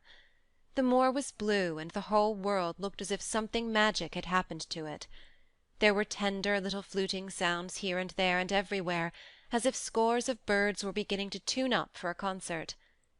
Mary put her hand out of the window and held it in the sun. It's warm, warm, she said. It will make the green points push up and up and up, and it will make the bulbs and roots work and struggle with all their might under the earth. She kneeled down and leaned out of the window as far as she could, breathing big breaths and sniffing the air, until she laughed because she remembered what Dickon's mother had said about the end of his nose quivering like a rabbit's. It must be very early, she said. The little clouds are all pink, and I've never seen the sky look like this. No one is up. I don't even hear the stable boys. A sudden thought made her scramble to her feet. I can't wait. I'm going to see the garden. She had learned to dress herself by this time, and she put on her clothes in 5 minutes. She knew a small side door which she could unbolt herself, and she flew downstairs in her stocking feet and put on her shoes in the hall. She unchained and unbolted and unlocked, and when the door was open, she sprang across the step with one bound, and there she was standing on the grass, which seemed to have turned green, and with the sun pouring down on her, and warm sweet wafts about her, and the fluting and twittering and singing coming from every bush and tree. She clasped her hands for pure joy, and looked up in the sky, and it was so blue and pink and pearly and white, and flooded with springtime light, that she felt as if she must flute and sing aloud herself, and knew that thrushes and robins and skylarks could not possibly help it. She ran around the shrubs and paths towards the secret garden. "It is all different already," she said. "The grass is greener, and things are sticking up everywhere, and things are uncurling, and green buds of leaves are showing. This afternoon I am sure Dickon will come." The long warm rain had done strange things to the herbaceous beds which bordered the walk by the lower wall. There were things sprouting and pushing out from the roots of clumps of plants, and there were actually here and there glimpses of royal purple and yellow unfurling among the stems of crocuses. 6 months before, Mistress Mary would not have seen how the world was waking up, but now she missed nothing. When she had reached the place where the door hid itself under the ivy, she was startled by a curious loud sound.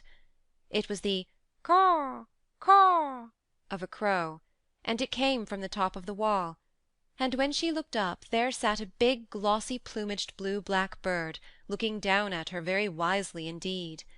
She had never seen a crow so close before, and he made her a little nervous, but the next moment he spread his wings and flapped away across the garden. She hoped he was not going to stay inside, and she pushed the door open, wondering if he would. When she got fairly into the garden, she saw that he probably did intend to stay, because he had alighted on a dwarf apple-tree, and under the apple-tree was lying a little reddish animal with a bushy tail, and both of them were watching the stooping body and rust-red head of Dickon, who was kneeling on the grass working hard. Mary flew across the grass to him. "Oh, Dickon! Dickon!" she cried out. "How could you get here so early? How could you? The sun has only just got up." He got up himself, laughing and glowing and tousled, his eyes like a bit of the sky. "Eh," he said. "I was up long before him. How could I have stayed abed? The world's all fair begun again this morning, it has. And it's working and humming and scratching and piping and nest building and breathing out scents, till you got to be out instead of lying on your back. When the sun did jump up, the moor went mad with joy, and I was in the midst of the heather, and I run like mad myself, shouting and singing. And I come straight here. I couldn't have stayed away. Why, the garden was lying here waiting." Mary put her hands on her chest, panting as if she had been running herself. "Oh, Dickon, Dickon!" she said. "I'm so happy I can scarcely breathe." Seeing him talking to a stranger, the little bushy-tailed animal rose from its place under the tree and came to him, and the rook, cawing once, flew down from its branch and settled quietly on his shoulder. "This is the little fox cub," he said, rubbing the little reddish animal's head. "His name's Captain, and this here's Soot. Soot flew across the moor with me and Captain. He run the same as if the hounds had been on him. They both felt the same as I did." Neither of the creatures looked as if he were the least afraid of Mary. When Dickon began to walk about, Soot stayed on his shoulder, and Captain trotted quietly close to his side. "See here," said Dickon. "See how these are pushed up, and these and these? And, look at these here." He threw himself upon his knees, and Mary went down beside him. They had come upon a whole clump of crocuses burst into purple and orange and gold. Mary bent her face down and kissed them. "You never kiss a person in that way," she said when she lifted her head. "Flowers are so different." He looked puzzled, but smiled. He said. "I've kissed mother many a time that way when I came in from the moor on a day of roaming, and she stood at the door in the sun, looking so glad and comfortable." They ran from one part of the garden to another, and found so many wonders that they were obliged to remind themselves that they must whisper or speak low. He showed her swelling leaf-buds on rose branches which had seemed dead. He showed her 10,000 new green points pushing through the mould. They put their eager young noses close to the earth and sniffed its warmed springtime breathing. They dug and pulled and laughed low with rapture until Mistress Mary's hair was as tumbled as Dickon's, and her cheeks were almost as poppy-red as his. There was every joy on earth in the secret garden that morning, and in the midst of them came a delight more delightful than all, because it was more wonderful. Swiftly something flew across the wall and darted through the trees to a close-grown corner, a little flare of red-breasted bird with something hanging from its beak. Dickon stood quite still and put his hand on Mary, almost as if they had suddenly found themselves laughing in a church. We munnot stir, he whispered in broad Yorkshire. We munnot scarce breathe. I knowed he was mate hunting when I seed him last. It's Ben Weatherstaff's robin. He's building his nest. He'll stay here if us don't fight him. They settled down softly upon the grass and sat there without moving. Us mustn't seem if us was watching him too close, said Dickon. He'd be out with us for good if he got the notion us was interfering now. He'd be a good bit different till all this is over. He's setting up housekeeping. He'll be a bit shyer and readier to take things ill. He's got no time for visiting and gossiping. Us must keep still a bit and try and look as if us was grass and trees and bushes. Then when he's got used to seeing us, I'll chirp a bit and he'll know us'll not be in his way. Mistress Mary was not at all sure that she knew, as Dickon seemed to, how to try to look like grass and trees and bushes. But he had said the queer thing as if it were the simplest and most natural thing in the world, and she felt it must be quite easy to him, and indeed she watched him for a few minutes carefully, wondering if it was possible for him to quietly turn green and put out branches and leaves. But he only sat wonderfully still, and when he spoke dropped his voice to such a softness that it was curious that she could hear him, but she could. It's part of the springtime nest building is, he said. I'll warrant it's been going on in the same way ever since the world began. They've got their way of thinking and doing things, and a body better not meddle. You can lose a friend in springtime easier than any other season if you're too curious. If we talk about him, I can't help looking at him, Mary said as softly as possible. We must talk of something else. There is something I want to tell you. He'll like it better if us talk to someone else, said Dickon. What is it thou's got to tell me? Well, do you know about Colin? She whispered. He turned his head to look at her. What does thou know about him? He asked. I've seen him. I have been to talk to him every day this week. He wants me to come. He says I'm making him forget about being ill and dying, answered Mary. Dickon looked actually relieved as soon as the surprise died away from his round face. I'm glad of that, he exclaimed. Right down I'm glad. It makes me easy. I knowed I mustn't say nothing about him, and I don't like having to hide things. Don't you like hiding the garden? said Mary. I'll never tell about that, he answered. But I says to Mother, Mother, I says, I got a secret to keep. It's not a bad un, thou knows that. It's no worse than hiding where a bird's nest is. Thou doesn't mind it, does thou? Mary always wanted to hear about Mother. What did she say? She asked, not at all afraid to hear. Dickon grinned sweet-temperedly. It was just like her what she said, he answered. She gave my head a bit of a rub and laughed and said, lad, thou can keep all the secrets thou likes. I knowed thee 12 year. How did you know about Colin? asked Mary. Everybody as knowed about Mester Craven knowed there was a little lad as was like to be a cripple, and they knowed Mester Craven didn't like him to be talked about. Folk is sorry for Mester Craven because Mrs. Craven was such a beautiful lady and they were so fond of her. Mrs. Medlock stops in our cottage whenever she goes to Thwaite, and she doesn't mind talking to Mother before us children, because she knows us has been brought up to be trusty. How did thou find out about him? Martha was in fine trouble the last time she came home. She says thou heard him fretting, and thou was asking questions, and she didn't know what to say. Mary told him her story about the midnight wuthering of the wind which had wakened her, and about the faint far-off sounds of the complaining voice which had led her down the dark corridors with her candle, and had ended with her opening of the door of the dimly lighted room with the carven four-posted bed in the corner. When she described the small ivory-white face and the strange black-rimmed eyes, Dickon shook his head.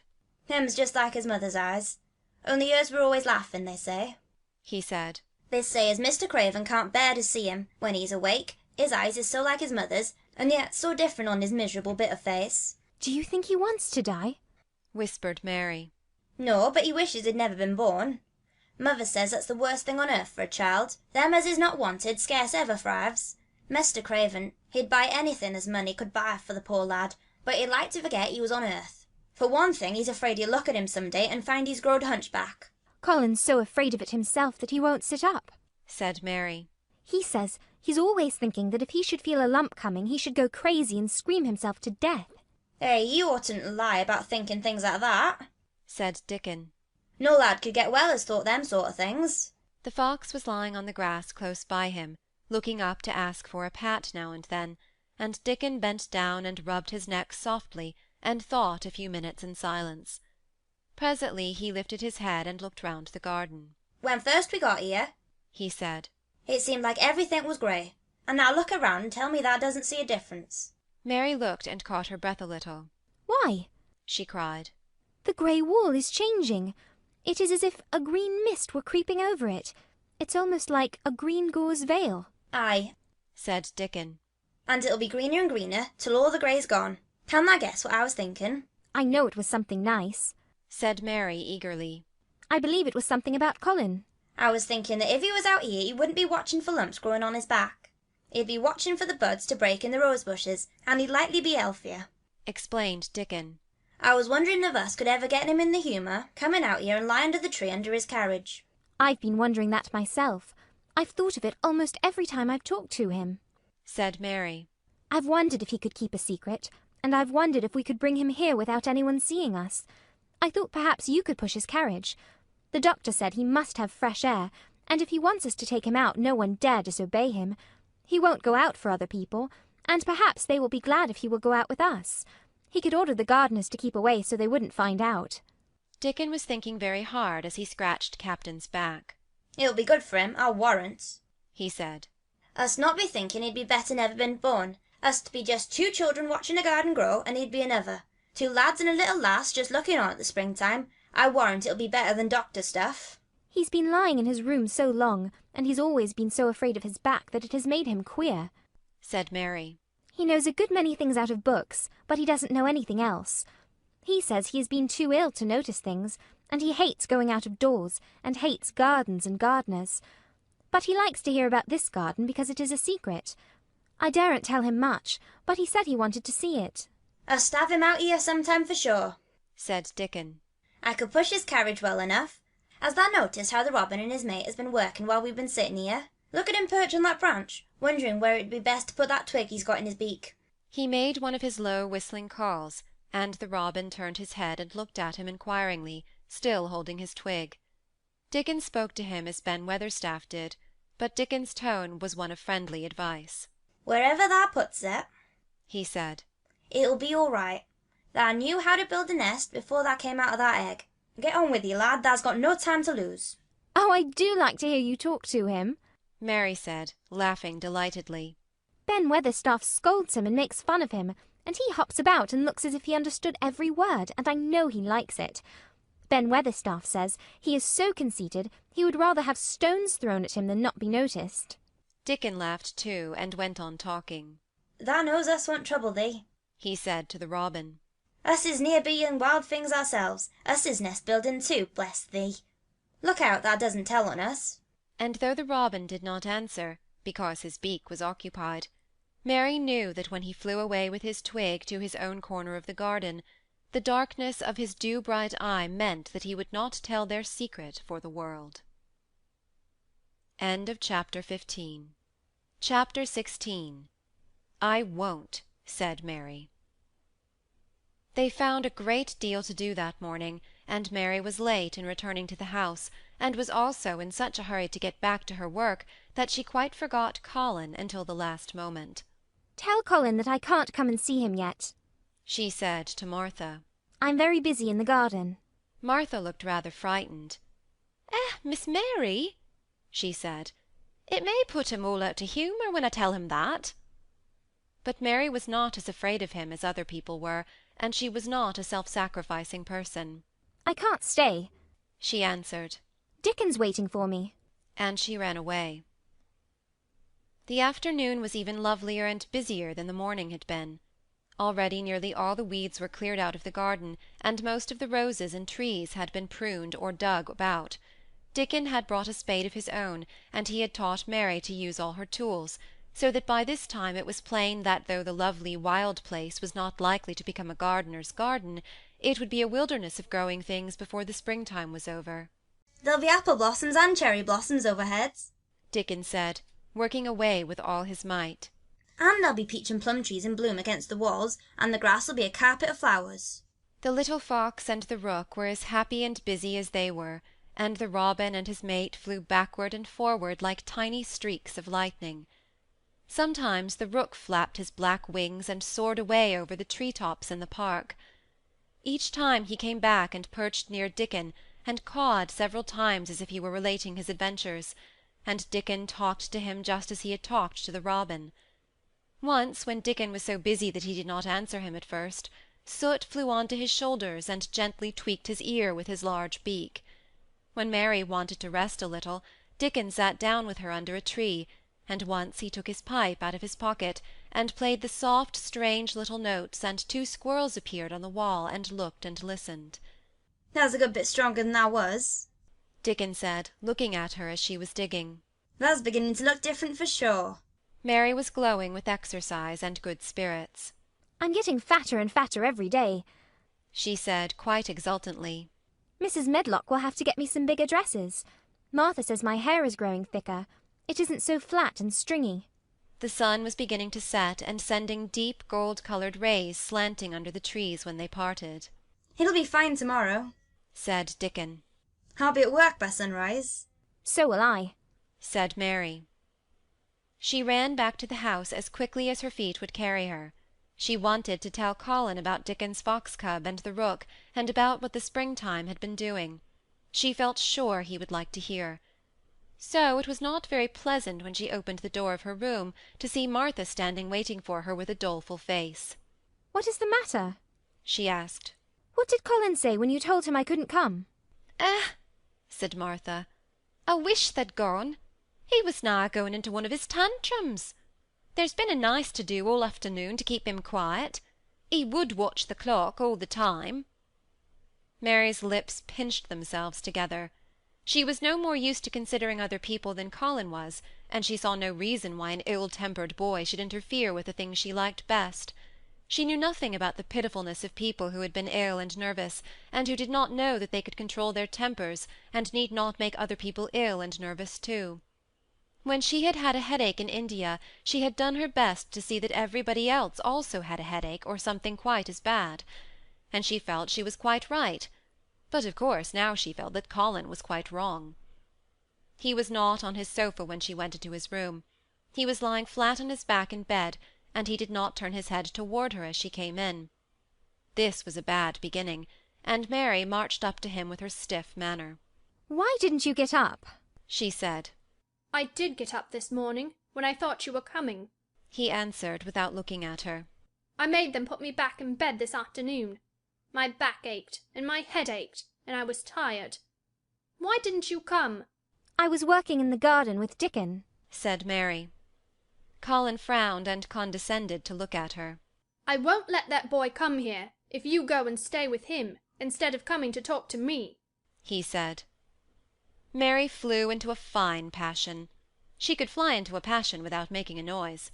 She just grew sour and obstinate, and did not care what happened. If you send Dickon away, I'll never come into this room again, she retorted. You'll have to if I want you, said Colin. I won't, said Mary. I'll make you, said Colin. They shall drag you in. Shall they, Mr. Rajah? said Mary fiercely. They may drag me in, but they can't make me talk when they get me here. I'll sit and clench my teeth and never tell you one thing. I won't even look at you. I'll stare at the floor. They were a nice, agreeable pair as they glared at each other. If they had been two little street boys, they would have sprung at each other and had a rough-and-tumble fight.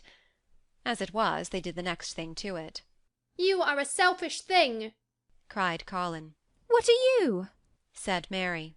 Selfish people always say that. Anyone is selfish who doesn't do what they want. You're more selfish than I am. You're the most selfish boy I ever saw. I'm not, snapped Colin. I'm not as selfish as your fine Dickon is. He keeps you playing in the dirt when he knows I am all by myself. He's selfish, if you like. Mary's eyes flashed fire. He's nicer than any other boy that ever lived, she said. He's like an angel. It might sound rather silly to say that, but she did not care. A nice angel, Colin sneered ferociously. He's a common cottage boy off the moor. He's better than a common Rajah, retorted Mary. He's 1,000 times better. Because she was the stronger of the two, she was beginning to get the better of him. The truth was that he had never had a fight with anyone like himself in his life, and upon the whole it was rather good for him. though neither he nor Mary knew anything about that. He turned his head on his pillow and shut his eyes, and a big tear was squeezed out and ran down his cheek. He was beginning to feel pathetic and sorry for himself, not for anyone else. I'm not as selfish as you, because I'm always ill, and I'm sure there is a lump coming on my back, he said. And I'm going to die besides. You're not, contradicted Mary unsympathetically. He opened his eyes quite wide with indignation. He had never heard such a thing said before. He was at once furious and slightly pleased, if a person could be both at one time. I'm not, he cried. I am. You know I am. Everybody says so. I don't believe it, said Mary sourly. You just say that to make people sorry. I believe you're proud of it. I don't believe it. If you were a nice boy it might be true, but you're too nasty. In spite of his invalid back, Colin sat up in bed in quite a healthy rage. Get out of the room, he shouted, and he caught hold of his pillow and threw it at her. He was not strong enough to throw it far, and it only fell at her feet, but Mary's face looked as pinched as a nutcracker. I'm going, she said. And I won't come back. She walked to the door, and when she reached it she turned round and spoke again. I was going to tell you all sorts of nice things, she said. Dickon brought his fox and his rook, and I was going to tell you all about them. Now I won't tell you a single thing.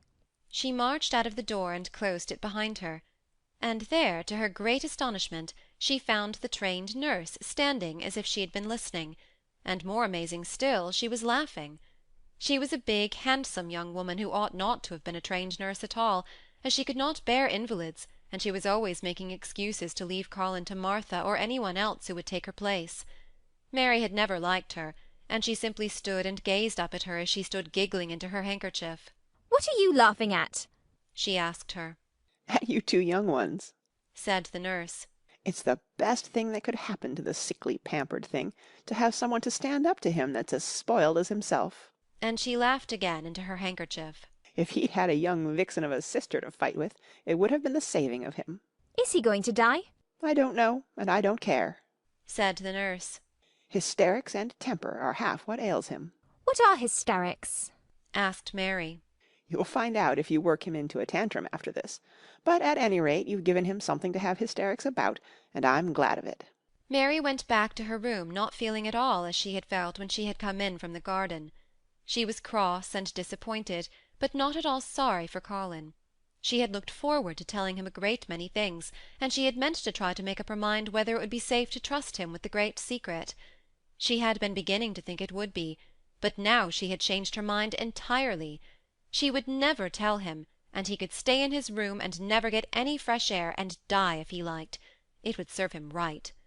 She felt so sour and unrelenting that for a few minutes she almost forgot about Dickon and the green veil creeping over the world, and the soft wind blowing down from the moor. Martha was waiting for her, and the trouble in her face had been temporarily replaced by interest and curiosity. There was a wooden box on the table, and its cover had been removed, and revealed that it was full of neat packages. "Mr. Craven sent it to you," said Martha. "It looks as if it had picture books in it." Mary remembered what he had asked her the day she had gone to his room. Do you want toys, books, dolls? She opened the package, wondering if he had sent a doll, and also wondering what she should do with it if he had. But he had not sent one. There were several beautiful books, such as Colin had, and 2 of them were about gardens and were full of pictures.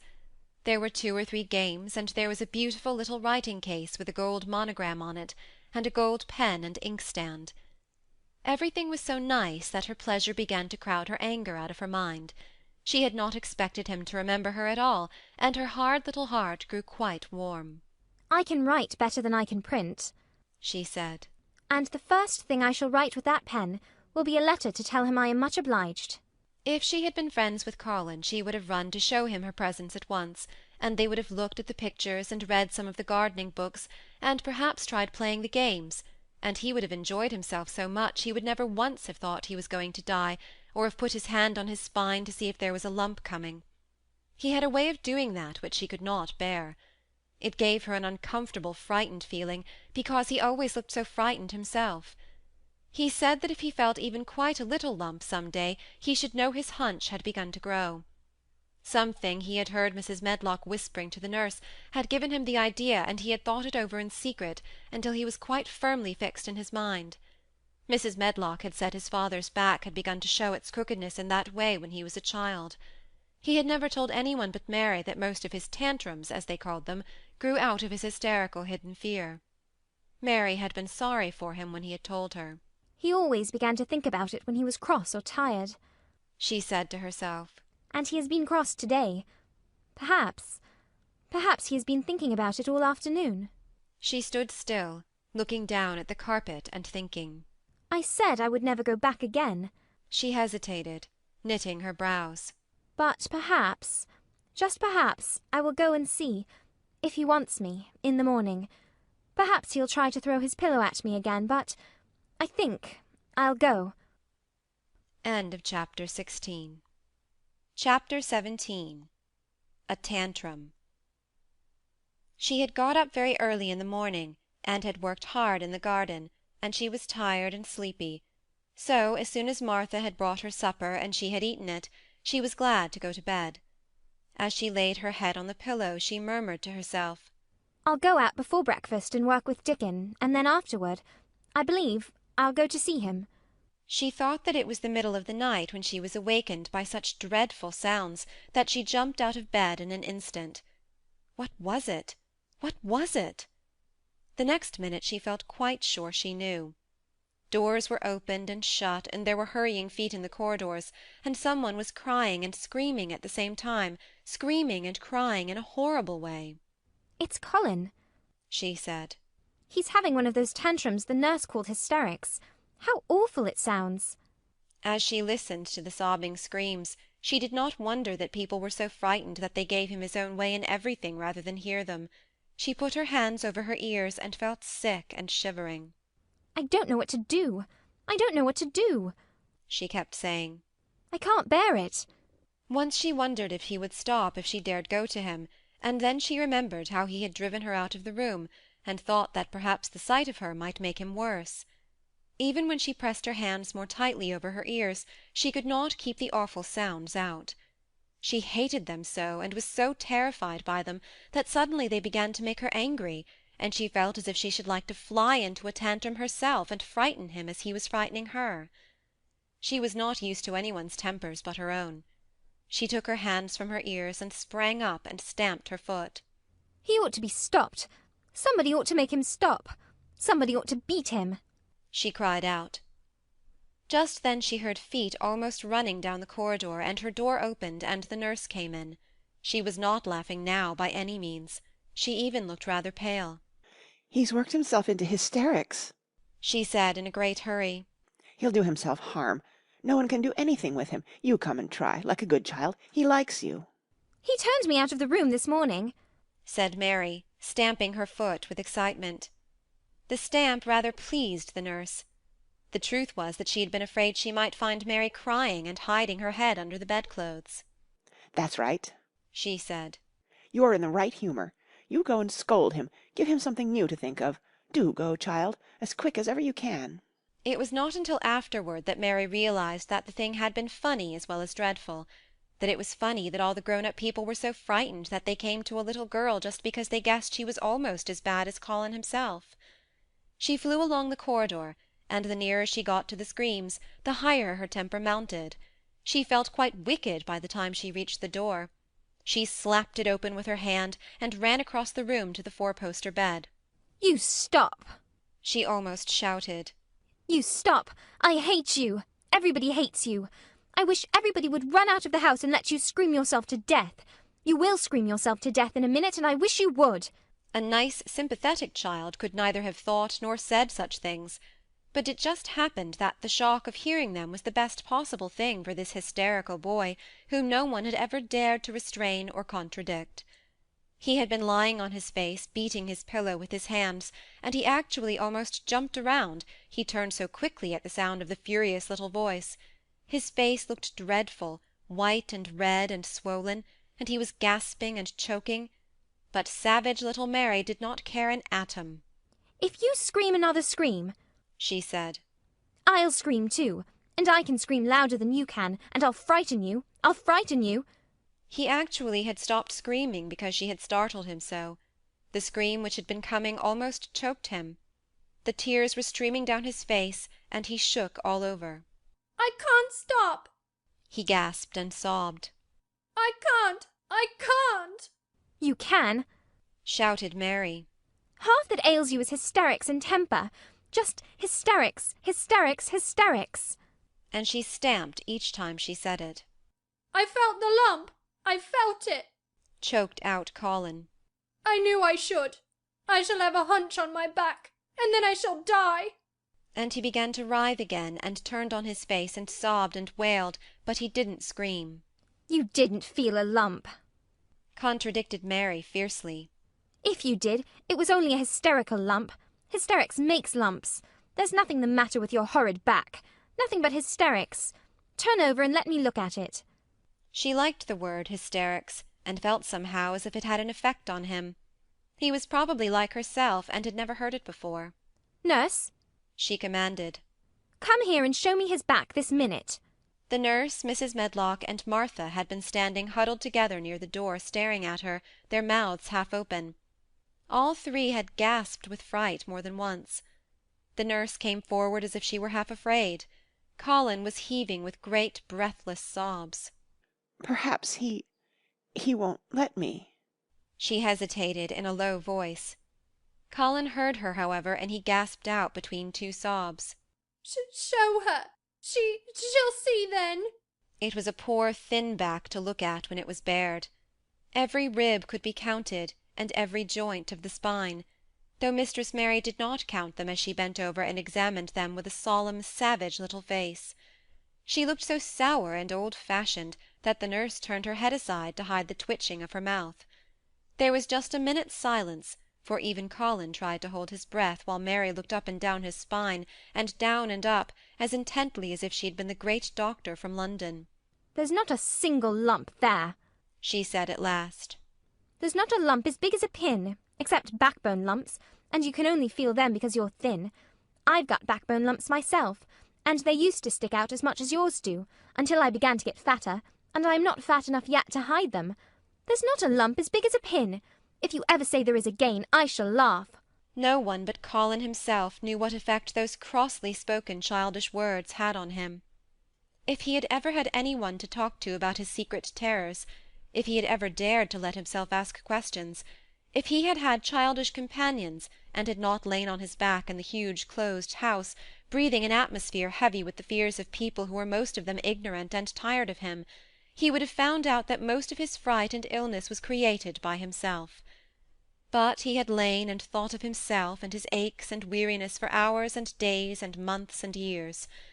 And now that an angry, unsympathetic little girl insisted obstinately that he was not as ill as he thought, he actually felt as if she might be speaking the truth. I didn't know, ventured the nurse, that he thought he had a lump on his spine. His back is weak because he won't try to sit up. I could have told him there was no lump there. Colin gulped and turned his face a little to look at her. Could you? He said pathetically. Yes, sir. There, said Mary, and she gulped too.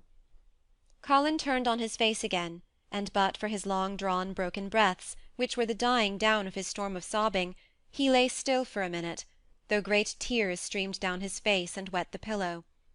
Actually the tears meant that a curious great relief had come to him. Presently he turned and looked at the nurse again, and strangely enough he was not like a Rajah at all as he spoke to her. Do you think I could live to grow up? He said. The nurse was neither clever nor soft-hearted, but she could repeat some of the London doctor's words. You probably will, if you will do what you are told to do, and not give way to your temper, and stay out a great deal in the fresh air. Colin's tantrum had passed, and he was weak and worn out with crying, and this perhaps made him feel gentle. He put out his hand a little toward Mary, and I am glad to say that, her own tantrum having passed, she was softened too, and met him half-way with her hand, so that it was a sort of making up. I'll go out with you, Mary, he said. I shan't hate fresh air if we can find... He remembered just in time to stop himself from saying, if we can find the secret garden. And he ended, I shall like to go out with you. if Dickon will come and push my chair. I do so want to see Dickon, and the fox, and the crow." The nurse remade the tumbled bed, and shook and straightened the pillows. Then she made Colin a cup of beef tea, and gave a cup to Mary, who really was very glad to get it after her excitement. Mrs. Medlock and Martha gladly slipped away, and after everything was neat and calm and in order, the nurse looked as if she would very gladly slip away also. She was a healthy young woman who resented being robbed of her sleep, and she yawned quite openly as she looked at Mary, who had pushed her big footstool close to the four-poster bed, and was holding Colin's hand. "You must go back and get your sleep out," she said. "He'll drop off after a while, if he's not too upset. Then I'll lie down myself in the next room." Would you like me to sing you that song I learned from my ayah? Mary whispered to Colin. His hand pulled hers gently, and he turned his tired eyes on her appealingly. "Oh, yes," he answered. "It's such a soft song. I shall go to sleep in a minute." I will put him to sleep, Mary said to the yawning nurse. You can go if you like. "Well," said the nurse, with an attempt at reluctance, "if he doesn't go to sleep in half an hour, you must call me." Very well, answered Mary. The nurse was out of the room in a minute, and as soon as she was gone, Colin pulled Mary's hand again. "I almost told," he said, "but I stopped myself in time. I won't talk, and I'll go to sleep. But you said you had a whole lot of nice things to tell me. Have you? Do you think you have found out anything at all about the way into the secret garden?" Mary looked at his poor little tired face and swollen eyes, and her heart relented. Yes, she answered. I think I have, and if you will go to sleep, I will tell you tomorrow. His hand quite trembled. "Oh, Mary," he said. "Oh, Mary, if I could get into it, I think I should live to grow up. Do you suppose that instead of singing the ayah song, you could just tell me softly, as you did that first day, what you imagine it looks like inside? I am sure it will make me go to sleep." Yes, answered Mary. Shut your eyes. He closed his eyes and lay quite still, and she held his hand and began to speak very slowly and in a very low voice. I think it has been left alone so long that it has grown all into a lovely tangle. I think the roses have climbed and climbed and climbed until they hang from the branches and walls and creep over the ground, almost like a strange grey mist. Some of them have died, but many are alive, and when the summer comes there will be curtains and fountains of roses.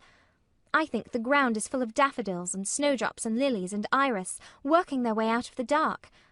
Now the spring has begun, perhaps. The soft drone of her voice was making him stiller and stiller, and she saw it and went on. Perhaps they are coming up through the grass. Perhaps there are clusters of purple crocuses and gold ones, even now. Perhaps the leaves are beginning to break out and uncurl, and perhaps the grey is changing, and a green gauze veil is creeping and creeping over everything.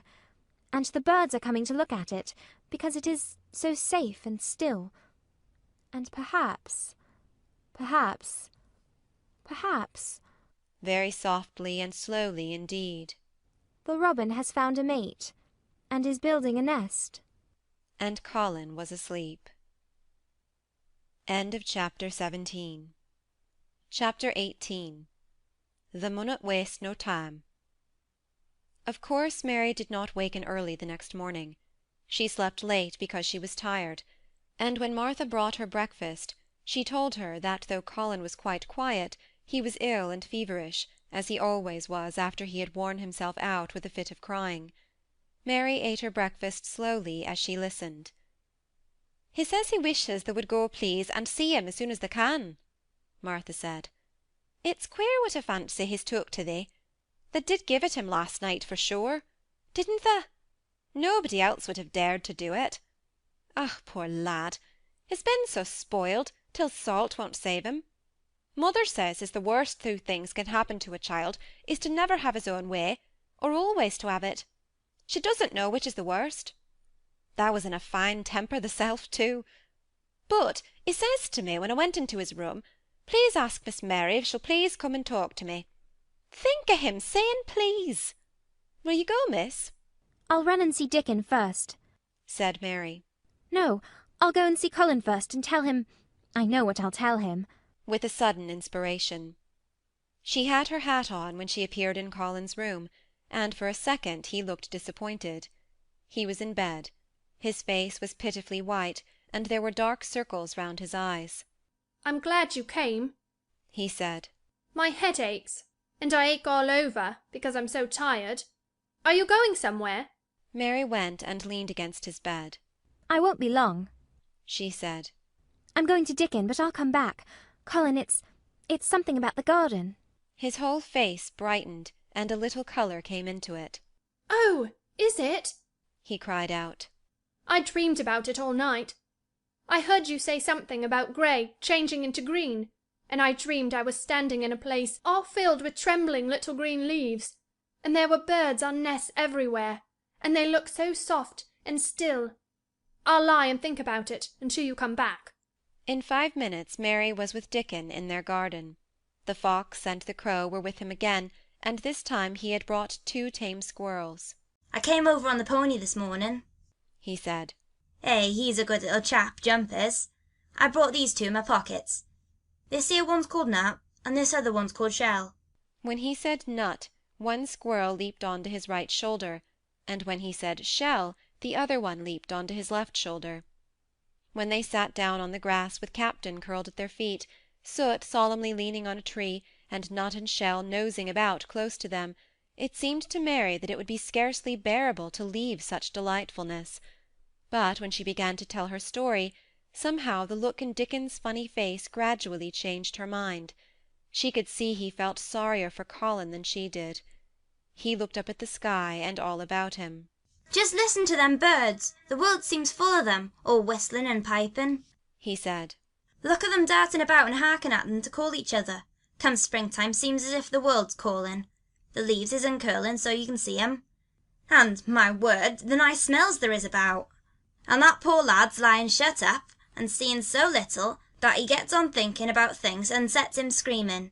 Aye, my, we mun get him out here, we mun get him watching and listening and sniffling up the air, and get him just soaked through with sunshine. And we munnot lose no time about it. When he was very much interested, he often spoke quite broad Yorkshire, though at other times he tried to modify his dialect so that Mary could better understand.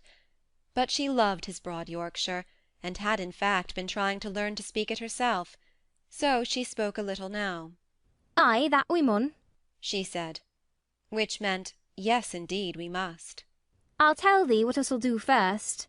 She proceeded, and Dickon grinned, because when the little wench tried to twist her tongue into speaking Yorkshire, it amused him very much. He's took a greatly fancy to thee. He wants to see thee, and he wants to see Soot and Captain.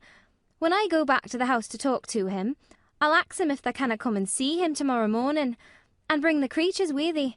And then, in a bit, when there's more leaves out, and happen a bud or 2, we'll get him to come out, and thou shall push him in his chair, and we'll bring him here and show him everything. When she stopped, she was quite proud of herself. She had never made a long speech in Yorkshire before, and she had remembered very well.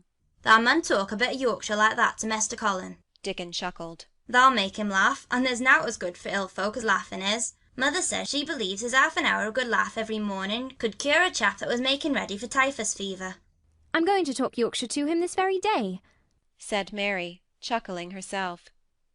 The garden had reached the time when every day and every night it seemed as if magicians were passing through it, drawing loveliness out of the earth and the boughs with wands.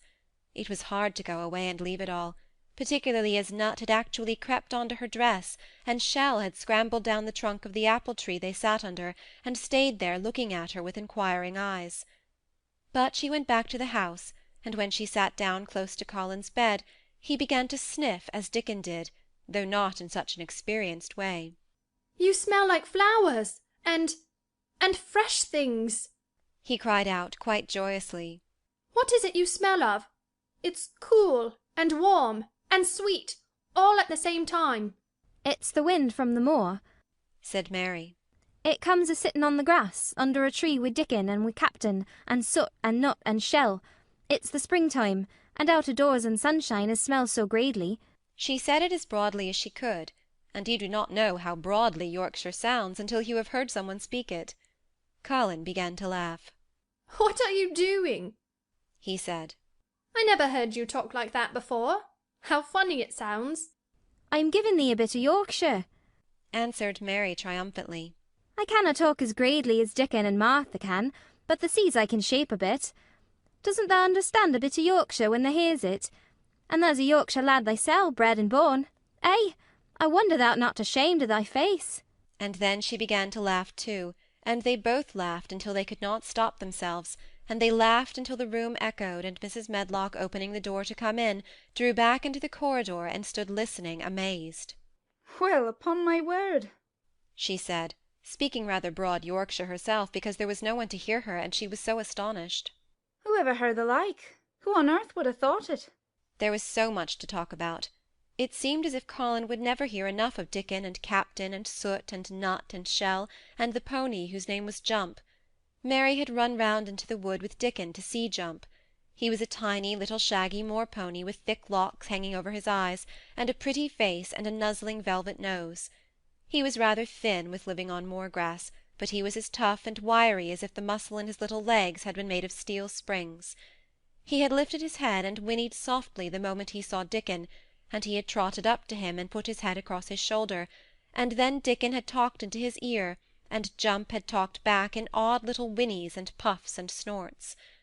Dickon had made him give Mary his small front hoof and kiss her on her cheek with his velvet muzzle. "Does he really understand everything Dickon says?" Colin asked. "It seems as if he does," answered Mary.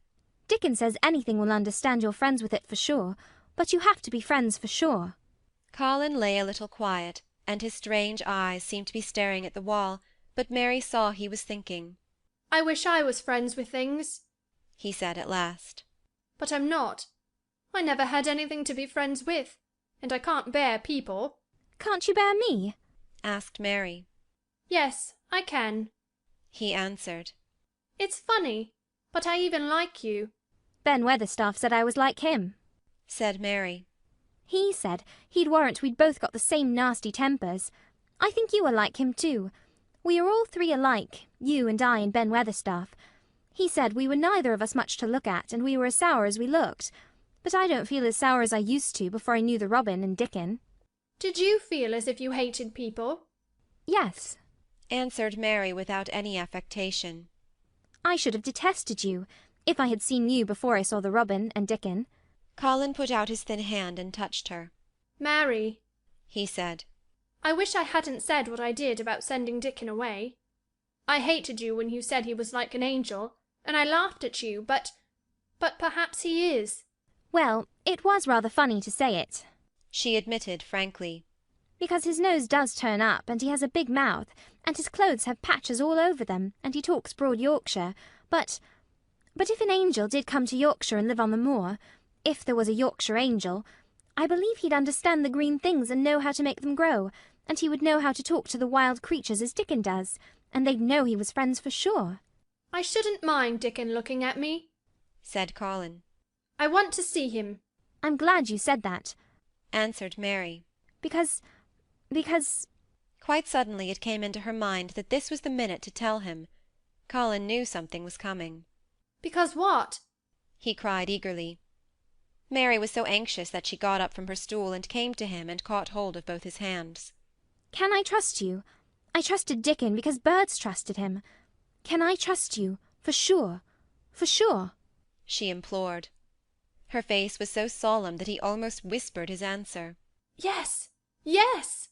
"Well, Dickon will come to see you tomorrow morning, and he'll bring his creatures with him." "Oh, oh!" Colin cried out in delight. "But that's not all," Mary went on, almost pale with solemn excitement. "The rest is better. There is a door into the garden. I found it. It is under the ivy on the wall." If he had been a strong, healthy boy, Colin would probably have shouted, "Hooray! Hooray! Hooray!" But he was weak and rather hysterical. His eyes grew bigger and bigger, and he gasped for breath. "Oh, Mary!" he cried out with a half sob. "Shall I see it? Shall I get into it? Shall I live to get into it?" And he clutched her hands and dragged her toward him. "Of course you'll see it," snapped Mary indignantly.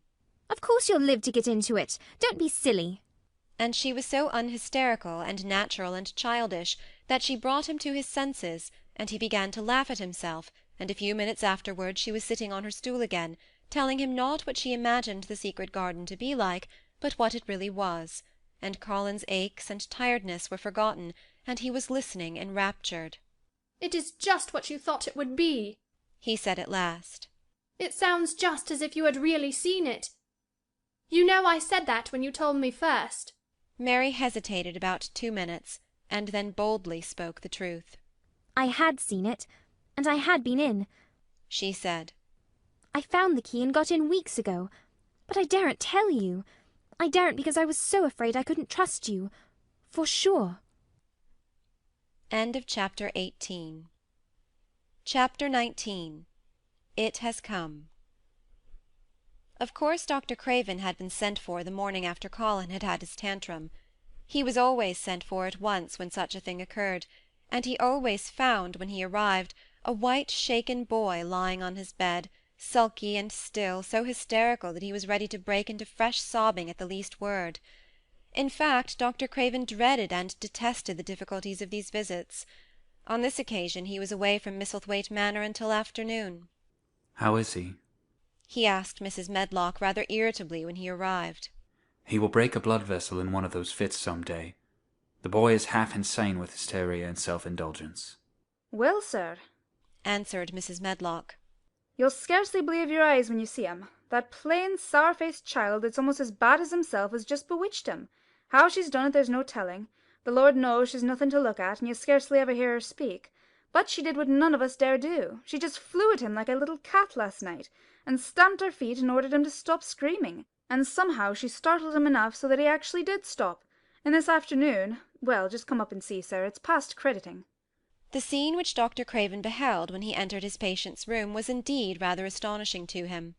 As Mrs. Medlock opened the door, he heard laughing and chattering.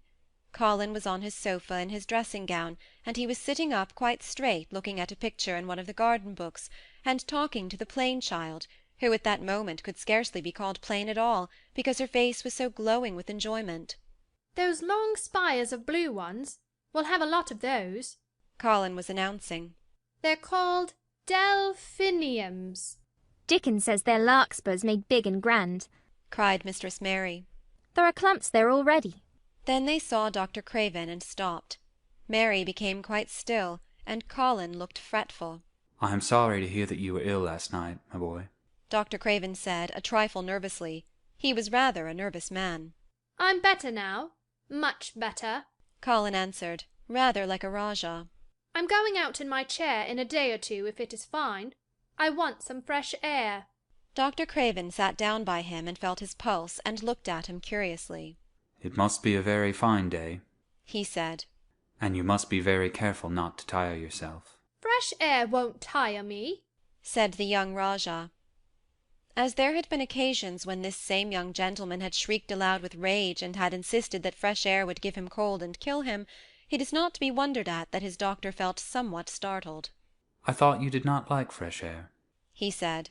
"I don't when I am by myself," replied the Rajah. "But my cousin is going out with me." And the nurse, of course, suggested Dr. Craven. "No, I will not have the nurse," so magnificently that Mary could not help remembering how the young native prince had looked with his diamonds and emeralds and pearls stuck all over him, and the great rubies on the small dark hand he had waved to command his servants to approach with salams and receive his orders. "My cousin knows how to take care of me. I am always better when she is with me. She made me better last night. A very strong boy, I know, will push my carriage." Dr. Craven felt rather alarmed. If this tiresome hysterical boy should chance to get well, he himself would lose all chance of inheriting Misselthwaite. But he was not an unscrupulous man, though he was a weak one, and he did not intend to let him run into actual danger. He must be a strong boy and a steady boy, he said. And I must know something about him. Who is he? What is his name? It's Dickon. Mary spoke up suddenly. She felt somehow that everybody who knew the moor must know Dickon. And she was right, too. She saw that in a moment Dr. Craven's serious face relaxed into a relieved smile. "Oh, Dickon," he said. "if it's Dickon you will be safe enough. He's as strong as a moor pony, is Dickon." And he's trusty, said Mary. He's the trustiest lad of Yorkshire. She had been talking Yorkshire to Colin, and she forgot herself. "Did Dickon teach you that?" asked Dr. Craven, laughing outright. I'm learning it as if it was French, said Mary, rather coldly. It's like a native dialect in India. Very clever people try to learn them. I like it, and so does Colin. "Well, well," he said. "if it amuses you, perhaps it won't do you any harm. Did you take your bromide last night, Colin?" No, Colin answered. I wouldn't take it at first, and after Mary made me quiet, she talked me to sleep, in a low voice, about the spring creeping into a garden. "That sounds soothing," said Dr. Craven, more perplexed than ever, and glancing sideways at Mistress Mary sitting on her stool and looking down silently at the carpet.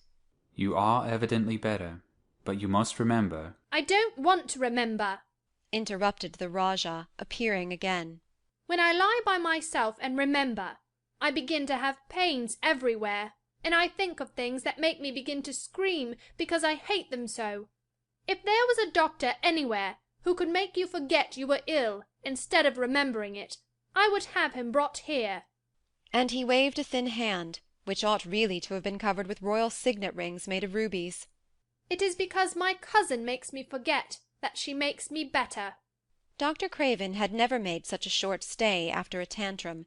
Usually he was obliged to remain a very long time and do a great many things. This afternoon he did not give any medicine or leave any new orders, and he was spared any disagreeable scenes. When he went downstairs he looked very thoughtful, and when he talked to Mrs. Medlock in the library, she felt that he was a much puzzled man. "Well, sir," she ventured. "could you have believed it?" "It is certainly a new state of affairs," said the doctor.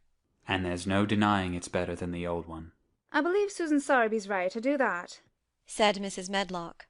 "I stopped in her cottage on my way to Thwaite yesterday and had a bit of a talk with her, and she says to me, 'Well, Sarah Ann, she mayn't be a good child, and she mayn't be a pretty one, but she's a child, and children needs children.' We went to school together, Susan Sowerby and me." "She's the best sick nurse I know," said Dr. Craven. "When I find her in a cottage I know the chances are that I shall save my patient." Mrs. Medlock smiled. She was fond of Susan Sowerby.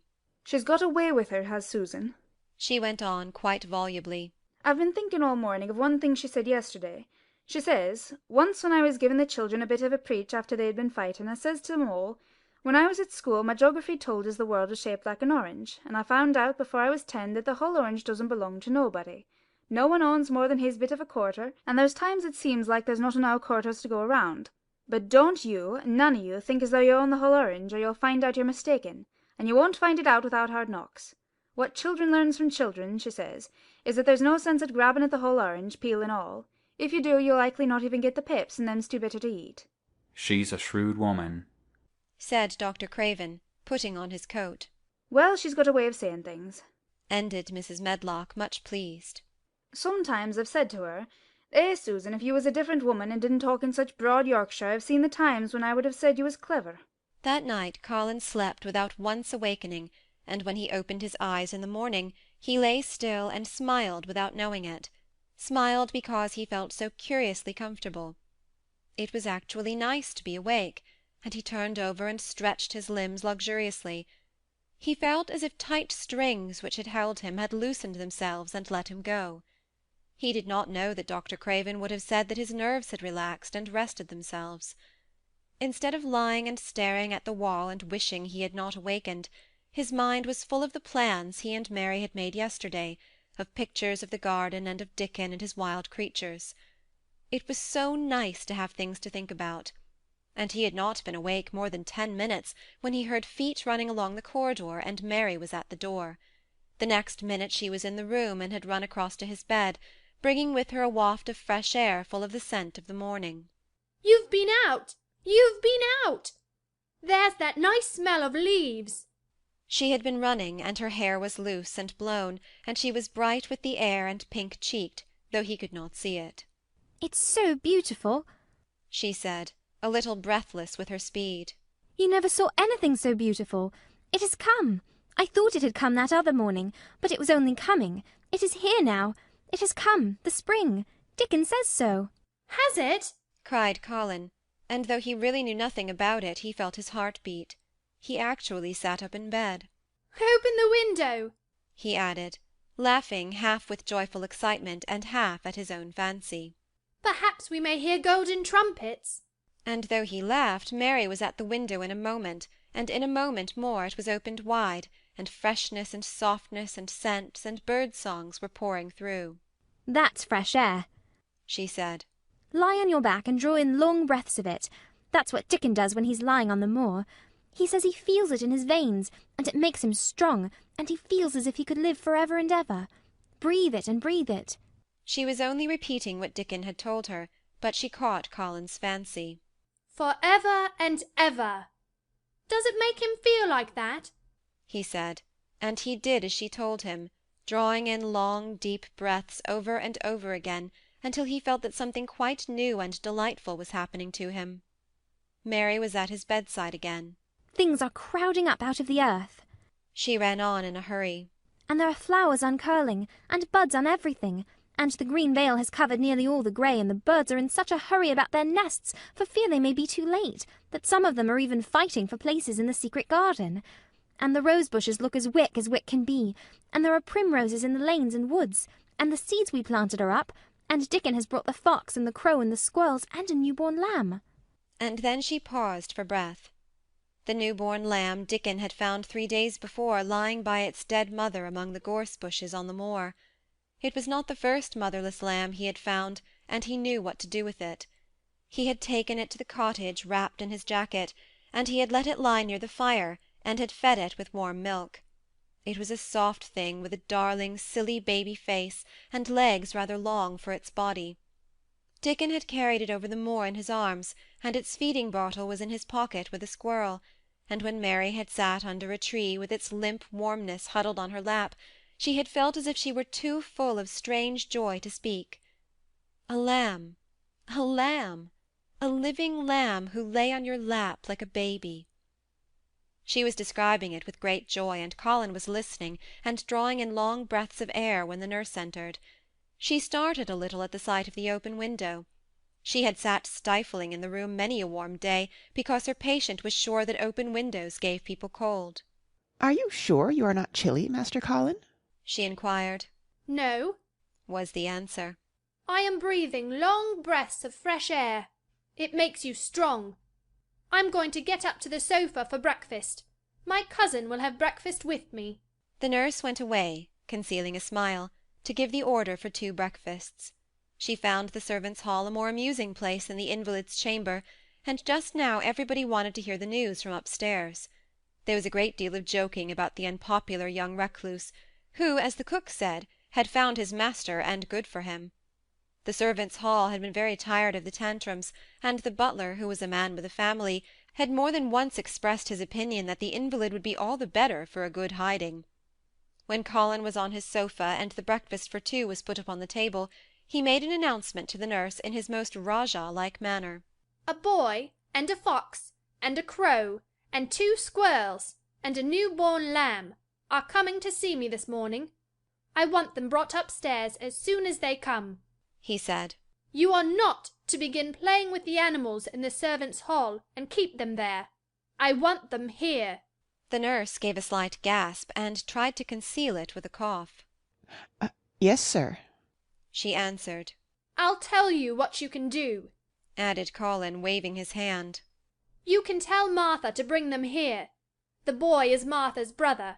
His name is Dickon, and he is an animal charmer. I hope the animals won't bite, Master Colin, said the nurse. I told you he was a charmer, said Colin austerely. Charmers' animals never bite. There are snake charmers in India, said Mary. And they can put their snakes' heads in their mouths. Goodness, shuddered the nurse. They ate their breakfast with the morning air pouring in upon them. Colin's breakfast was a very good one, and Mary watched him with serious interest. You will begin to get fatter just as I did, she said. I never wanted my breakfast when I was in India, and now I always want it. I wanted mine this morning, said Colin. Perhaps it was the fresh air. When do you think Dickon will come? He was not long in coming. In about 10 minutes Mary held up her hand. Listen, she said. Did you hear a caw? Colin listened and heard it, the oddest sound in the world to hear inside a house, a hoarse caw, caw. Yes, he answered.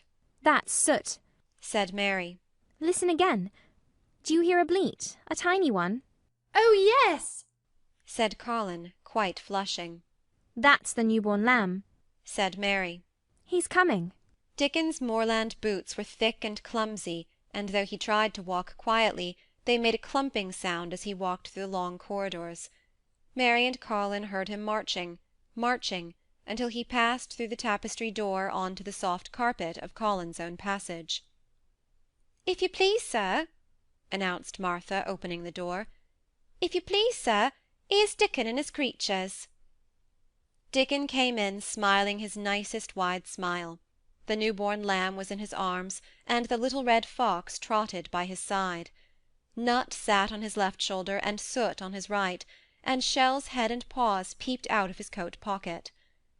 Colin slowly sat up and stared, as he had stared when he first saw Mary, but this was a stare of wonder and delight. The truth was that in spite of all he had heard, he had not in the least understood what this boy would be like, and that his fox and his crow and his squirrels and his lamb were so near to him, and his friendliness, that they seemed almost to be part of himself. Colin had never talked to a boy in his life, and he was so overwhelmed by his own pleasure and curiosity that he did not even think of speaking. But Dickon did not feel the least shy or awkward. He had not felt embarrassed because the crow had not known his language, and had only stared, and had not spoken to him the first time they met. Creatures were always like that until they found out about you. He walked over to Colin's sofa and put the newborn lamb quietly on his lap, and immediately the little creature turned to the warm velvet dressing-gown, and began to nuzzle and nuzzle into its folds and butt its tight-curled head with soft impatience against his side. Of course no boy could have helped speaking then. "What is it doing?" cried Colin. "What does it want?" "It wants its mother," said Dickon, smiling more and more. "I brought it to thee a bit hungry, because I thought thou might want to see it feed." He knelt down by the sofa and took a feeding bottle from his pocket. "Come on, little un," he said, turning the small woolly white head with a gentle brown hand. "This is what thou's after. Thou'll get more out of this than thou will out of a silk velvet coat. There now." And he pushed the rubber tip of the bottle into the nuzzling mouth, and the lamb began to suck it with ravenous ecstasy. After that there was no wondering what to say. By the time the lamb fell asleep, questions poured forth, and Dickon answered them all. He told them how he had found the lamb just as the sun was rising 3 mornings ago. He had been standing on the moor listening to a skylark and watching him swing higher and higher into the sky, until he was only a speck in the heights of blue. "I almost lost him but for his song, and I was wondering how a chap could hear it, when it seemed as if he'd get out of the world in a minute. And just then I heard something else far off among the gorse bushes. It was a weak bleating, and I knowed it was a new lamb as was hungry, and I knowed it wouldn't be hungry if it hadn't lost its mother somehow. So I set off searching. I did have a look for it.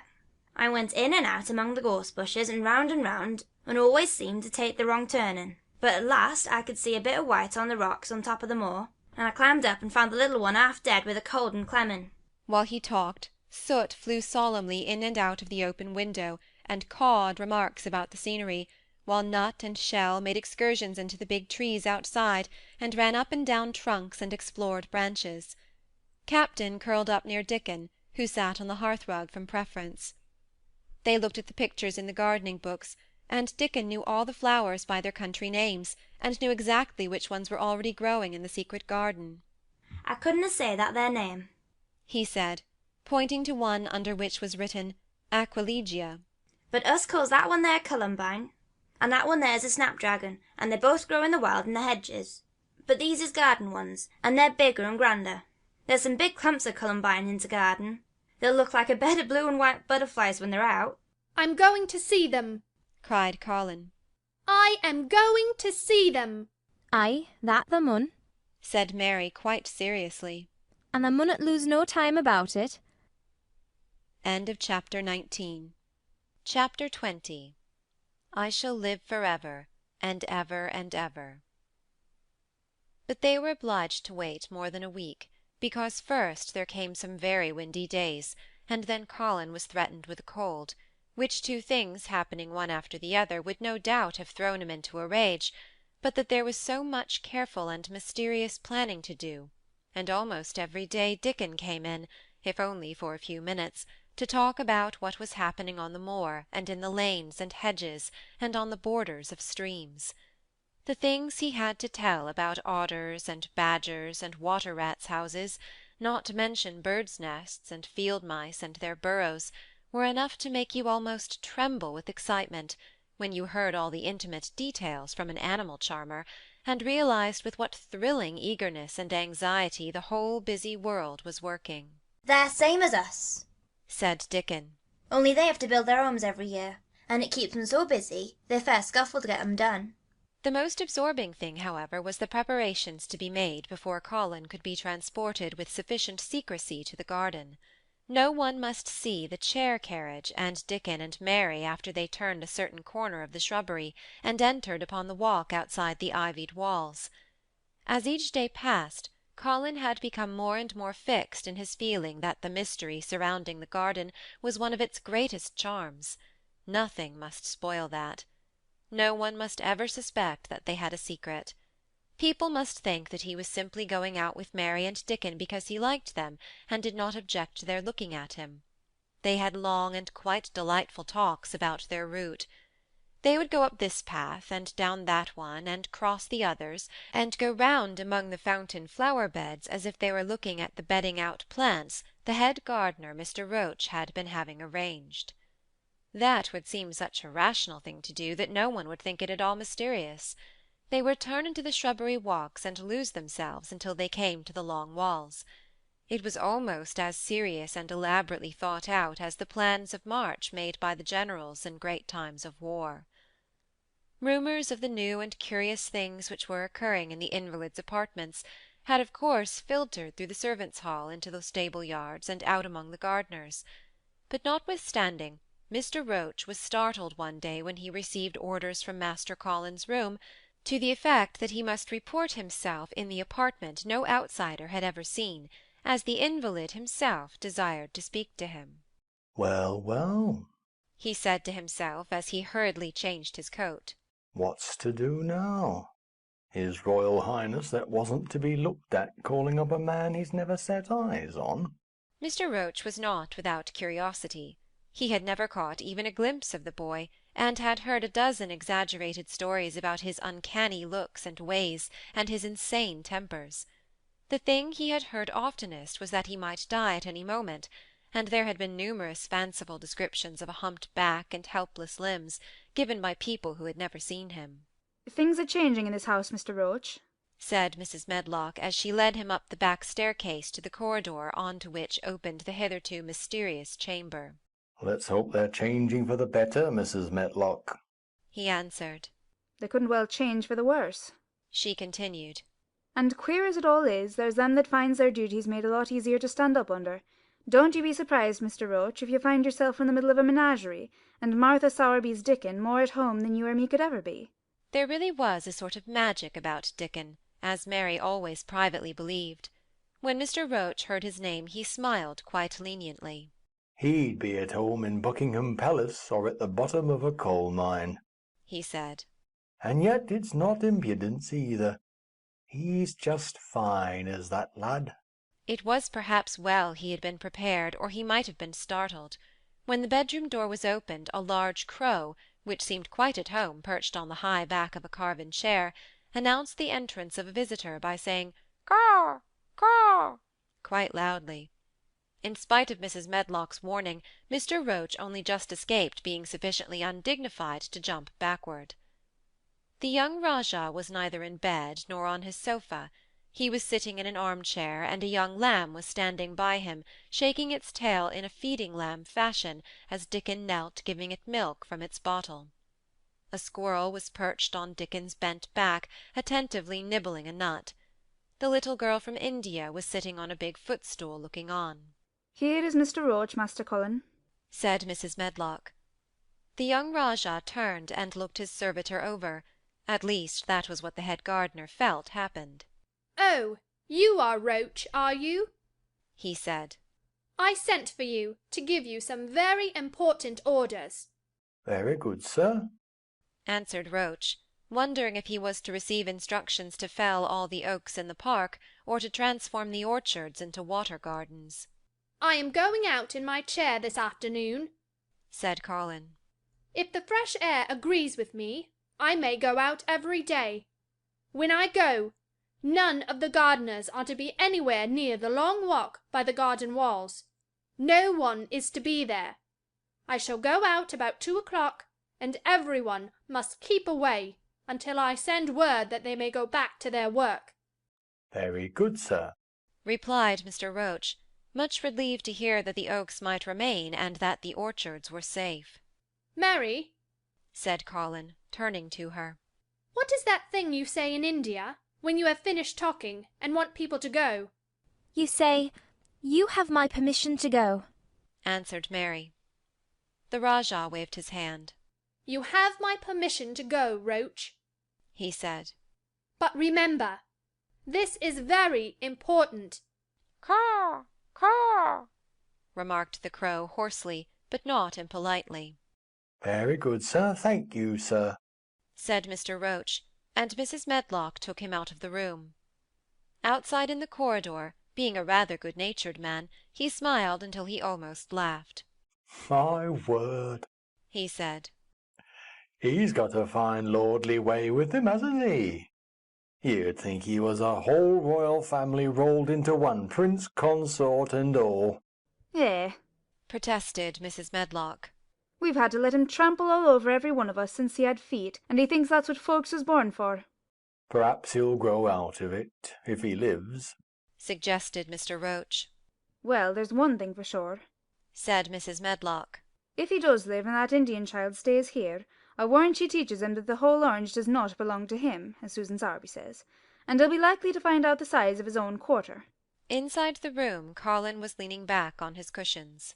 It's all safe now, he said. And this afternoon I shall see it. This afternoon I shall be in it. Dickon went back to the garden with his creatures, and Mary stayed with Colin. She did not think he looked tired, but he was very quiet before their lunch came, and he was quiet while they were eating it. She wondered why, and asked him about it. "What big eyes you've got, Colin," she said. "When you are thinking, they get as big as saucers. What are you thinking about now?" I can't help thinking about what it will look like, he answered. "The garden?" asked Mary. The springtime, he said. I was thinking that I've really never seen it before. I scarcely ever went out, and when I did go, I never looked at it. I didn't even think about it. "I never saw it in India because there wasn't any," said Mary. Shut in and morbid as his life had been, Colin had more imagination than she had, and at least he had spent a good deal of time looking at wonderful books and pictures. That morning when you ran in and said, "It's come! It's come!" you made me feel quite queer. It sounded as if things were coming with a great procession, and big bursts and wafts of music. I've a picture like it in one of my books. Crowds of lovely people, and children with garlands, and branches with blossoms on them, everyone laughing and dancing, and crowding and playing on pipes. That was why I said, "Perhaps we shall hear golden trumpets," and told you to throw open the window. "How funny," said Mary. "That's really just what it feels like. And if all the flowers and leaves and green things and birds and wild creatures danced past at once, what a crowd it would be. I'm sure they'd dance and sing and flute, and that would be the wafts of music." They both laughed, but it was not because the idea was laughable, but because they both so liked it. A little later the nurse made Colin ready. She noticed that instead of lying like a log while his clothes were put on, he sat up and made some effort to help himself, and he talked and laughed with Mary all the time. This is one of his good days, sir, she said to Dr. Craven, who dropped in to inspect him. He's in such good spirits that it makes him stronger. I'll call again later in the afternoon, after he's come in, said Dr. Craven. I must see how the going out agrees with him. I wish, in a very low voice, that he would let you go with him. I'd rather give up the case this moment, sir, than even stay here while it's suggested, answered the nurse, with sudden firmness. I hadn't really decided to suggest it. Said the doctor, with his slight nervousness. We'll try the experiment. Dickon's a lad I'd trust with a newborn child. The strongest footman in the house carried Colin downstairs and put him in his wheeled chair, near which Dickon waited outside. After the manservant had arranged his rugs and cushions, the Rajah waved his hand to him and to the nurse. "You have my permission to go," he said, and they both dispersed quickly, and it must be confessed giggled when they were safely inside the house. Dickon began to push the wheeled chair slowly and steadily. Mistress Mary walked beside it, and Colin leaned back and lifted his face to the sky. The arch of it looked very high, and the small snowy clouds seemed like white birds floating on outspread wings below its crystal blueness. The wind swept in soft big breaths down from the moor, and was strange with a wild, clear scented sweetness.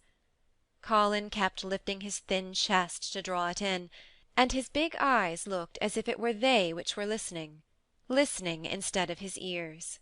"There are many sounds of singing, and humming, and calling out," he said. "What is that scent the puffs of wind bring?" "It's gorse on some that's opening out," answered Dickon. The bees are at it wonderfully to-day." Not a human creature was to be caught sight of in the paths they took. In fact, every gardener or gardener's lad had been witched away. But they wound in and out among the shrubbery, and out and round the fountain beds, following their carefully planned route for the mere mysterious pleasure of it. But when at last they turned into the long walk by the ivied walls, the excited sense of an approaching thrill made them, for some curious reason they could not have explained, begin to speak in whispers. "This is it," breathed Mary. "This is where I used to walk up and down and wonder and wonder." "Is it?" cried Colin, and his eyes began to search the ivy with eager curiousness. "But I can see nothing," he whispered. "There is no door." "That's what I thought," said Mary. Then there was a lovely breathless silence, and the chair wheeled on. "That is the garden where Ben Weatherstaff works," said Mary. "Is it?" said Colin. A few more yards, and Mary whispered again.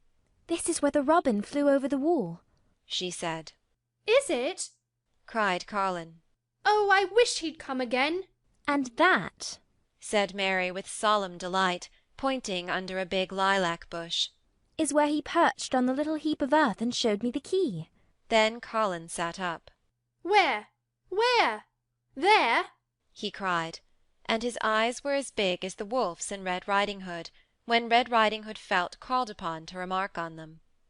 Dickon stood still, and the wheeled chair stopped. "And this," said Mary, stepping on to the bed close to the ivy, "is where I went to talk to him when he chirped at me from the top of the wall. And this is the ivy the wind blew back." And she took hold of the hanging green curtain. "Oh, is it? Is it?" gasped Colin. "And here is the handle, and here is the door. Dickon, push him in quickly." And Dickon did it with one strong, steady, splendid push. But Colin had actually dropped back against his cushions, even though he gasped with delight, and he had covered his eyes with his hands and held them there, shutting out everything, until they were inside and the chair stopped as if by magic and the door was closed.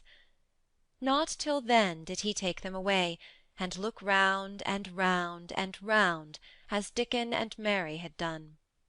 And over walls and earth and trees, and swinging sprays and tendrils, the fair green veil of tender little leaves had crept, and in the grass under the trees, and the grey urns in the alcoves, and here and there everywhere were touches or splashes of gold and purple and white, and the trees were showing pink and snow above his head, and there were fluttering of wings and faint sweet pipes and humming and scents and scents. And the sun fell warm upon his face like a hand with a lovely touch. And in wonder Mary and Dickon stood and stared at him. He looked so strange and different, because a pink glow of colour had actually crept all over him, ivory face and neck and hands and all. "I shall get well! I shall get well!" he cried out. "Mary! Dickon, I shall get well, and I shall live for ever and ever and ever. End of chapter 20. Chapter 21. Ben Weatherstaff. One of the strange things about living in the world is that it is only now and then one is quite sure one is going to live for ever and ever and ever. One knows it sometimes when one gets up at the tender, solemn dawn time, and goes out and stands alone, and throws one's head far back, and looks up, and watches the pale sky slowly changing and flushing, and marvellous unknown things happening, until the east almost makes one cry out, and one's heart stands still at the strange unchanging majesty of the rising sun, which has been happening every morning for thousands and thousands and thousands of years. One knows it then for a moment or so. And one knows it sometimes when one stands by oneself in a wood at sunset, and the mysterious deep gold stillness slanting through and under the branches seems to be saying slowly again and again something one cannot quite hear, however much one tries. Then sometimes the immense quiet of the dark blue at night with millions of stars waiting and watching makes one sure, and sometimes a sound of far-off music makes it true, and sometimes a look in someone's eyes. And it was like that with Colin when he first saw and heard and felt the springtime inside the 4 high walls of a hidden garden. That afternoon the whole world seemed to devote itself to being perfect and radiantly beautiful and kind to one boy. Perhaps out of pure heavenly goodness the spring came and crowned everything it possibly could into that one place. More than once Dickon paused in what he was doing, and stood still with a sort of growing wonder in his eyes, shaking his head softly. It is gaidily, he said. I'm 12 going on 13, and there's a lot of afternoons in 13 years, but it seems to me like I never seed one as gaidily as this year. Aye, it is a gradely one, said Mary, and she sighed for mere joy. I'll warrant it's the gradeliest one as ever was in this world. Does thou think, said Colin with dreamy carefulness, as happen it was made like this, all o' purpose, for me? My word, cried Mary admiringly. That there is a bit of good Yorkshire. That's shapen first rate, that thou art. And delight reigned. They drew the chair under the plum tree, which was snow white with blossoms and musical with bees. It was like a king's canopy, a fairy king's. There were flowering cherry trees near, and apple trees whose buds were pink and white, and here and there one had burst wide open. Between the blossoming branches of the canopy bits of blue sky looked down like wonderful eyes. Mary and Dickon worked a little here and there, and Colin watched them. They brought him things to look at, buds which were opening, buds which were tight closed, bits of twig whose leaves were just showing green, the feather of a woodpecker which had dropped on the grass, the empty shell of some bird early hatched. Dickon pushed the chair slowly round and round the garden, stopping every other moment to let him look at wonders springing out of the earth or trailing down from trees.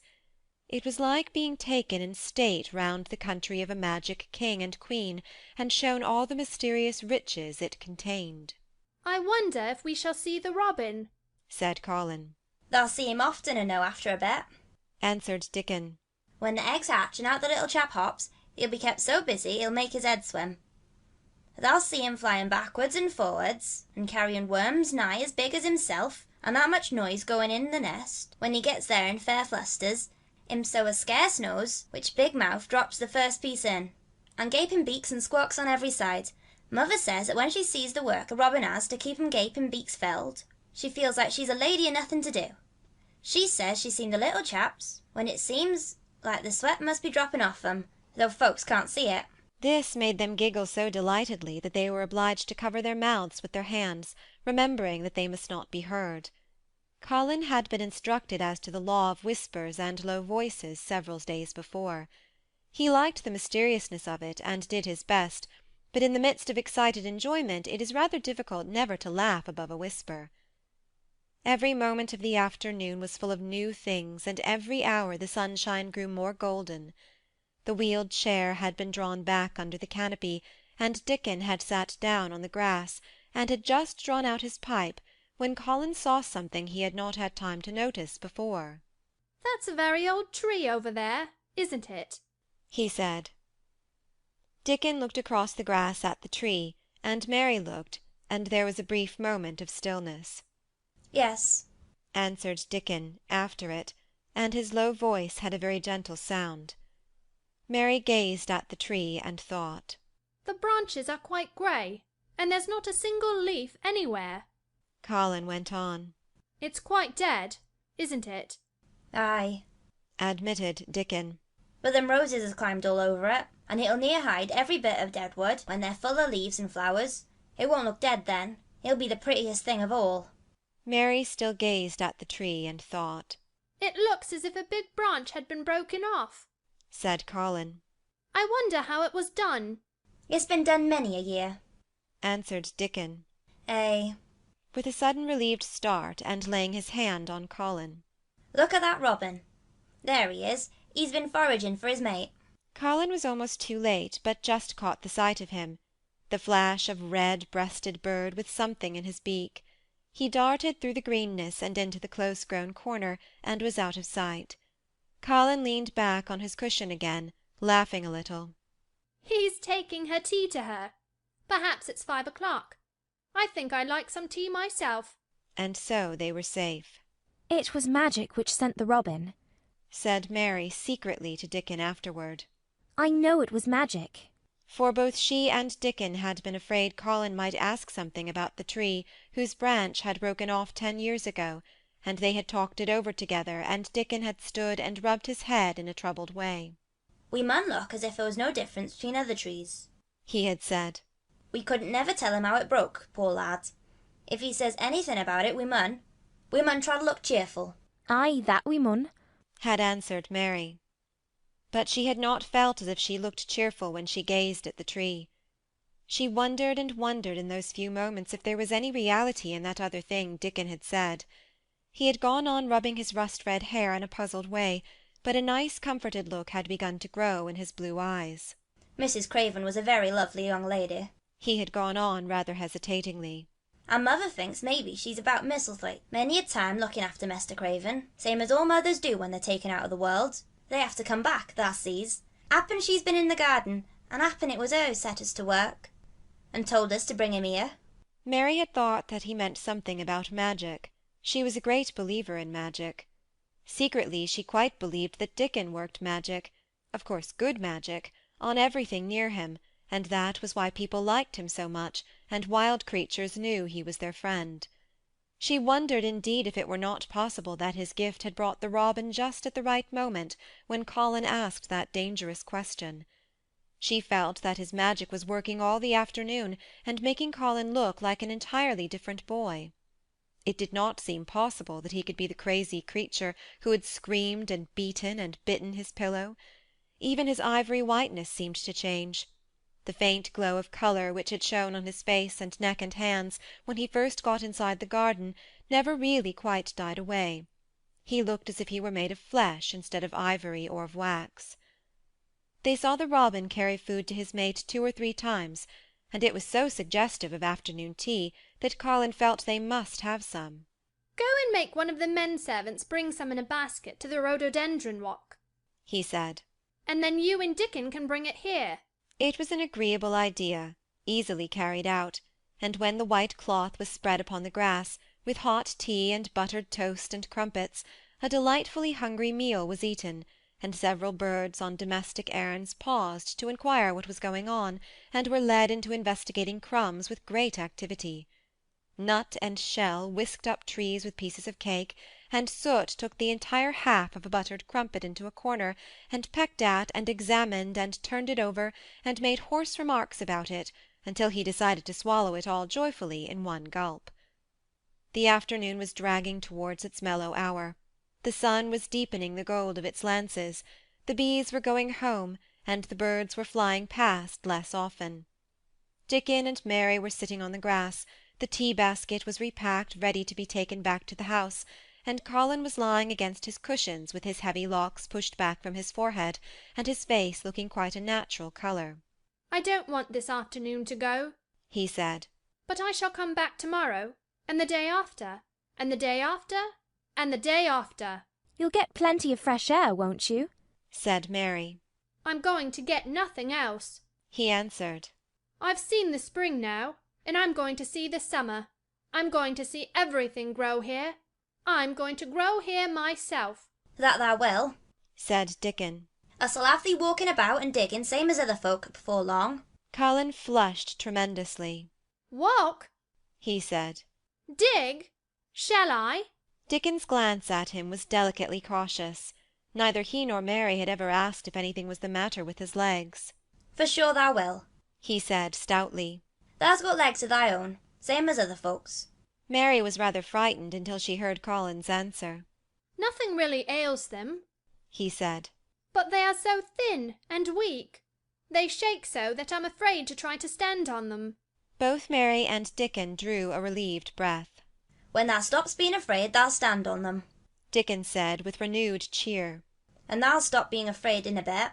"I shall," said Colin, and he lay still as if he were wondering about things. They were really very quiet for a little while. The sun was dropping lower. It was that hour when everything stills itself, and they really had a busy and exciting afternoon. Colin looked as if he were resting luxuriously. Even the creatures had ceased moving about, and had drawn together and were resting near them.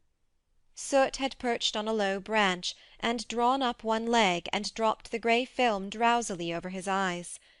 Mary privately thought he looked as if he might snore in a minute. In the midst of all this stillness it was rather startling when Colin half lifted his head and exclaimed in a loud, suddenly alarmed whisper, "Who is that man?" Dickon and Mary scrambled to their feet. "Man? "Man?" they both cried in low, quick voices. Colin pointed to the wall. "Look!" he whispered excitedly. "Just look!" Mary and Dickon wheeled about and looked. There was Ben Weatherstaff's indignant face glaring at them over the wall from the top of a ladder. He actually shook his fist at Mary. "If I wasn't a bachelor, and I was a wench of mine," he cried, "I'd give thee a hiding." He mounted another step threateningly, as if it were his energetic intention to jump down and deal with her, but as she came toward him he evidently thought better of it and stood on the top step of his ladder, shaking his fist down at her. "I never thought much of thee," he harangued. "I couldn't abide thee the first time I set eyes on thee, a scrawny, buttermilk-faced young bisom, allus asking questions and poking thy nose when it wasna wanted. I never knowed how thou got so thick wi' me. If it hadn't been for the Robin, drat him." "Ben Weatherstaff?" called out Mary, finding her breath. She stood below him and called up to him with a sort of gasp. "Ben Weatherstaff? It was the Robin who showed me the way." Then it did seem as if Ben really would scramble down on her side of the wall, he was so outraged. "Thou young bad un," he called down at her. "Laying thy badness on a Robin. Not but what he's impudent enough for anything. Him showing thee the way. Him!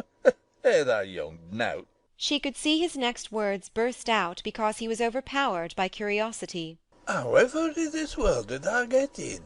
"It was the Robin who showed me the way," she protested obstinately. "He didn't know he was doing it, but he did. And I can't tell you from here while you're shaking your fist at me." He stopped shaking his fist very suddenly at that very moment, and his jaw actually dropped as he stared over her head at something he saw coming over the grass toward him. At the first sound of his torrent of words, Colin had been so surprised that he had only sat up and listened as if he were spellbound. But in the midst of it he had recovered himself and beckoned imperiously to Dickon. "Wheel me over there," he commanded. "Wheel me quite close, and stop right in front of him." And this, if you please, this is what Ben Weatherstaff beheld, and which made his jaw drop. A wheeled chair with luxurious cushions and robes, which came toward him looking rather like some sort of state coach, because a young Rajah leaned back in it with royal command in his great black-rimmed eyes, and a thin white hand extended haughtily toward him. And it stopped right under Ben Weatherstaff's nose. It was really no wonder his mouth dropped open. "Do you know who I am?" demanded the Rajah. How Ben Weatherstaff stared!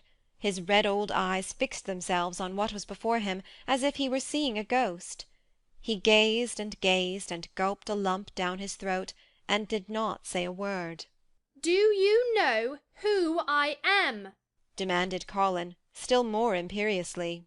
"Answer!" Ben Weatherstaff put his gnarled hand up and passed it over his eyes and over his forehead, and then he did answer in a queer shaky voice. "Who thou art?" he said.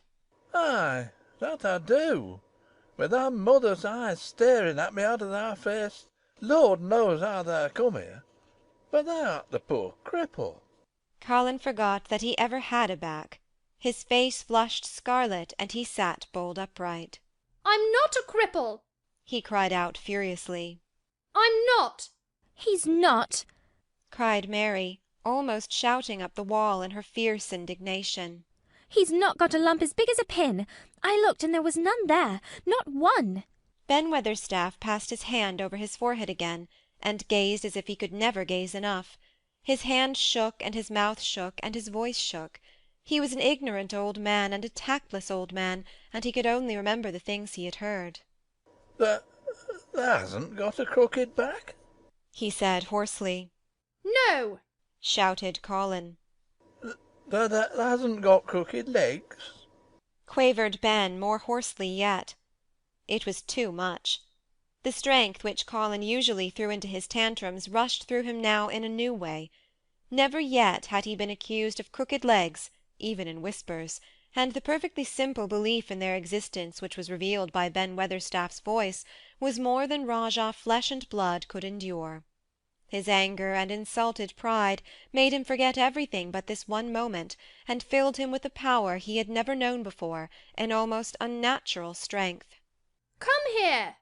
he shouted to Dickon, and he actually began to tear off the coverings from his lower limbs and disentangle himself. "Come here! Come here! This minute!"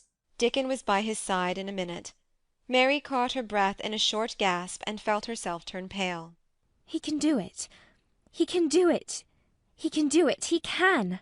she gabbled over to herself under her breath as fast as ever she could. There was a brief, fierce scramble, the rugs were tossed on the ground, Dickon held Colin's arm, the thin legs were out, the thin feet were on the grass.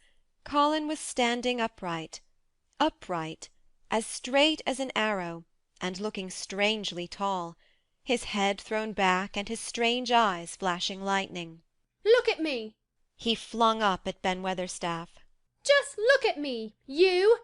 Just look at me!" "He's as straight as I am," cried Dickon. "He is as straight as any other lad of Yorkshire." What Ben Weatherstaff did Mary thought queer beyond measure. He choked and gulped, and suddenly tears ran down his weather-wrinkled cheeks as he struck his old hands together. "Hey!" he burst forth. "Thy lies folk tells. Thou'rt as thin as a lath and as white as a wraith. But there's not a knob on thee. I'll make a mon yet, God bless thee." Dickon held Colin's arm strongly, but the boy had not begun to falter. He stood straighter and straighter, and looked Ben Weatherstaff in the face. "I'm your master," he said, "when my father is away, and you are to obey me. This is my garden. Don't dare to say a word about it. You get down from that ladder, and go out to the long walk, and Miss Mary will meet you, and bring you here. I want to talk to you. We did not want you, but now you'll have to be in the secret. Be quick." Ben Weatherstaff's crabbed old face was still wet with that one queer rush of tears. It seemed as if he could not take his eyes from thin, straight Colin standing on his feet with his head thrown back. "Hey, lad!" he almost whispered. "Hey, my lad!" And then, remembering himself, he suddenly touched his hat gardener fashion and said, Yes, sir. Yes, sir," and obediently disappeared as he descended the ladder. Chapter 22. When the sun went down. When his head was out of sight, Colin turned to Mary. "Go and meet him," he said, and Mary flew across the grass to the door under the ivy. Dickon was watching him with sharp eyes. There were scarlet spots on his cheeks, and he looked amazing, but he showed no signs of falling. "I can stand," he said, and his head was still held up, and he said it quite grandly. "I told thee thou could do it as soon as thou stopped being afraid," answered Dickon. "And thou's stopped." "Yes, I've stopped," said Colin. Then suddenly he remembered something Mary had said. "Are you making magic?" he asked sharply. Dickon's curly mouth spread in a cheerful grin. "Thou's doing the magic thyself," he said. "It's the same magic as these here work out of t'earth." And he touched with his thick boot a clump of crocuses in the grass. Colin looked down at them. "Aye," he said slowly. "There couldna be bigger magic than that there. There couldna be." He drew himself up straighter than ever. "I'm going to walk to that tree," he said, pointing to one a few feet away from him. "I'm going to be standing when Weatherstaff comes here. I can rest against the tree if I like. When I want to sit down, I will sit down, but not before. Bring a rug from the chair." He walked to the tree, and though Dickon held his arm, he was wonderfully steady. When he stood against the tree trunk, it was not too plain that he supported himself against it, and he still held himself so straight that he looked tall. When Ben Weatherstaff came through the door in the wall, he saw him standing there, and he heard Mary muttering something under her breath. "What art saying?" he asked rather testily, because he did not want his attention distracted from the long, thin, straight boy figure and proud face. But she did not tell him. What she was saying was this: "You can do it. You can do it. I told you you could. You can do it. You can do it. You can." She was saying it to Colin because she wanted to make magic and keep him on his feet looking like that. She could not bear that he should give in before Ben Weatherstaff. He did not give in. She was uplifted by a sudden feeling that he looked quite beautiful in spite of his thinness. He fixed his eyes on Ben Weatherstaff's in his funny, imperious way. "Look at me," he commanded. "Look at me all over. Am I a hunchback? Have I got crooked legs?" Ben Weatherstaff had not quite got over his emotion, but he had recovered a little, and answered almost in his usual way. "Not there," he said. "Nowt o' the sort. What's thou been doing with thyself? Hiding out o' sight and letting folk think thou were crippled and half-witted." "Half-witted?" said Colin angrily. "Who thought that?" "Lots of fools," said Ben. "The world's full of jackasses braying, and they never bray nowt but lies. What did thou shut thyself up for?" "Everyone thought I was going to die," said Colin shortly. "I'm not." And he said it with such decision, Ben Weatherstaff looked him over, up and down and up. Die?" he said with dry exultation. "Nowt o' the sort. Thou's got too much pluck in thee. When I seed thee put thy legs on the ground in such a hurry, I knowed thou was all right. Sit thee down on the rug a bit, young Esther, and give me thy orders." There was a queer mixture of crabbed tenderness and shrewd understanding in his manner. Mary had poured out speech as rapidly as she could as they had come down the long walk. The chief thing to be remembered, she had told him, was that Colin was getting well, getting well. The garden was doing it. No one must let him remember about having humps and dying. The Rajah condescended to seat himself on a rug under the tree. "What work do you do in the gardens, Weatherstaff?" he inquired. "Anything I'm told to do," answered old Ben. "I'm kept on by favour, 'cause she liked me." "She?" said Colin. "Thy mother," answered Ben Weatherstaff. "My mother?" said Colin, and he looked about him quietly. "This was her garden, wasn't it?" "Ay, it was that." And Ben Weatherstaff looked about him too. "She were main fond of it." "It is my garden now. I am fond of it. I shall come here every day," announced Colin. "But it is to be a secret. My orders are that no one is to know that we come here, Dickon and my cousin have worked and made it come alive. I shall send for you sometimes to help, but you must come when no one can see you. Ben Weatherstaff's face twisted itself in a dry old smile. I've come here before when no one saw me, he said. What? exclaimed Colin. When? Last time I was here. Rubbing his chin and looking round. It was about 2 years ago. But no one has been in it for 10 years, cried Colin. There was no door. I'm no one, said old Ben dryly. And I didn't come through the door, I came over the wall. The rheumatics held me back these last 2 years. That come and did a bit of pruning, cried Dickon. I couldn't make out how it had been done. She was so fond of it, she was, said Ben Weatherstaff slowly. And she was such a pretty young thing. She says to me once, Ben, she says, laughing, if ever I'm ill or I go away, you must take care of my roses. When she did go away, the orders was no one was ever to come nigh. But I come. With grumpy obstinacy. Over the wall I come, till the rheumatics stopped me, and I did a bit of work once a year. She gave her order first. It wouldn't have been as wick as it is if thou hadn't done it, said Dickon. I did wonder. I'm glad you did it, Weatherstaff, said Colin. You'll know how to keep the secret. Aye, I'll know, sir, answered Ben. And it'll be easier for a man with rheumatics to come in at the door. On the grass near the tree, Mary had dropped her trowel. Colin stretched out his hand and took it up. An odd expression came into his face, and he began to scratch at the earth. His thin hand was weak enough, but presently, as they watched him, Mary with quite breathless interest, he drove the end of the trowel into the soil and turned some over. You can do it. You can do it, said Mary to herself. I tell you, you can. Dickon's round eyes were full of eager curiousness, but he said not a word. Ben Weatherstaff looked on with interested face. Colin persevered. After he had turned a few trowelfuls of soil, he spoke exultantly to Dickon in his best Yorkshire.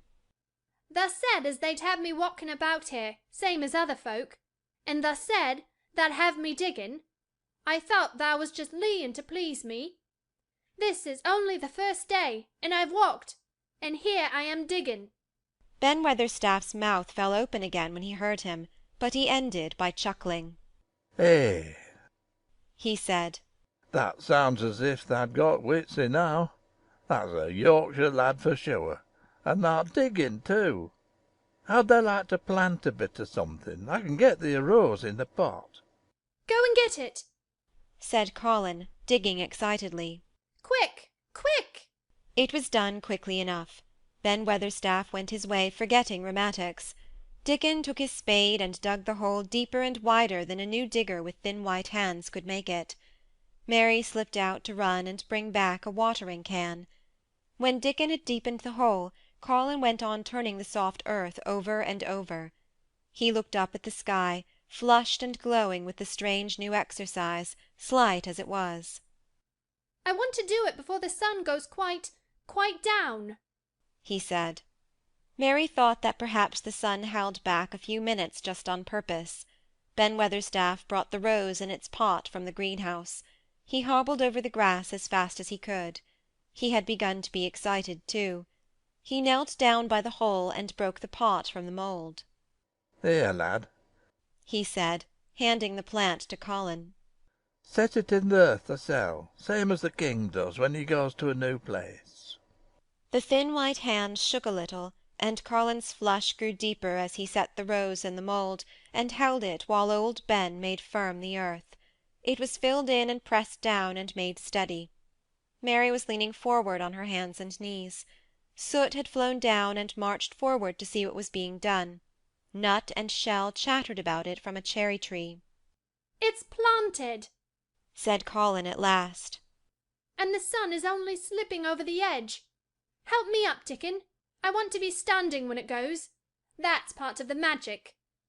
And Dickon helped him, and the magic, or whatever it was, so gave him strength that when the sun did slip over the edge and end the strange, lovely afternoon for them, he actually stood on his own 2 feet, laughing. End of Chapter 22. Chapter 23. Magic. Dr. Craven had been waiting some time at the house when they returned to it. He had indeed begun to wonder if it might not be wise to send some one out to explore the garden paths. When Colin was brought back to his room, the poor man looked him over seriously. You should not have stayed so long, he said. You must not overexert yourself. I am not tired at all, said Colin. It has made me well.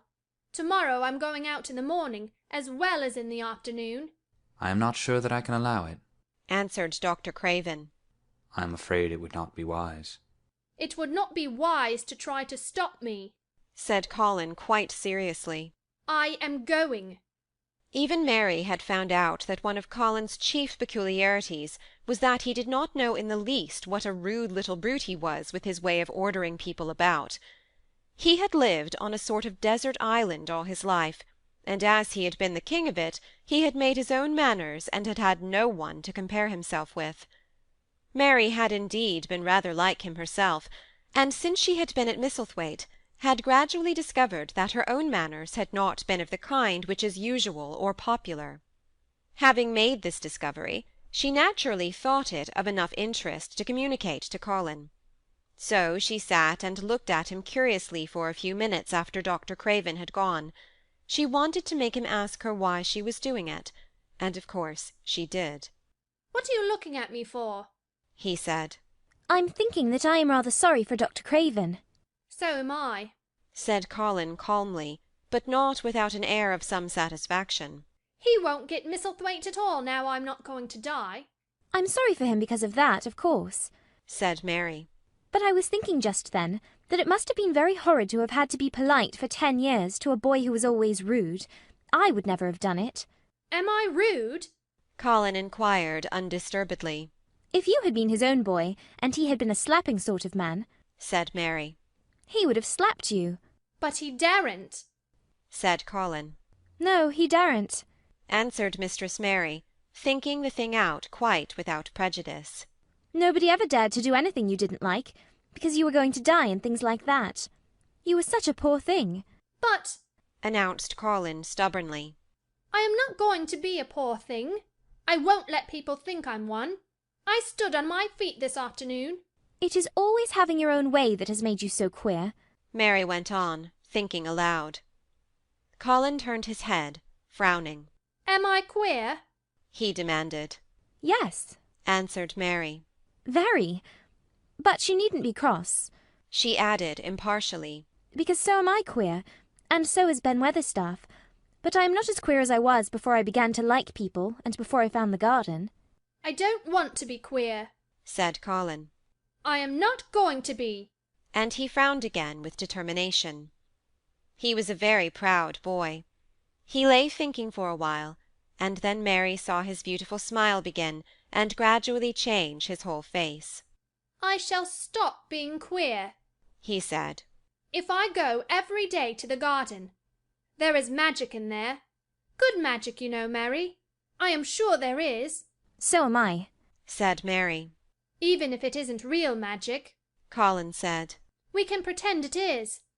Something is there. Something. It's magic, said Mary. But not black. It's as white as snow. They always called it magic, and indeed it seemed like it in the months that followed. The wonderful months, the radiant months, the amazing ones. Oh, the things which happened in that garden! If you have never had a garden you cannot understand, and if you have had a garden you will know that it would take a whole book to describe all that came to pass there. At first it seemed that green things would never cease pushing their way through the earth, in the grass, in the beds, even in the crevices of the walls. Then the green things began to show buds, and the buds began to unfurl and show colour, every shade of blue, every shade of purple, every tint and hue of crimson. In its happy days flowers had been tucked away into every inch and hole and corner. Ben Weatherstaff had seen it done, and had himself scraped out mortar from between the bricks of the wall, and made pockets of earth for lovely clinging things to grow on.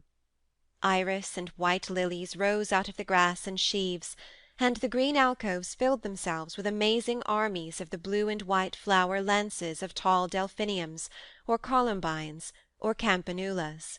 She was main fond of them, she was, Ben Weatherstaff said. She liked things as was allus pointing up to the blue sky, she used to tell. Not as she was one of them that looked down on earth, not her. She just loved it. But she said as the blue sky allus looked so joyful. The seeds Dickon and Mary had planted grew as if fairies had tended them.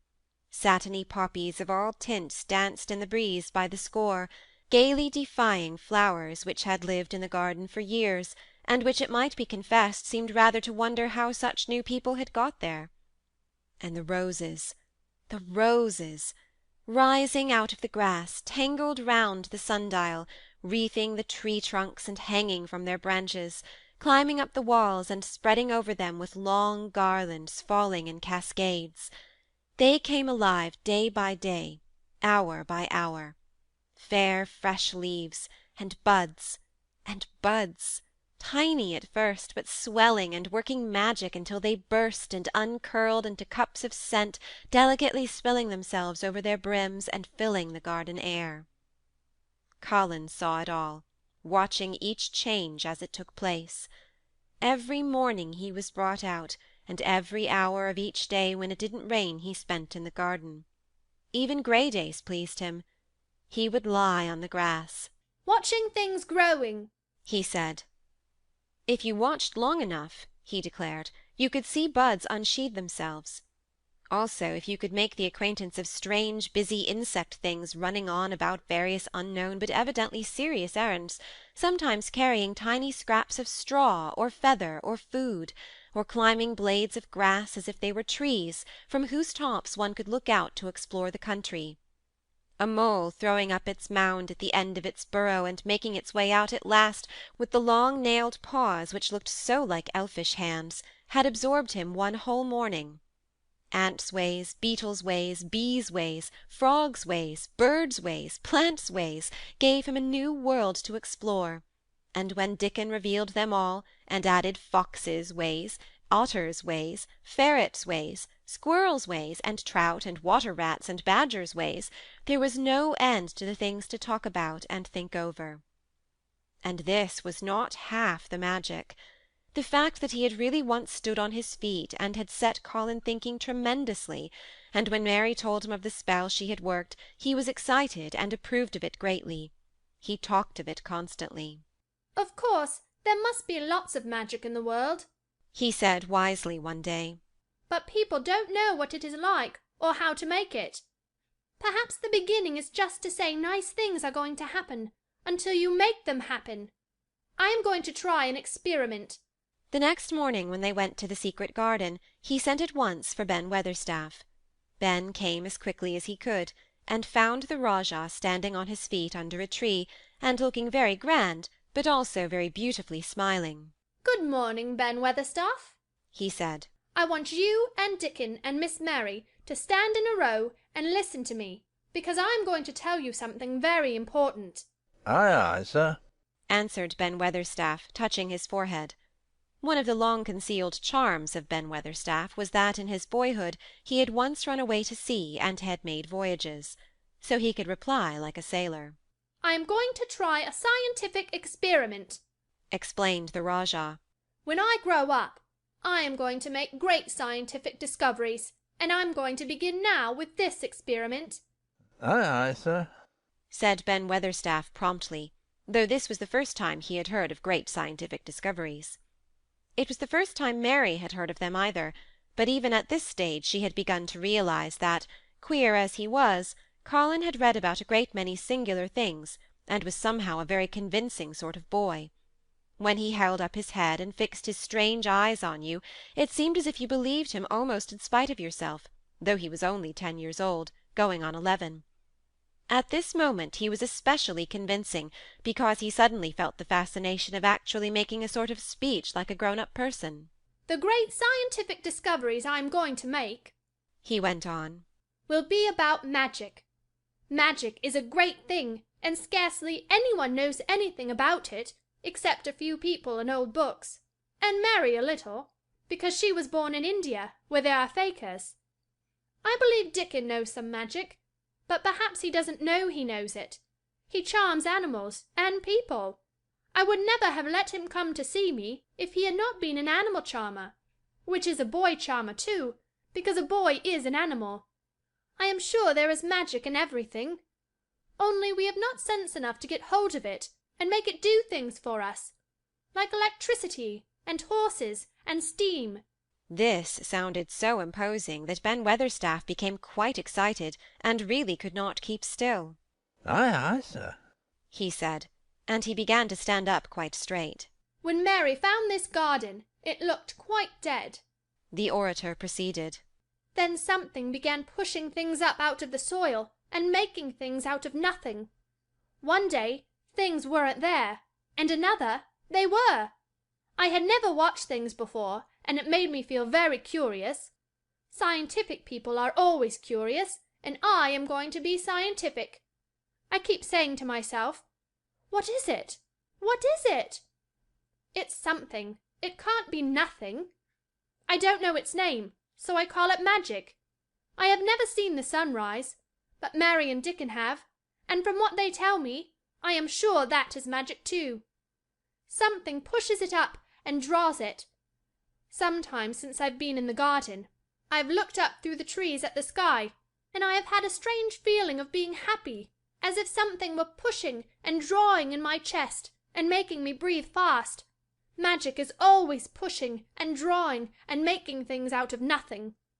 Everything is made out of magic. Leaves and trees, flowers and birds, badgers and foxes and squirrels and people. So it must be all around us, in this garden, in all the places. The magic in this garden has made me stand up and know I am going to live to be a man. I am going to make the scientific experiment of trying to get some and put it in myself and make it push and draw me and make me strong. I don't know how to do it, but I think that if you keep thinking about it and calling it, perhaps it will come. Perhaps that is the first baby way to get it. When I was going to try to stand that first time, Mary kept saying to herself as fast as she could, "You can do it! You can do it!" And I did. I had to try myself at the same time, of course, but her magic helped me, and so did Dickon's. Every morning and evening, and as often in the daytime as I can remember, I am going to say, magic is in me. Magic is making me well. I am going to be as strong as Dickon, as strong as Dickon. And you must all do it too. That is my experiment. Will you help, Ben Weatherstaff? Aye, aye, sir, said Ben Weatherstaff. Aye, aye. If you keep doing it every day, as regularly as soldiers going through drill, we shall see what will happen and find out if the experiment succeeds. You learn things by saying them over and over and thinking about them until they stay in your mind forever. And I think it will be the same with magic. If you keep calling it to come to you and help you, it will get to be part of you, and it will stay and do things.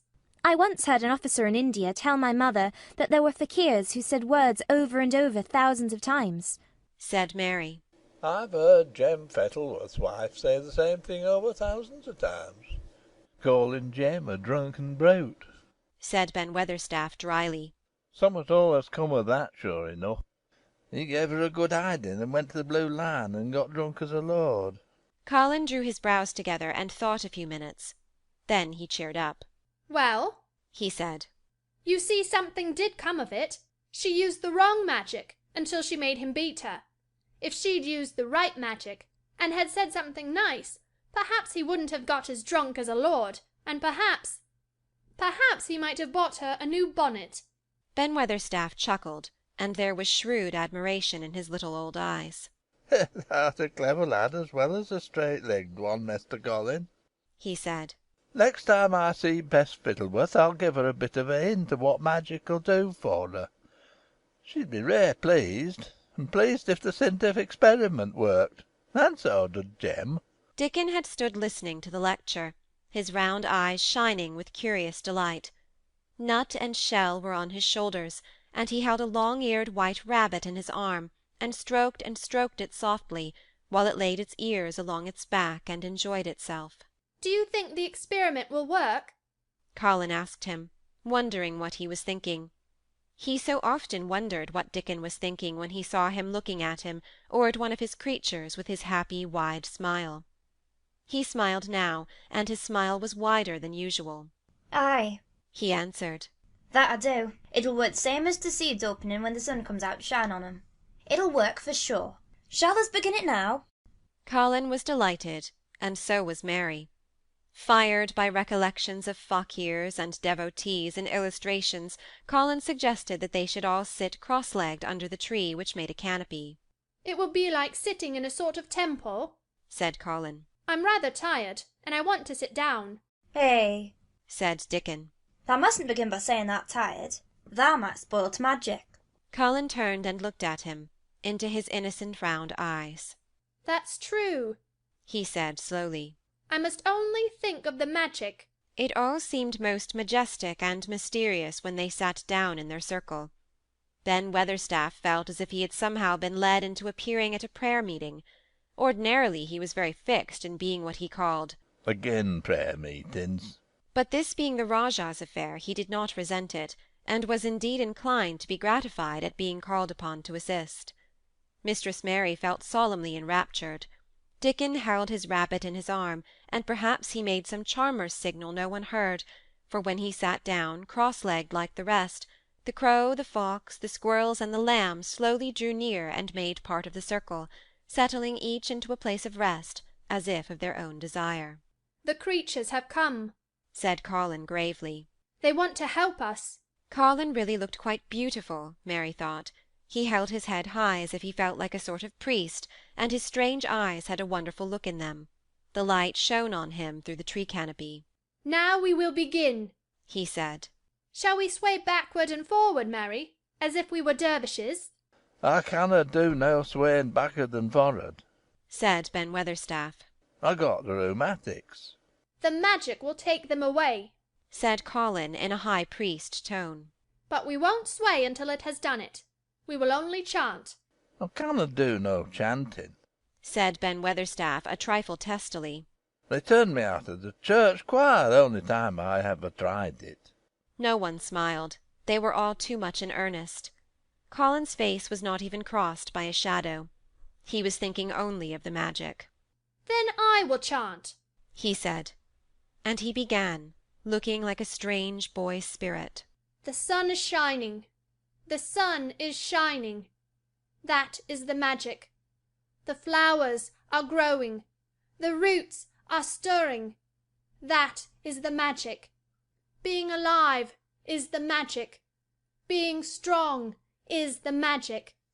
The magic is in me. The magic is in me. It is in me. It is in me. It's in every one of us. It's in Ben Weatherstaff's back. Magic! Magic! Come and help! He said it a great many times. Not 1,000 times, but quite a goodly number. Mary listened entranced. She felt as if it were at once queer and beautiful, and she wanted him to go on and on. Ben Weatherstaff began to feel soothed into a sort of dream which was quite agreeable. The humming of the bees and the blossoms mingled with the chanting voice, and drowsily melted into a doze. Dickon sat cross-legged with his rabbit asleep on his arm, and a hand resting on the lamb's back. Soot had pushed away a squirrel, and huddled close to him on his shoulder. The grey film dropped over his eyes. At last Colin stopped. Now I am going to walk round the garden, he announced. Ben Weatherstaff's head had just dropped forward, and he lifted it with a jerk. You have been asleep, said Colin. That it thought, mumbled Ben. The sermon was good enough, but I'm bound to get out afore the collection. He was not quite awake yet. You're not in church, said Colin. Not me, said Ben, straightening himself. Who said I were? I heard every bit of it. You said the magic was in my back. The doctor calls it rheumatics. The Rajah waved his hand. That was the wrong magic, he said. You will get better. You have my permission to go to your work. But come back tomorrow. Oh, I'd like to see thee walk round the garden, grunted Ben. It was not an unfriendly grunt, but it was a grunt. In fact, being a stubborn old party, and not having entire faith in magic, he had made up his mind that if he were sent away, he would climb his ladder and look over the wall, so that he might be ready to hobble back if there were any stumbling. The Rajah did not object to his staying, and so the procession was formed. It really did look like a procession. Colin was at its head, with Dickon on one side and Mary on the other. Ben Weatherstaff walked behind, and the creatures trailed after them, the lamb and the fox-cub keeping close to Dickon, the white rabbit hopping along or stopping to nibble, and Soot following with the solemnity of a person who felt himself in charge. It was a procession which moved slowly but with dignity. Every few yards it stopped to rest. Colin leaned on Dickon's arm, and privately Ben Weatherstaff kept a sharp look-out, but now and then Colin took his hand from its support and walked a few steps alone. His head was held up all the time, and he looked very grand. The magic is in me, he kept saying. The magic is making me strong. I can feel it. I can feel it. It seemed very certain that something was upholding and uplifting him. He sat on the seats in the alcoves, and once or twice he sat down on the grass, and several times he paused in the path and leaned on Dickon, but he would not give up until he had gone all round the garden. When he returned to the canopy tree, his cheeks were flushed, and he looked triumphant. I did it! The magic worked! he cried. That is my first scientific discovery. What will Dr. Craven say? broke out Mary. He won't say anything, Colin answered, because he will not be told. This is to be the biggest secret of all. No one is to know anything about it until I have grown so strong that I can walk and run like any other boy. I shall come here every day in my chair, and I shall be taken back in it. I won't have people whispering and asking questions, and I won't let my father hear about it until the experiment has quite succeeded. Then sometime, when he comes back to Misselthwaite, I shall just walk into his study and say, Here I am like any other boy. I am quite well, and I shall live to be a man. It has been done by a scientific experiment. He will think he is in a dream, cried Mary. He won't believe his eyes. Colin flushed triumphantly. He had made himself believe that he was going to get well, which was really more than half the battle, if he had been aware of it. And the thought which stimulated him more than any other was this imagining what his father would look like when he saw that he had a son who was as straight and strong as other fathers' sons. One of his darkest miseries in the unhealthy, morbid past days had been his hatred of being a sickly, weak-backed boy whose father was afraid to look at him. He'll be obliged to believe them, he said. One of the things I am going to do, after the magic works, and before I begin to make scientific discoveries, is to be an athlete. We shall have thee taken to boxing in a week or so, said Ben Weatherstaff. That'll end with him winning the belt and being champion prize fighter of all England. Colin fixed his eyes on him sternly. Weatherstaff, he said, that is disrespectful. You must not take liberties because you are in the secret.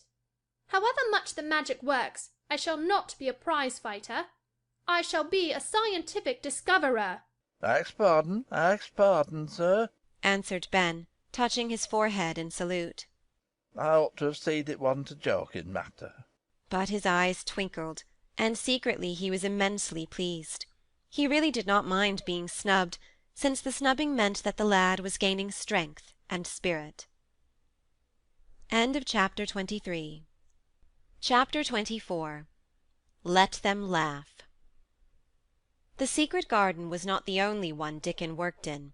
Round the cottage on the moor there was a piece of ground enclosed by a low wall of rough stones. Early in the morning and late in the fading twilight, and on all the days Colin and Mary did not see him, Dickon worked there planting or tending potatoes and cabbages, turnips and carrots and herbs for his mother. In the company of his creatures he did wonders there, and was never tired of doing them, it seemed. While he dug or weeded, he whistled or sang bits of Yorkshire moor-songs, or talked to Soot or Captain, or the brothers and sisters he had taught to help him. We never get on as comfortable as we do, Mrs. Sowerby said. If it wasn't for Dickon's garden, anything'll grow for him. His taters and cabbages is twice the size of anyone else's, and they've got a flavour with them as nobody's has. When she found a moment to spare, she liked to go out and talk to him. After supper there was still a long clear twilight to work in, and that was her quiet time. She could sit upon the low rough wall and look on and hear stories of the day. She loved this time. There were not only vegetables in the garden. Dickon had bought penny packages of flower seeds now and then, and sown bright sweet-scented things among gooseberry bushes, and even cabbages, and he grew borders of mignonette and pinks and pansies, and things whose seeds he could save year after year, or whose roots would bloom each spring and spread in time into fine clumps. The low wall was one of the prettiest things in Yorkshire, because he had tucked moorland foxgloves and ferns and rock-cress and hedgerow flowers into every crevice, until only here and there glimpses of the stones were to be seen. "All's a chap's got to do to make 'em thrive, mother," he would say, "is to be friends with 'em for sure. They're just like the creatures. If they're thirsty, give 'em drink, and if they're hungry, give 'em a bit of food. They want to live the same as we do. If they died, I should feel as if I'd been a bad lad, and somehow treated them heartless." It was in these twilight hours that Mrs. Sowerby heard of all that happened at Misselthwaite Manor. At first she was only told that Master Colin had taken a fancy to going out into the grounds with Miss Mary, and that it was doing him good. But it was not long before it was agreed between the two children that Dickon's mother might come into the secret. Somehow it was not doubted that she was safe for sure. So one beautiful still evening Dickon told the whole story, with all the thrilling details of the buried key and the robin and the grey haze, which had seemed like deadness, and the secret Mistress Mary had planned never to reveal.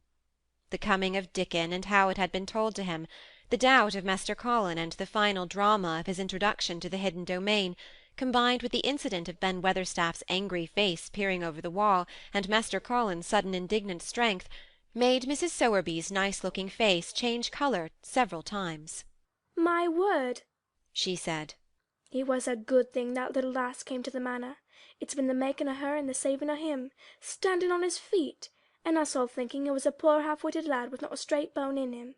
She asked a great many questions, and her blue eyes were full of deep thinking. "What do they make of it at the manor, him being so well and cheerful and never complaining?" she inquired. "They don't know what to make of it," answered Dickon. "Every day as comes round his face looks different. It's filling out and doesn't look so sharp, and the waxy colour is going, but he has to do his bit of complaining," with a highly entertained grin. "What for in mercy's name?" asked Mrs. Sowerby. Dickon chuckled. "He does it to keep him from guessing what's happening. If the doctors knew he'd find out he could stand on his feet, he'd likely to write and tell Mr. Craven. Mr. Colins saving the secret to tell himself. He's going to practise his magic on his legs every day till his father comes back, and he's going to march into his room and show him he's as straight as other lads. But him and Miss Mary think it's best plan to do a bit of groaning and fretting now, and then to throw folks off to sense." Mrs. Sowerby was laughing a low, comfortable laugh long before he had finished his last sentence. "Ay," she said, "that pair's enjoying theirselves, I'll warrant. They'll get a good bit of acting out of it, and there's nothing children likes as much as play-acting. Let's hear what they do, Dickon lad." Dickon stopped weeding and sat up on his heels to tell her. His eyes were twinkling with fun. "Mr. Colin is carried down on his chair every time he goes out," he explained, "and he flies out at John the footman for not carrying him careful enough. He makes himself as helpless looking as he can, and never lifts his head until we're out of sight of the house. And he grunts and frets a good bit when he's settling into his chair. Him and Miss Mary both got to enjoy it, and when he groans and complains, she says, 'Poor Colin, does it hurt that much? Are you so weak as that, poor Colin?' But the trouble is that sometimes they can scarce keep off bursting into laughter. When we get safe into the garden, they laugh till there's no breath left to laugh with, and they have to stuff their faces into Mr. Colin's cushions, to keep the gardeners from hearing, if any of them's about." "The more they laugh, the better for 'em," said Mrs. Sowerby, still laughing herself. "Good healthy child laughing's better than pills any day of the year. That pair'll plump up for sure." "They're plumping up," said Dickon. "They're that hungry they don't know how to get enough to eat without making talk. Mr. Colin says that if he keeps sending for more food, they won't believe he's an invalid at all. Miss Mary says she'll let him eat her share. He says if she goes hungry she'll go thin, and they mun both get fat at once. Mrs. Sowerby laughed so heartily at the revelation of this difficulty that she quite rocked backward and forward in her blue cloak, and Dickon laughed with her. I'll tell thee what, lad, Mrs. Sowerby said when she could speak. I've thought of a way to help 'em. When thou goes to 'em in the mornings, thou shalt take a pail of good new milk, and I'll bake 'em a crusty cottage loaf, or some buns with currants in 'em, same as you children like. Nothing's so good as fresh milk and bread.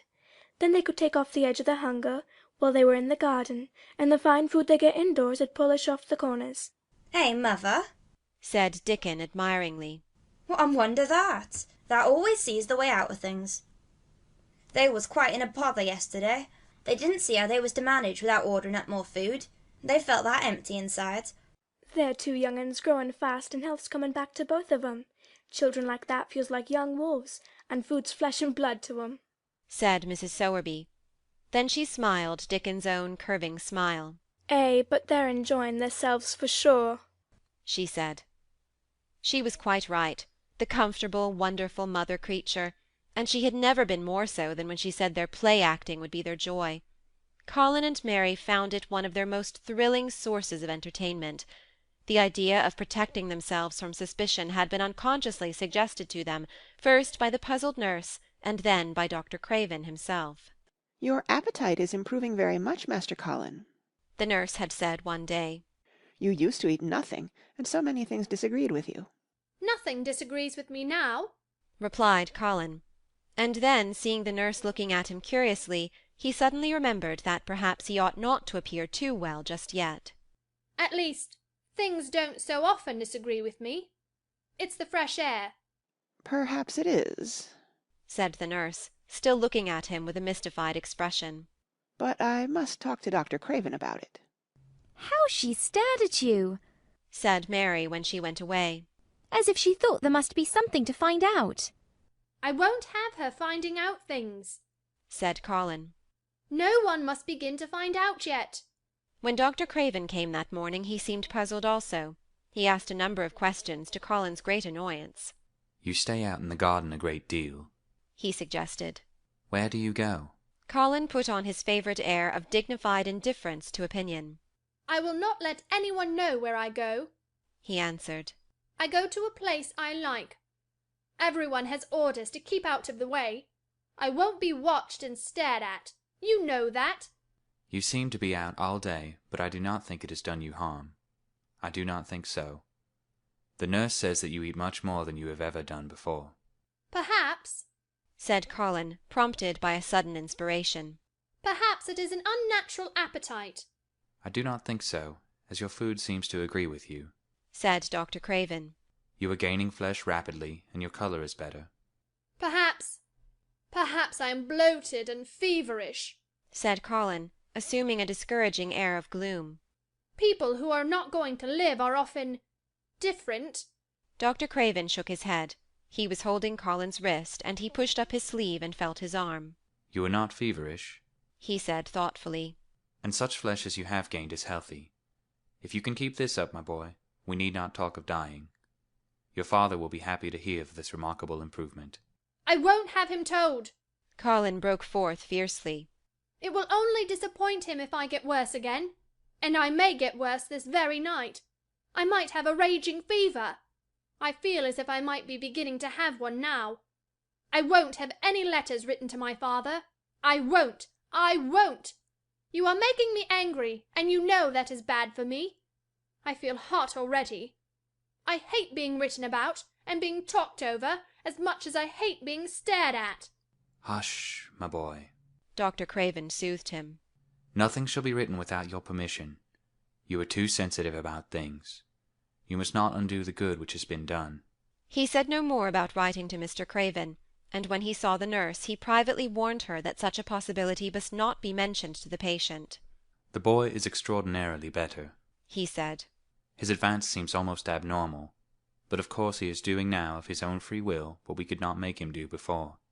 Still, he excites himself very easily, and nothing must be said to irritate him.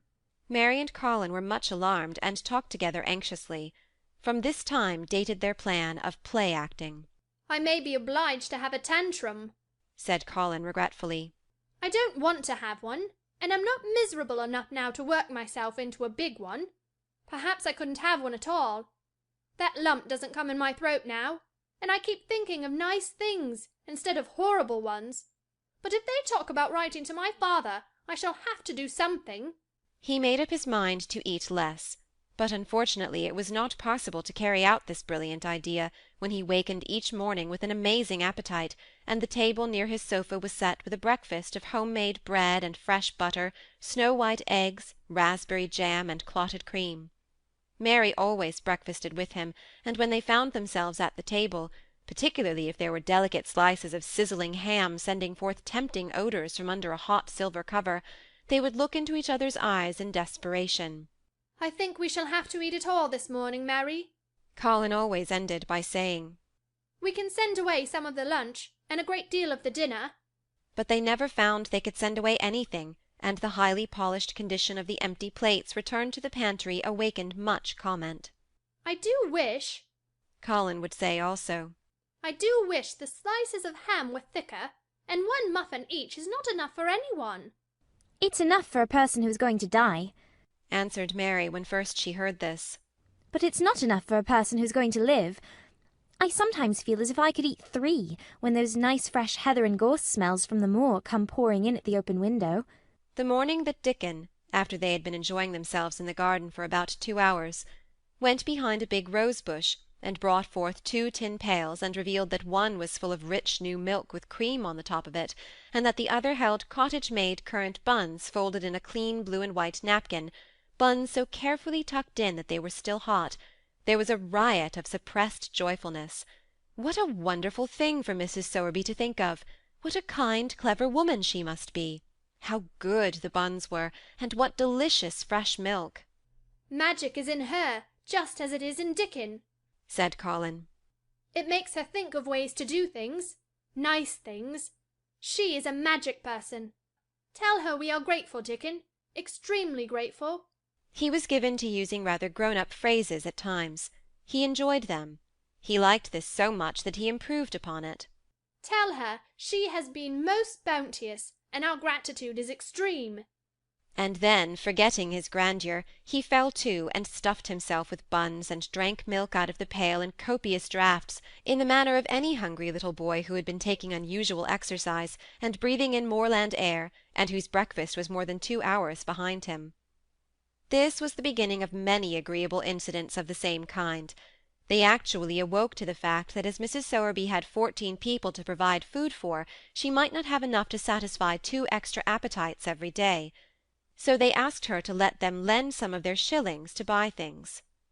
Dickon made the stimulating discovery that in the wood in the park outside the garden, where Mary had first found him piping to the wild creatures, there was a deep little hollow where you could build a sort of tiny oven with stones, and roast potatoes and eggs in it. Roasted eggs were a previously unknown luxury, and very hot potatoes with salt and fresh butter in them were fit for a woodland king, besides being deliciously satisfying. You could buy both potatoes and eggs, and eat as many as you liked without feeling as if you were taking food out of the mouths of 14 people. Every beautiful morning the magic was worked by the mystic circle under the plum-tree which provided a canopy of thickening green leaves after its brief blossom-time was ended. After the ceremony, Colin always took his walking exercise, and throughout the day he exercised his newly found power at intervals. Each day he grew stronger, and could walk more steadily, and cover more ground. And each day his belief in the magic grew stronger, as well it might. He tried one experiment after another, as he felt himself gaining strength, and it was Dickon who showed him the best things of all. "Yesterday," he said one morning after an absence, "I went to Thwaite for mother, and near the Blue Cow Inn I seed Bob Haworth. He's the strongest chap on the moor. He's the champion wrestler, and he can jump higher than any other chap and throw the hammer farther. He's gone all the way to Scotland for the sport some years. He's knowed me ever since I was a little one, and he's a friendly sort, and I asked him some questions. The gentry calls him an athlete, and I thought of thee, Mr. Craven, and I said, 'How does thou make thy muscles stick out in that way, Bob? Did thou do anything extra to make thyself so strong?' And he said, 'Well, yes, lad, I did.' A strong man in a show came to Thwaite and showed me how to exercise my arms and legs and every muscle in my body, and I says, 'Could a delicate chap make himself as strong as you, Bob?' And he laughed and said, "Art thou the delicate chap?" And I says, "No, I knows a gentleman who's getting well of a long illness, and I wish I knowed some of them tricks to tell him about."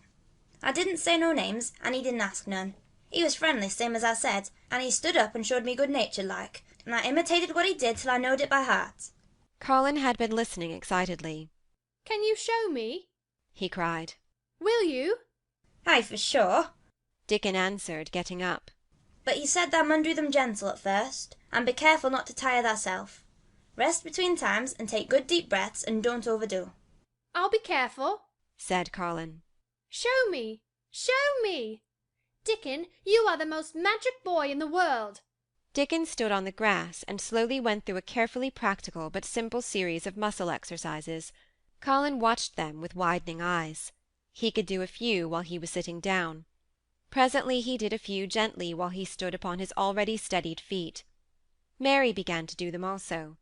Soot, who was watching the performance, became much disturbed, and left his branch and hopped about restlessly because he could not do them too. From that time the exercises were part of the day's duties as much as the magic was. It became possible for both Colin and Mary to do more of them each time they tried, and such appetites were the results that but for the basket Dickon put down behind the bush each morning when he arrived, they would have been lost. But the little oven in the hollow and Mrs. Sowerby's bounties were so satisfying that Mrs. Medlock and the nurse and Dr. Craven became mystified again. You can trifle with your breakfast and seem to disdain your dinner if you are full to the brim with roasted eggs and potatoes, and richly frothed new milk and oatcakes and buns and heather honey and clotted cream. "They are eating next to nothing," said the nurse. "They'll die of starvation if they can't be persuaded to take some nourishment, and yet see how they look." "Look!" exclaimed Mrs. Medlock indignantly. "Here I'm mothering to death with 'em. They're a pair of young Satans, bursting their jackets one day and turning up their noses at the best meals cook can tempt them with. Not a mouthful of that lovely young fowl and bread sauce did they set a fork into yesterday, and the poor woman invented a pudding for them, and back it sent. She almost cried. I'm afraid she'll be blamed if they starve themselves into their graves." Dr. Craven came and looked at Colin long and carefully. He wore an extremely worried expression when the nurse talked with him and showed him the almost untouched tray of breakfast she had saved for him to look at, but it was even more worried when he sat down by Colin's sofa and examined him. He had been called to London on business, and had not seen the boy for nearly 2 weeks. When young things begin to gain health, they gain it rapidly. The waxen tinge had left Colin's skin, and a warm rose showed through it. His beautiful eyes were clear, and the hollows under them and in his cheeks and temples had filled out. His once dark, heavy locks had begun to look as if they sprang healthily from his forehead, and were soft and warm with life. His lips were fuller and of a normal colour. In fact, as an imitation of a boy who was a confirmed invalid, he was a disgraceful sight. Dr. Craven held his chin in his hand and thought him over. "I am sorry to hear that you do not eat anything," he said. "That will not do. You will lose all you have gained, and you have gained amazingly. You ate so well a short time ago."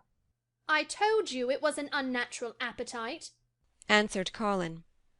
Mary was sitting on her stool near by, and she suddenly made a very queer sound which she tried so violently to repress that she ended by almost choking. "What is the matter?" said Dr. Craven, turning to look at her. Mary became quite severe in her manner. "It was something between a sneeze and a cough," she replied with reproachful dignity. "And it got into my throat. But," she afterward said to Colin, "I couldn't stop myself. It just burst out because all at once I couldn't help remembering that last big potato you ate, and the way your mouth stretched when you bit through that thick lovely crust with jam and clotted cream on it."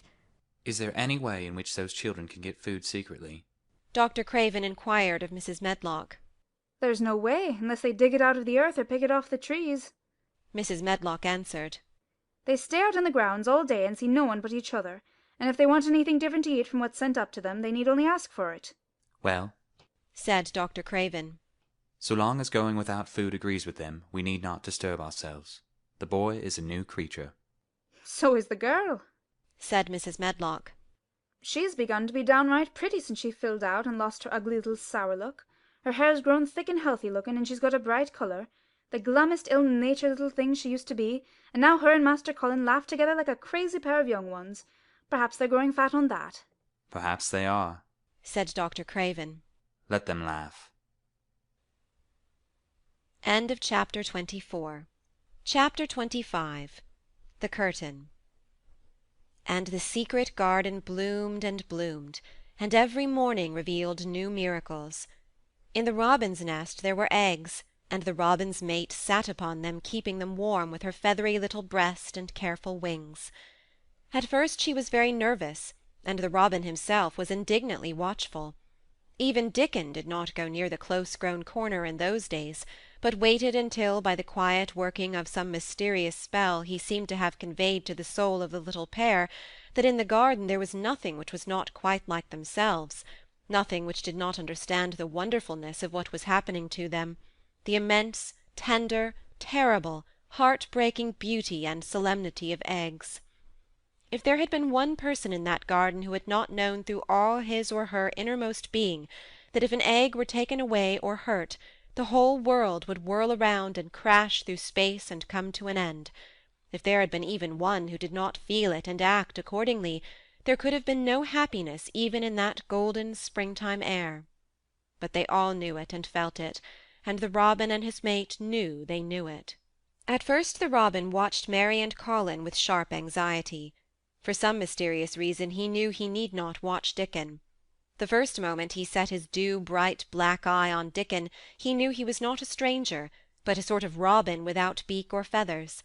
He could speak robin, which is a quite distinct language not to be mistaken for any other. To speak robin to a robin is like speaking French to a Frenchman. Dickon always spoke it to the robin himself, so the queer gibberish he used when he spoke to humans did not matter in the least. The robin thought he spoke this gibberish to them because they were not intelligent enough to understand feathered speech. His movements also were robin. They never startled one by being sudden enough to seem dangerous or threatening. Any robin could understand Dickon, so his presence was not even disturbing. But at the outset it seemed necessary to be on guard against the other two. In the first place, the boy creature did not come into the garden on his legs. He was pushed in on a thing with wheels, and the skins of wild animals were thrown over him. That in itself was doubtful. Then, when he began to stand up and move about, he did it in a queer, unaccustomed way, and the others seemed to have to help him. The robin used to secret himself in a bush and watch this anxiously, his head tilted first on one side and then on the other. He thought that the slow movements might mean that he was preparing to pounce, as cats do. When cats are preparing to pounce, they creep over the ground very slowly. The robin talked this over with his mate a great deal for a few days, but after that he decided not to speak of the subject, because her terror was so great that he was afraid it might be injurious to the eggs. When the boy began to walk by himself, and even to move more quickly, it was an immense relief. But for a long time, or it seemed a long time to the robin, he was a source of some anxiety. He did not act as the other humans did. He seemed very fond of walking, but he had a way of sitting or lying down for a while and then getting up in a disconcerting manner to begin again. One day the robin remembered that when he himself had been made to learn to fly by his parents, he had done much the same sort of thing. He had taken short flights of a few yards, and then had been obliged to rest. So it occurred to him that this boy was learning to fly, or rather to walk. He mentioned this to his mate, and when he told her that the eggs would probably conduct themselves in the same way after they were fledged, she was quite comforted, and even became eagerly interested, and derived great pleasure from watching the boy over the edge of her nest, though she always thought that the eggs would be much cleverer and learn more quickly. But then she said indulgently that humans were always more clumsy and slow than eggs, and most of them never seemed really to learn to fly at all. You never met them in the air or on tree-tops. After a while the boy began to move about as the others did, but all three of the children at times did unusual things. They would stand under the trees and move their arms and legs and heads about in a way which was neither walking nor running nor sitting down. They went through these movements at intervals every day, and the robin was never able to explain to his mate what they were doing or trying to do. He could only say that he was sure that the eggs would never flap about in such a manner, but as the boy who could speak robin so fluently was doing the thing with them, birds could be quite sure that the actions were not of a dangerous nature. Of course neither the robin nor his mate had ever heard of the champion wrestler, Bob Haworth, and his exercises for making the muscles stand out like lumps. Robins are not like human beings. Their muscles are always exercised from the first, and so they develop themselves in a natural manner. If you have to fly about to find every meal you eat, your muscles do not become atrophied. Atrophied means wasted away through want of use. When the boy was walking and running about and digging and weeding like the others, the nest in the corner was brooded over by a great peace and content. Fears for the eggs became things of the past. Knowing that your eggs were safe as if they were locked in a bank vault, and the fact that you could watch so many curious things going on, made setting a most entertaining occupation. On wet days the eggs' mother sometimes felt even a little dull because the children did not come into the garden. But on wet days it could not be said that Mary and Colin were dull. One morning when the rain streamed down unceasingly, and Colin was beginning to feel a little restive, as he was obliged to remain on his sofa because it was not safe to get up and walk about, Mary had an inspiration. "Now that I am a real boy," Colin had said, "my legs and arms and all my body are so full of magic that I can't keep them still. They want to be doing things all the time. Do you know that when I waken in the morning, Mary, when it's quite early, and the birds are just shouting outside, and everything seems just shouting for joy, even the trees and things we can't really hear, I feel as if I must jump out of bed and shout myself. If I did it, just think what would happen." Mary giggled inordinately. The nurse would come running, and Mrs. Medlock would come running, and they would be sure you had gone crazy, and they'd send for the doctor, she said. Colin giggled himself. He could see how they would all look, how horrified by his outbreak, and how amazed to see him standing upright. "I wish my father would come home," he said. "I want to tell him myself. I'm always thinking about it. But we couldn't go on like this much longer. I can't stand lying still and pretending. And besides, I look too different. I wish it wasn't raining today." It was then Mistress Mary had her inspiration. "Colin," she began mysteriously, "do you know how many rooms there are in this house?" "About 1,000, I suppose," he answered. "There's about 100 no one ever goes into," said Mary. "And one rainy day I went and looked into ever so many of them.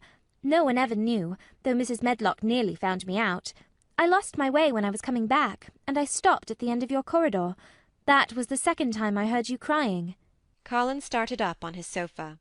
100 rooms no one goes into, he said. "It sounds almost like a secret garden. Suppose we go and look at them. Wheel me in my chair, and nobody would know we went." "That's what I was thinking," said Mary. "No one would dare to follow us. There are galleries where you could run. We could do our exercises. There is a little Indian room where there is a cabinet full of ivory elephants. There are all sorts of rooms." "Ring the bell," said Colin. When the nurse came in, he gave his orders. "I want my chair," he said. "Miss Mary and I are going to look at the part of the house which is not used. John can push me as far as the picture gallery, because there are some stairs. Then he must go away and leave us alone until I send for him again." Rainy days lost their terrors that morning. When the footman had wheeled the chair into the picture gallery and left the two together in obedience to orders, Colin and Mary looked at each other quite delighted. As soon as Mary had made sure that John was really on his way back to his own quarters below stairs, Colin got out of his chair. "I am going to run from one end of the gallery to the other," he said. "And then I am going to jump, and then we will do Bob Haworth's exercises." And they did all these things, and many others. They looked at the portraits and found the plain little girl dressed in green brocade and holding the parrot on her finger. "All these," said Colin, "must be my relations. They lived a long time ago. That parrot one, I believe, is one of my great aunts. She looks rather like you, Mary. Not as you look now, but as you looked when you came here. Now you are a great deal fatter and better looking." "So are you," said Mary, and they both laughed. They went to the Indian room and amused themselves with the ivory elephants. They found the rose-colour brocade boudoir, and the hole in the cushion the mouse had left, but the mice had grown up and run away, and the hole was empty. They saw more rooms and made more discoveries than Mary had made on her first pilgrimage. They found new corridors, and corners, and flights of steps, and new old pictures they liked, and weird old things they did not know the use of. It was a curiously entertaining morning, and the feeling of wandering about in the same house with other people, but at the same time feeling as if one were miles away from them, was a fascinating thing. I'm glad we came, Colin said. I never knew I lived in such a big, queer old place. I like it. We will ramble about every rainy day. We shall always be finding new queer corners and things.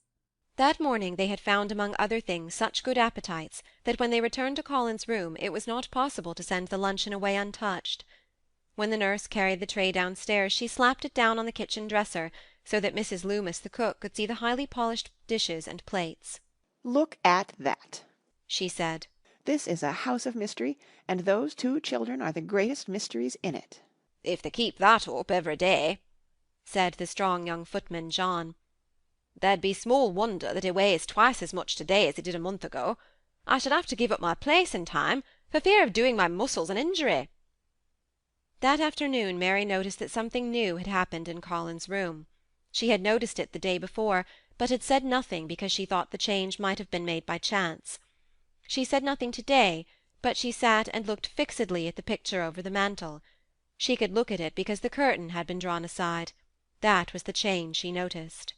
I know what you want me to tell you, said Colin, after she had stared a few minutes. I always know when you want me to tell you something. You are wondering why the curtain is drawn back. I am going to keep it like that. Why? asked Mary. Because it doesn't make me angry any more to see her laughing. I wakened when it was bright moonlight 2 nights ago, and felt as if the magic was filling the room and making everything so splendid that I couldn't lie still. I got up and looked out of the window. The room was quite light, and there was a patch of moonlight on the curtain, and somehow that made me go and pull the cord.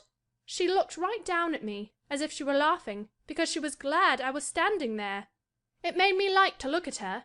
I want to see her laughing like that all the time. I think she must have been a sort of magic person, perhaps. You are so like her now, said Mary, that sometimes I think perhaps you are her ghost made into a boy. That idea seemed to impress Colin. He thought it over, and then answered her slowly. If I were her ghost, my father would be fond of me. Do you want him to be fond of you? inquired Mary. I used to hate it, because he was not fond of me. If he grew fond of me, I think I should tell him about the magic. It might make him more cheerful. End of chapter 25. Chapter 26. Its Mother.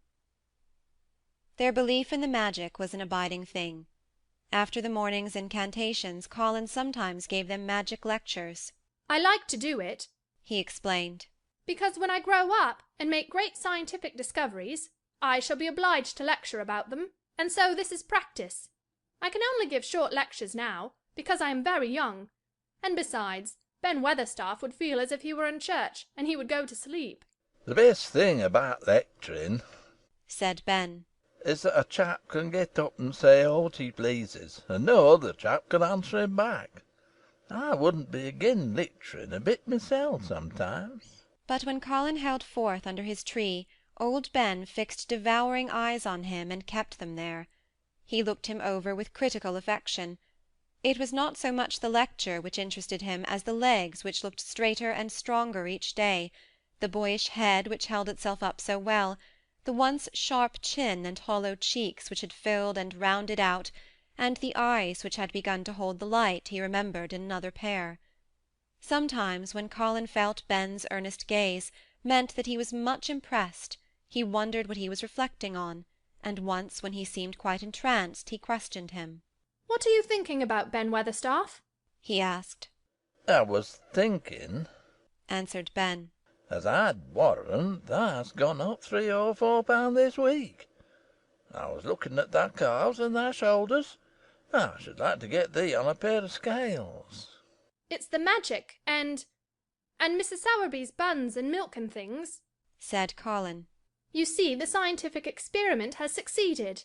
That morning Dickon was too late to hear the lecture. When he came he was ruddy with running, and his funny face looked more twinkling than usual.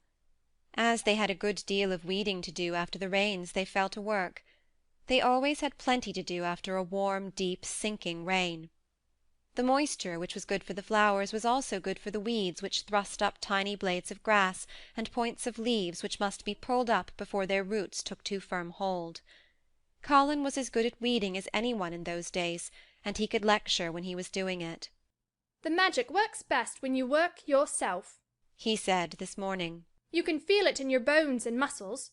I'm going to read books about bones and muscles, but I'm going to write a book about magic. I'm making it up now. I keep finding out things.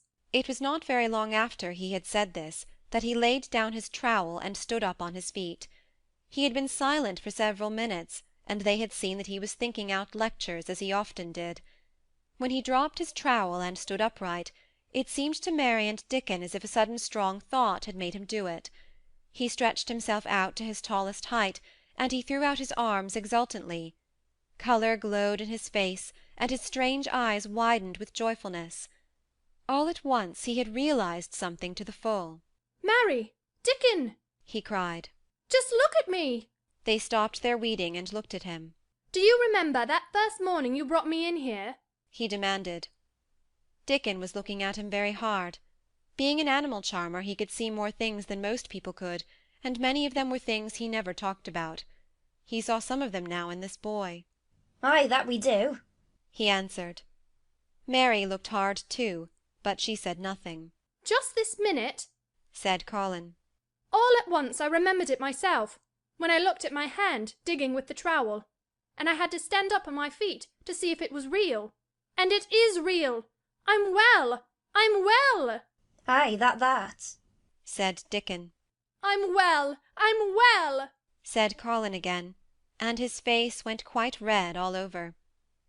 He had known it before in a way, he had hoped it and felt it and thought about it, but just at that minute something had rushed all through him, a sort of rapturous belief and realization, and it had been so strong that he could not help calling out, I shall live for ever and ever and ever, he cried grandly. I shall find out thousands and thousands of things. I shall find out about people and creatures and everything that grows, like Dickon, and I shall never stop making magic. I'm well! I'm well! I feel as if I want to shout out something thankful, joyful. Ben Weatherstaff, who had been working near a rose bush, glanced round at him. They might sing the doxology, he suggested in his driest grunt. He had no opinion of the doxology, and he did not make the suggestion with any particular reverence. But Colin was an exploring mind, and he knew nothing about the doxology. What is that? he inquired. Dickon can sing it for thee, I'll warrant, replied Ben Weatherstaff. Dickon answered with his all-perceiving animal charmer's smile. We sing it at church, he said. Mother says she believes the skylarks sing it when they get up in the morning. If she says that, it must be a nice song, Colin answered. I've never been in a church myself. I was always too ill. Sing it, Dickon. I want to hear it. Dickon was quite simple and unaffected about it. He understood what Colin felt better than Colin did himself. He understood by a sort of instinct so natural that he did not know it was understanding. He pulled off his cap and looked round, still smiling. Thou must take off thy cap, he said to Colin. And so mun thou, Ben. And thou must stand up, thou knows. Colin took off his cap, and the sun shone on and warmed his thick hair as he watched Dickon intently. Ben Weatherstaff scrambled up from his knees and bared his head too, with a sort of puzzled, half-resentful look on his old face, as if he didn't know exactly why he was doing this remarkable thing. Dickon stood out among the trees and rose-bushes and began to sing in quite a simple, matter-of-fact way, and in a nice, strong boy voice. Praise God, whom from all blessings flow. Praise him, all creatures here below. Praise him above, ye heavenly host. Praise Father, Son, and Holy Ghost. Amen. When he had finished, Ben Weatherstaff was standing quite still with his jaws set obstinately, but with a disturbed look in his eyes fixed on Colin. Colin's face was thoughtful and appreciative. It is a very nice song, he said. I like it. Perhaps it means just what I mean when I want to shout out that I am thankful to the magic. He stopped and thought in a puzzled way. Perhaps they are both the same thing. How can we know the exact names of everything? Sing it again, Dickon. Let us try, Mary. I want to sing it too. It's my song. How does it begin? Praise God from whom all blessings flow. And they sang it again, and Mary and Colin lifted their voices as musically as they could, and Dickon swelled quite loud and beautiful. And at the second line Ben Weatherstaff raspingly cleared his throat, and at the third line he joined in with such vigour that it seemed almost savage, and when the Amen came to an end, Mary observed that the very same thing had happened to him which had happened when he found out that Colin was not a cripple. His chin was twitching, and he was staring and winking, and his leathery old cheeks were wet. "I never seed no sense in the doxology afore," he said hoarsely. "but I may change my mind i' time. I should say there's gone up £5 this week, Mester Colin. 5 on them." Colin was looking across the garden at something attracting his attention, and his expression had become a startled one. Who is coming in here? he said quickly. Who is it? The door in the ivied wall had been pushed gently open, and a woman had entered. She had come in with the last line of their song, and she had stood still listening and looking at them. With the ivy behind her, the sunlight drifting through the trees and dappling her long blue cloak, and her nice fresh face smiling across the greenery, she was rather like a softly coloured illustration in one of Colin's books. She had wonderful affectionate eyes which seemed to take everything in, all of them, even Ben Weatherstaff and the creatures, and every flower that was in bloom. Unexpectedly as she had appeared, not one of them felt that she was an intruder at all. Dickon's eyes lighted like lamps. "It's mother, that's who that is," he cried, and went across the grass at a run. Colin began to move toward her too, and Mary went with him. They both felt their pulses beat faster. "It's mother," Dickon said again when they met half-way. "I know that I wanted to see her, and I told her where t' door was hid." Colin held out his hand with a sort of flushed royal shyness, but his eyes quite devoured her face. "Even when I was ill I wanted to see you," he said. "You and Dickon and the secret garden. I'd never wanted to see anyone or anything before." The sight of his uplifted face brought about a sudden change in her own. She flushed, and the corners of her mouth shook, and a mist seemed to sweep over her eyes. "Eh, dear lad," she broke out tremulously. "Eh, dear lad," as if she had not known she were going to say it. She did not say, "Mr. Colin," but just, "dear lad," quite suddenly. She might have said it to Dickon in the same way if she had seen something in his face which touched her. Colin liked it. "Are you surprised because I am so well?" he asked. She put her hand on his shoulder, and smiled the mist out of her eyes. "Aye, that I am," she said. "but thou'rt so like thy mother that made my heart jump." "Do you think," said Colin, a little awkwardly, "that will make my father like me?" "Aye, for sure, dear lad," she answered, and she gave his shoulder a soft, quick pat.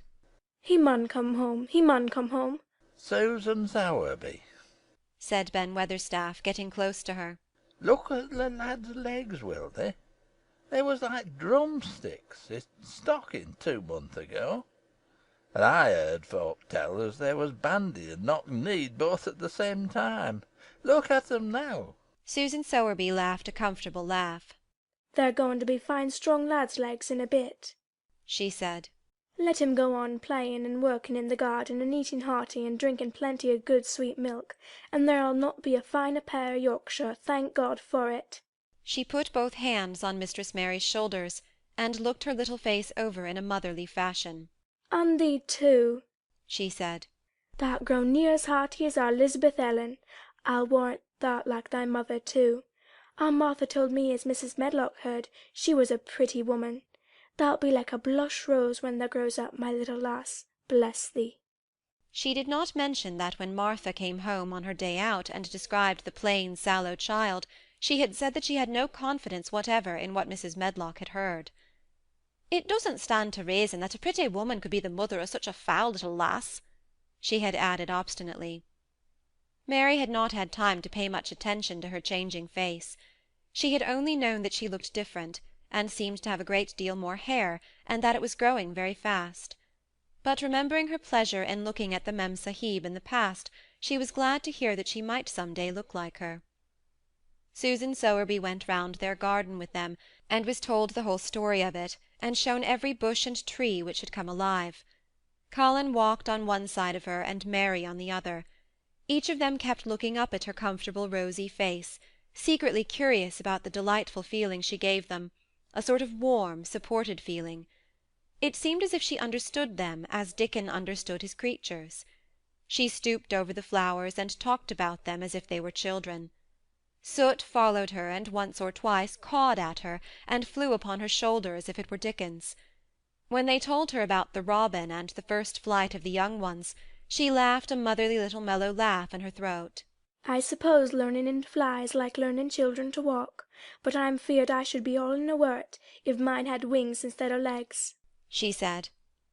It was because she seemed such a wonderful woman in her nice moorland cottage way that at last she was told about the magic.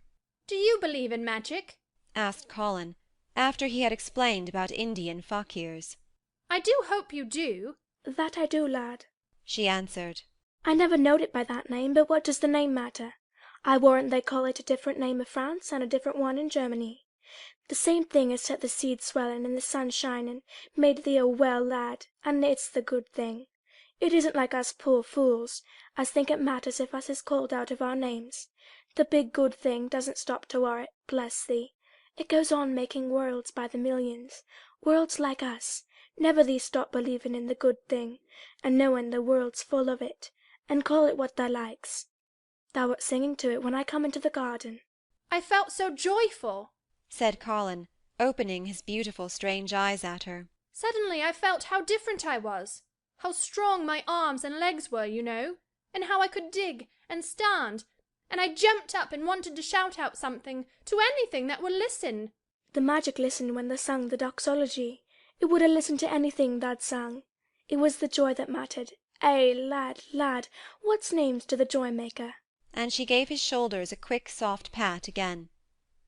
She had packed a basket which held a regular feast this morning, and when the hungry hour came and Dickon brought it out from its hiding-place, she sat down with them under their tree and watched them devour the food, laughing and quite gloating over their appetites. She was full of fun, and made them laugh at all sorts of odd things. She told them stories in broad Yorkshire, and taught them new words. She laughed as if she could not help it when they told her of the increasing difficulty there was in pretending that Colin was still a fretful invalid. You see, we can't help laughing nearly all the time when we are together, explained Colin. And it doesn't sound ill at all. We try to choke it back, but it will burst out, and that sounds worse than ever. There's one thing that comes into my mind so often, said Mary, and I can scarcely ever hold in when I think of it suddenly. I keep thinking, suppose Colin's face should get to look like a full moon. It isn't like one yet, but he gets a tiny bit fatter every day. And suppose some morning it should look like one. What should we do? Bless her soul, I can see thou has a good bit of play acting to do, said Susan Sowerby. But thou won't have to keep it up much longer. Mr. Craven'll come home. Do you think he will? asked Colin. Why? Susan Sowerby chuckled softly. I suppose it would nigh break thy heart if he found out before thou told him in thy own way, she said. Thou's laid awake nights planning it. I couldn't bear anyone else to tell him, said Colin. I think about different ways every day. I think now I just want to run into his room. That'd be a fine start for him, said Susan Sowerby. I'd like to see his face, lad. I would that. He mun come back, that he mun. One of the things they talked of was the visit they were to make to her cottage. They planned it all. They were to drive over the moor and lunch out of doors among the heather. They would see all the 12 children and Dickon's garden, and would not come back until they were tired. Susan Sowerby got up at last to return the house and Mrs. Medlock. It was time for Colin to be wheeled back also. But before he got into his chair, he stood quite close to Susan, and fixed his eyes on her with a kind of bewildered adoration, and he suddenly caught hold of the fold of her blue cloak and held it fast. You are just what I wanted, he said. I wish you were my mother, as well as Dickon's. All at once Susan Sowerby bent down and drew him with her warm arms close against the bosom under the blue cloak, as if he had been Dickon's brother. The quick mist swept over her eyes. "Eh, dear lad," she said. "Thy own mother's in this here very garden, I do believe. She could not keep out of it. Thy father mun come back to thee. He mun." Chapter 27. In the Garden. In each century since the beginning of the world, wonderful things have been discovered. In the last century more amazing things were found out than in any century before. In this new century, hundreds of things still more astounding will be brought to light. At first people refuse to believe that a strange new thing can be done, then they begin to hope it can be done, then they see it can be done, then it is done, and all the world wonders why it was not done centuries ago. One of the new things people began to find out in the last century was that thoughts, just mere thoughts, are as powerful as electric batteries, as good for one as sunlight is, or as bad for one as poison. To let a sad thought or a bad one get into your mind is as dangerous as letting a scarlet fever germ get into your body. If you let it stay there after it has got in, you may never get over it as long as you live. So long as Mistress Mary's mind was full of disagreeable thoughts about her dislikes and sour opinions of people, and her determination not to be pleased by or interested in anything, she was a yellow-faced, sickly, bored, and wretched child. Circumstances, however, were very kind to her, though she was not at all aware of it. They began to push her about for her own good. When her mind gradually filled itself with robins and moorland cottages crowded with children, with queer crabbed old gardeners and common little Yorkshire housemaids, with springtime and with secret gardens coming alive day by day, and also with a moor-boy and his creatures, there was no room left for the disagreeable thoughts which affected her liver and her digestion, and made her yellow and tired. So long as Colin shut himself up in his room and thought only of his fears and weakness and his detestation of people who looked at him, and reflected hourly on humps and early death, he was a hysterical, half-crazy little hypochondriac, who knew nothing of the sunshine and the spring, and also did not know that he could get well, and could stand upon his feet if he tried to do it. When new, beautiful thoughts began to push out the old, hideous ones, life began to come back to him, his blood ran healthily through his veins, and strength poured into him like a flood. His scientific experiment was quite practical and simple, and there was nothing weird about it at all. Much more surprising things can happen to any one, who, when a disagreeable or discouraged thought comes into his mind, just has the sense to remember in time and push it out by putting in an agreeable, determinedly courageous one. Two things cannot be in one place. Where you tend a rose, my lad, a thistle cannot grow. While the secret garden was coming alive, and two children were coming alive with it, there was a man wandering about certain far-away beautiful places in the Norwegian fjords and the valleys and mountains of Switzerland, and he was a man who for 10 years had kept his mind filled with dark and heart-broken thinking. He had not been courageous. He had never tried to put any other thoughts in the place of the dark ones. He had wandered by blue lakes and thought them. He had lain on mountain-sides with sheets of deep blue gentians blooming all about him, and flower-breaths filling all the air, and he had thought them. A terrible sorrow had fallen upon him when he had been happy, and he had let his soul fill itself with blackness, and had refused obstinately to allow any rift of light to pierce through. He had forgotten and deserted his home and his duties. When he travelled about, darkness so brooded over him that the sight of him was a wrong done to other people, because it was as if he poisoned the air about him with gloom. Most strangers thought he must be either half mad, or a man with some hidden crime on his soul. He was a tall man with a drawn face and crooked shoulders, and the name he always entered on hotel registers was Archibald Craven, Misselthwaite Manor, Yorkshire, England. He had travelled far and wide since the day he saw Mistress Mary in his study and told her she might have her bit of earth. He had been in the most beautiful places in Europe, though he had remained nowhere more than a few days. He had chosen the quietest and remotest spots. He had been on the tops of mountains whose heads were in the clouds, and had looked down on other mountains when the sun rose and touched them with such light as it made it seem as if the world were just being born. But the light had never seemed to touch himself until one day when he realized that for the first time in 10 years a strange thing had happened. He was in a wonderful valley in the Austrian Tyrol, and he had been walking alone through such beauty as might have lifted any man's soul out of shadow. He had walked a long way, and it had not lifted his. But at last he had felt tired, and had thrown himself down to rest on a carpet of moss by a stream. It was a clear little stream, which ran quite merrily along on its narrow way through the luscious damp greenness. Sometimes it made a sound rather like very low laughter as it bubbled over around stones. He saw birds come and dip their heads to drink in it, and then flick their wings and fly away. It seemed like a thing alive, and yet its tiny voice made the stillness seem deeper. The valley was very, very still.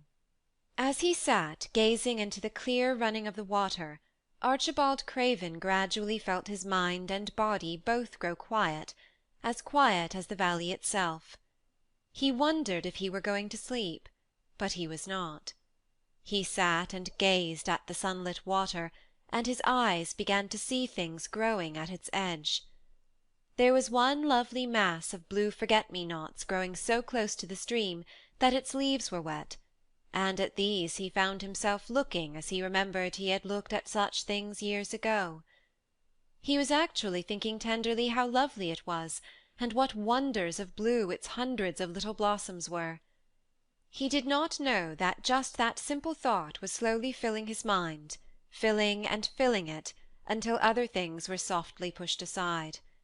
It was as if a sweet clear spring had begun to rise in a stagnant pool, and had risen and risen until at last it swept the dark water away. But of course he did not think of this himself. He only knew that the valley seemed to grow quieter and quieter as he sat and stared at the bright delicate blueness. He did not know how long he sat there or what was happening to him, but at last he moved as if he were awakening, and he got up slowly and stood on the moss carpet, drawing a long deep soft breath and wondering at himself. Something seemed to have been unbound and released in him, very quietly. "What is it?" he said, almost in a whisper, and he passed his hand over his forehead. "I almost feel as if I were alive." I do not know enough about the wonderfulness of undiscovered things to be able to explain how this had happened to him. Neither does anyone else yet.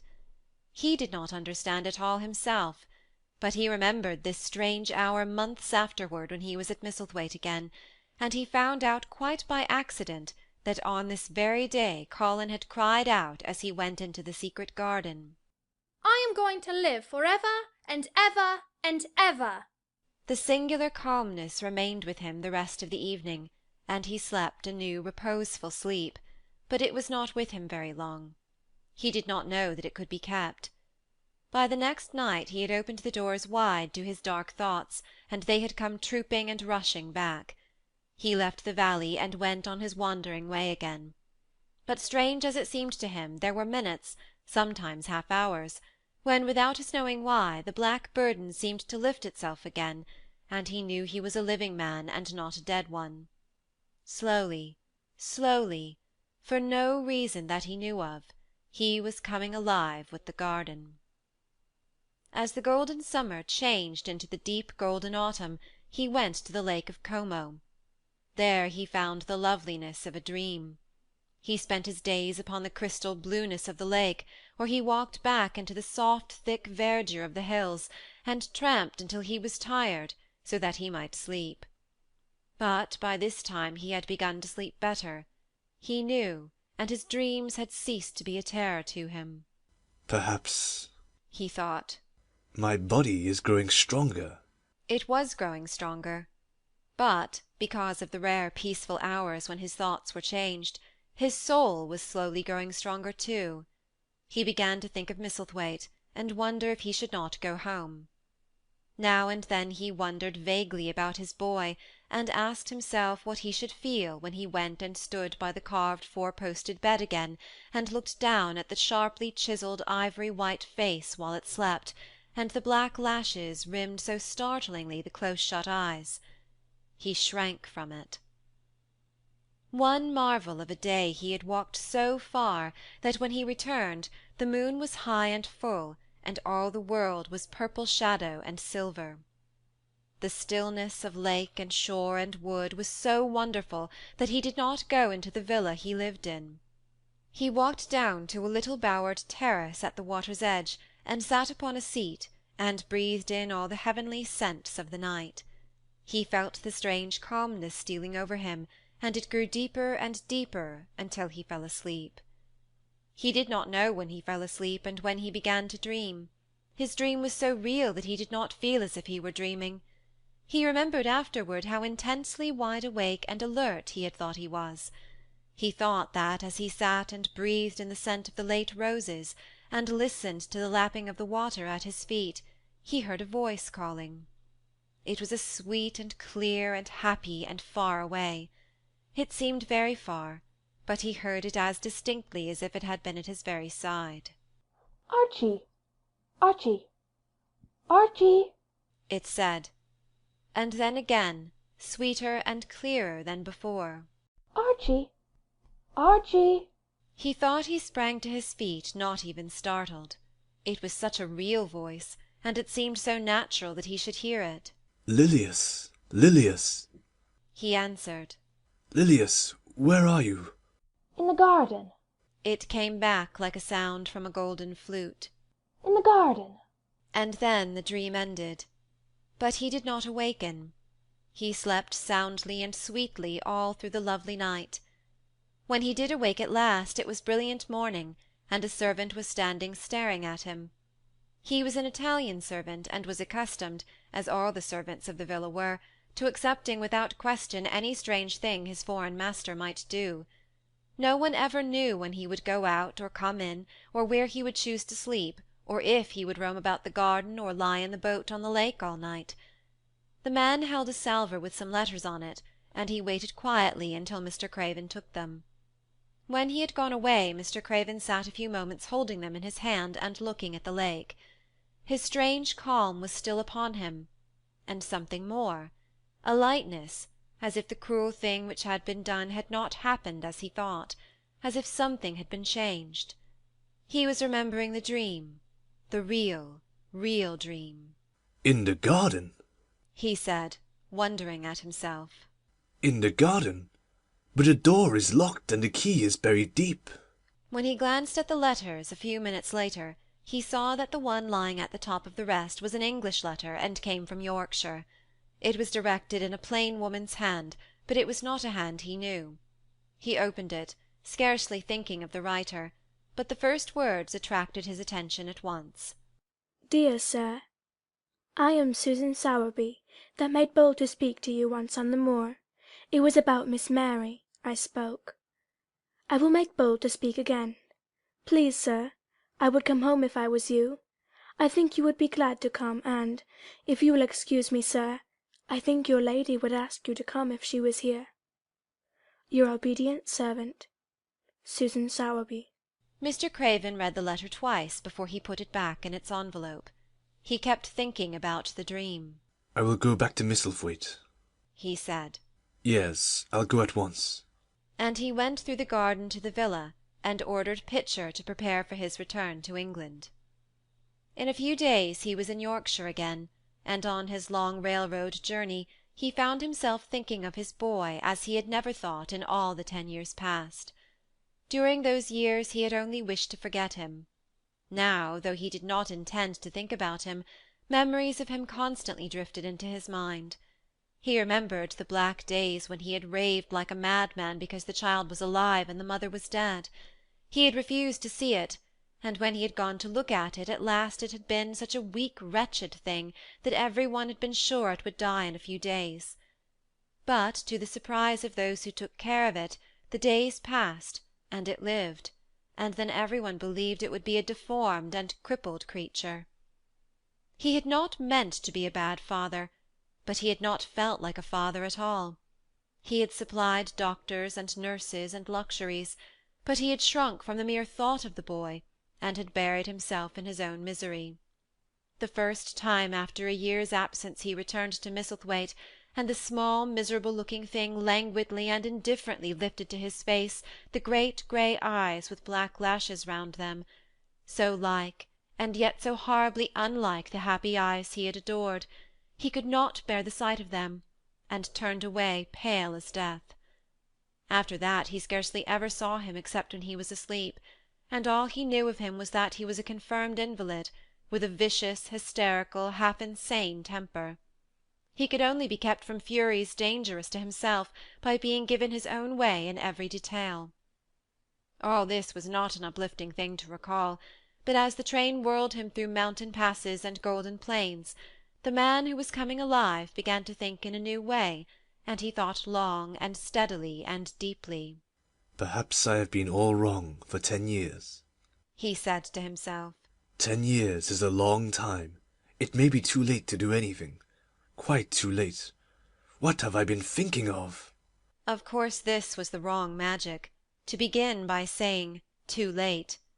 Even Colin could have told him that. But he knew nothing of magic, either black or white. This he had yet to learn.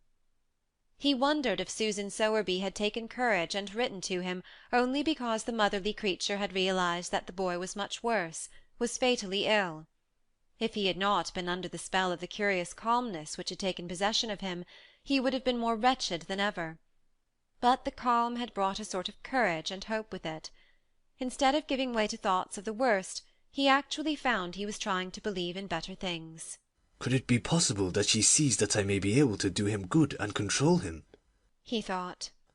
I will go and see her on my way to Misselthwaite.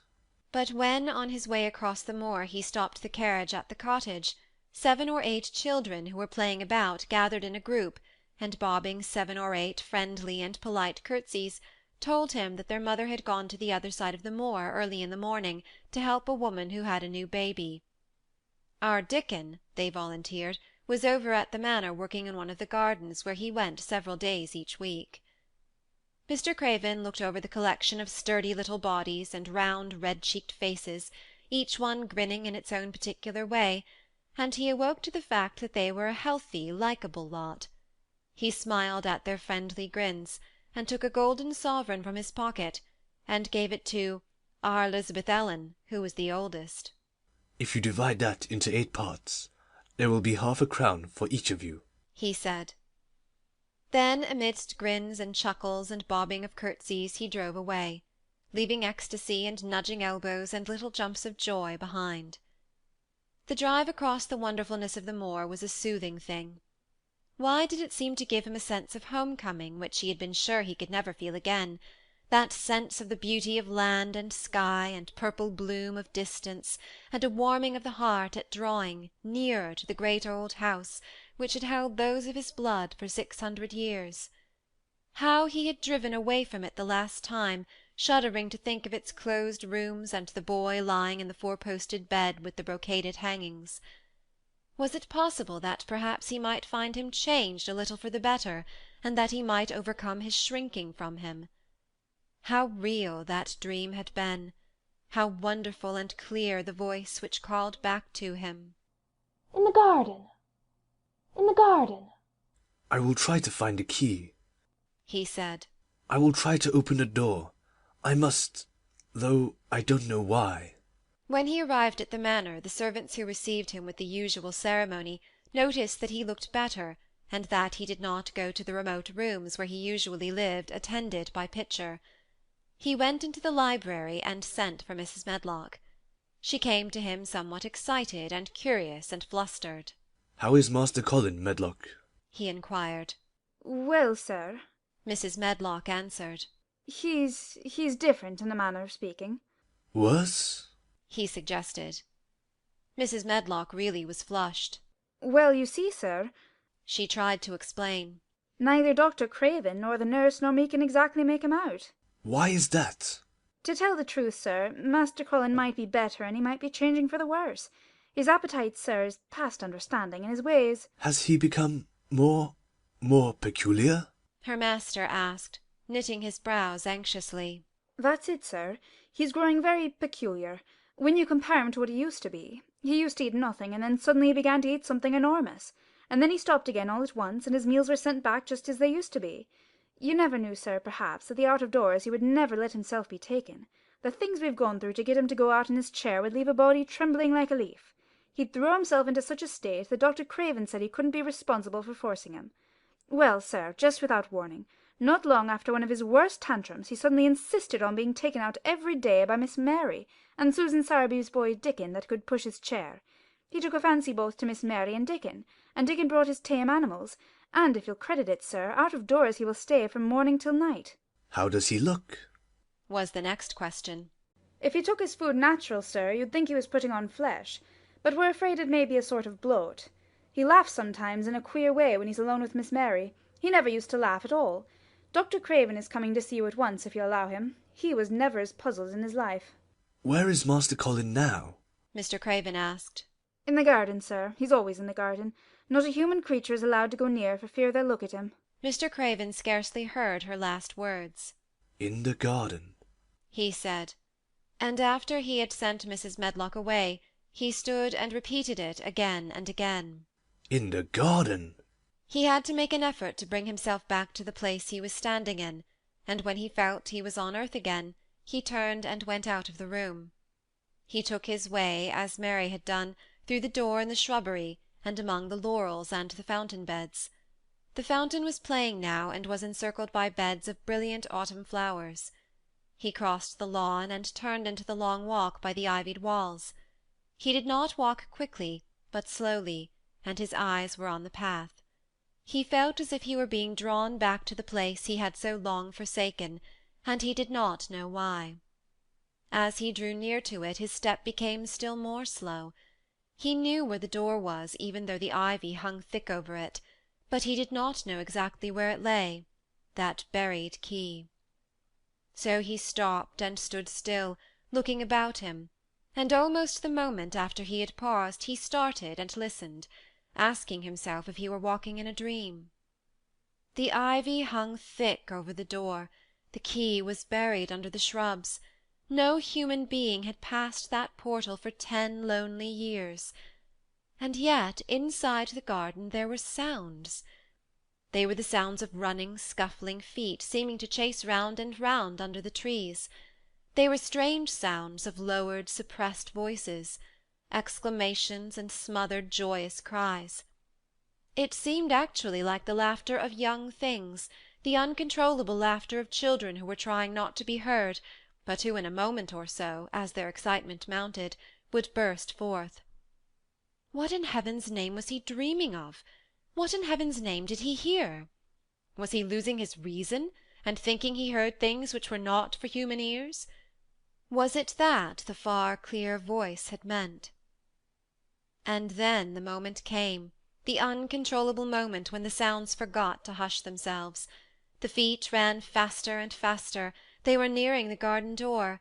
There was quick strong young breathing, and a wild outbreak of laughing shows which could not be contained, and the door in the wall was flung wide open, the sheet of ivy swinging back, and a boy burst through it at full speed, and without seeing the outsider, dashed almost into his arms. Mr. Craven had extended them just in time to save him from falling as a result of his unseeing dash against him, and when he held him away to look at him in amazement at his being there, he truly gasped for breath. He was a tall boy, and a handsome one. He was glowing with life, and his running had sent splendid colour leaping into his face.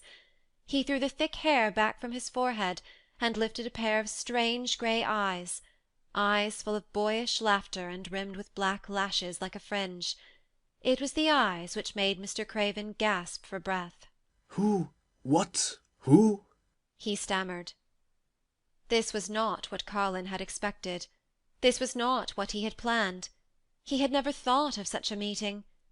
And yet to come dashing out, winning a race, perhaps it was even better. He drew himself up to his very tallest. Mary, who had been running with him and had dashed through the door too, believed that he managed to make himself look taller than he had ever looked before, inches taller. Father, he said, I'm Colin.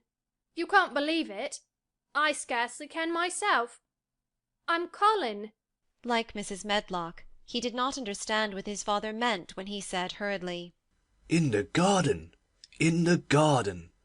Yes, hurried on Colin. It was the garden that did it, and Mary, and Dickon, and the creatures, and the magic. No one knows. We kept it to tell you when you came. I'm well. I can beat Mary in a race. I'm going to be an athlete. He said it all so like a healthy boy, his face flushed, his words tumbling over each other in his eagerness, that Mr. Craven's soul shook with unbelieving joy. Colin put out his hand and laid it on his father's arm. Aren't you glad, father? He ended. Aren't you glad? I'm going to live forever and ever and ever. Mr. Craven put his hands on both the boy's shoulders and held him still. He knew he dared not even try to speak for a moment. Take me into the garden, my boy, he said at last, and tell me all about it. And so they led him in. The place was a wilderness of autumn gold and purple and violet blue and flaming scarlet, and on every side were sheaves of late lilies standing together, lilies which were white, or white and ruby. He remembered well when the first of them had been planted that just at this season of the year their late glories should reveal themselves. Late roses climbed and hung and clustered, and the sunshine deepening the hue of the yellowing trees made one feel that one stood in an embowered temple of gold. The newcomer stood silent just as the children had done when they came into its greyness. He looked round and round. I thought it would be dead, he said. Mary thought so at first, said Colin. But it came alive. Then they sat down under their tree, all but Colin, who wanted to stand while he told the story. It was the strangest thing he had ever heard, Archibald Craven thought, as it was poured forth in headlong boy fashion. Mystery and magic and wild creatures, the weird midnight meeting, the coming of the spring, the passion of insulted pride which had dragged the young Rajah to his feet to defy old Ben Weatherstaff to his face. The odd companionship, the play-acting, the great secret so carefully kept.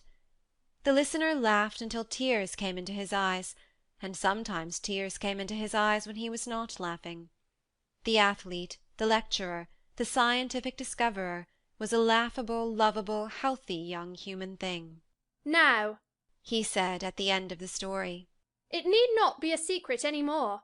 I dare say it will frighten them nearly into fits when they see me, but I am never going to get into the chair again.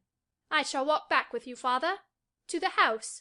Ben Weatherstaff's duties rarely took him away from the gardens, but on this occasion he made an excuse to carry some vegetables to the kitchen, and being invited into the servants' hall by Mrs. Medlock to drink a glass of beer, he was on the spot, as he had hoped to be, when the most dramatic event Misselthwaite Manor had ever seen during the present generation actually took place. One of the windows looking upon the courtyard gave also a glimpse of the lawn. Mrs. Medlock, knowing Ben had come from the gardens, hoped that he might have caught sight of his master, and even by chance of his meeting with Master Colin. "Did you see either of them, Weatherstaff?" she asked.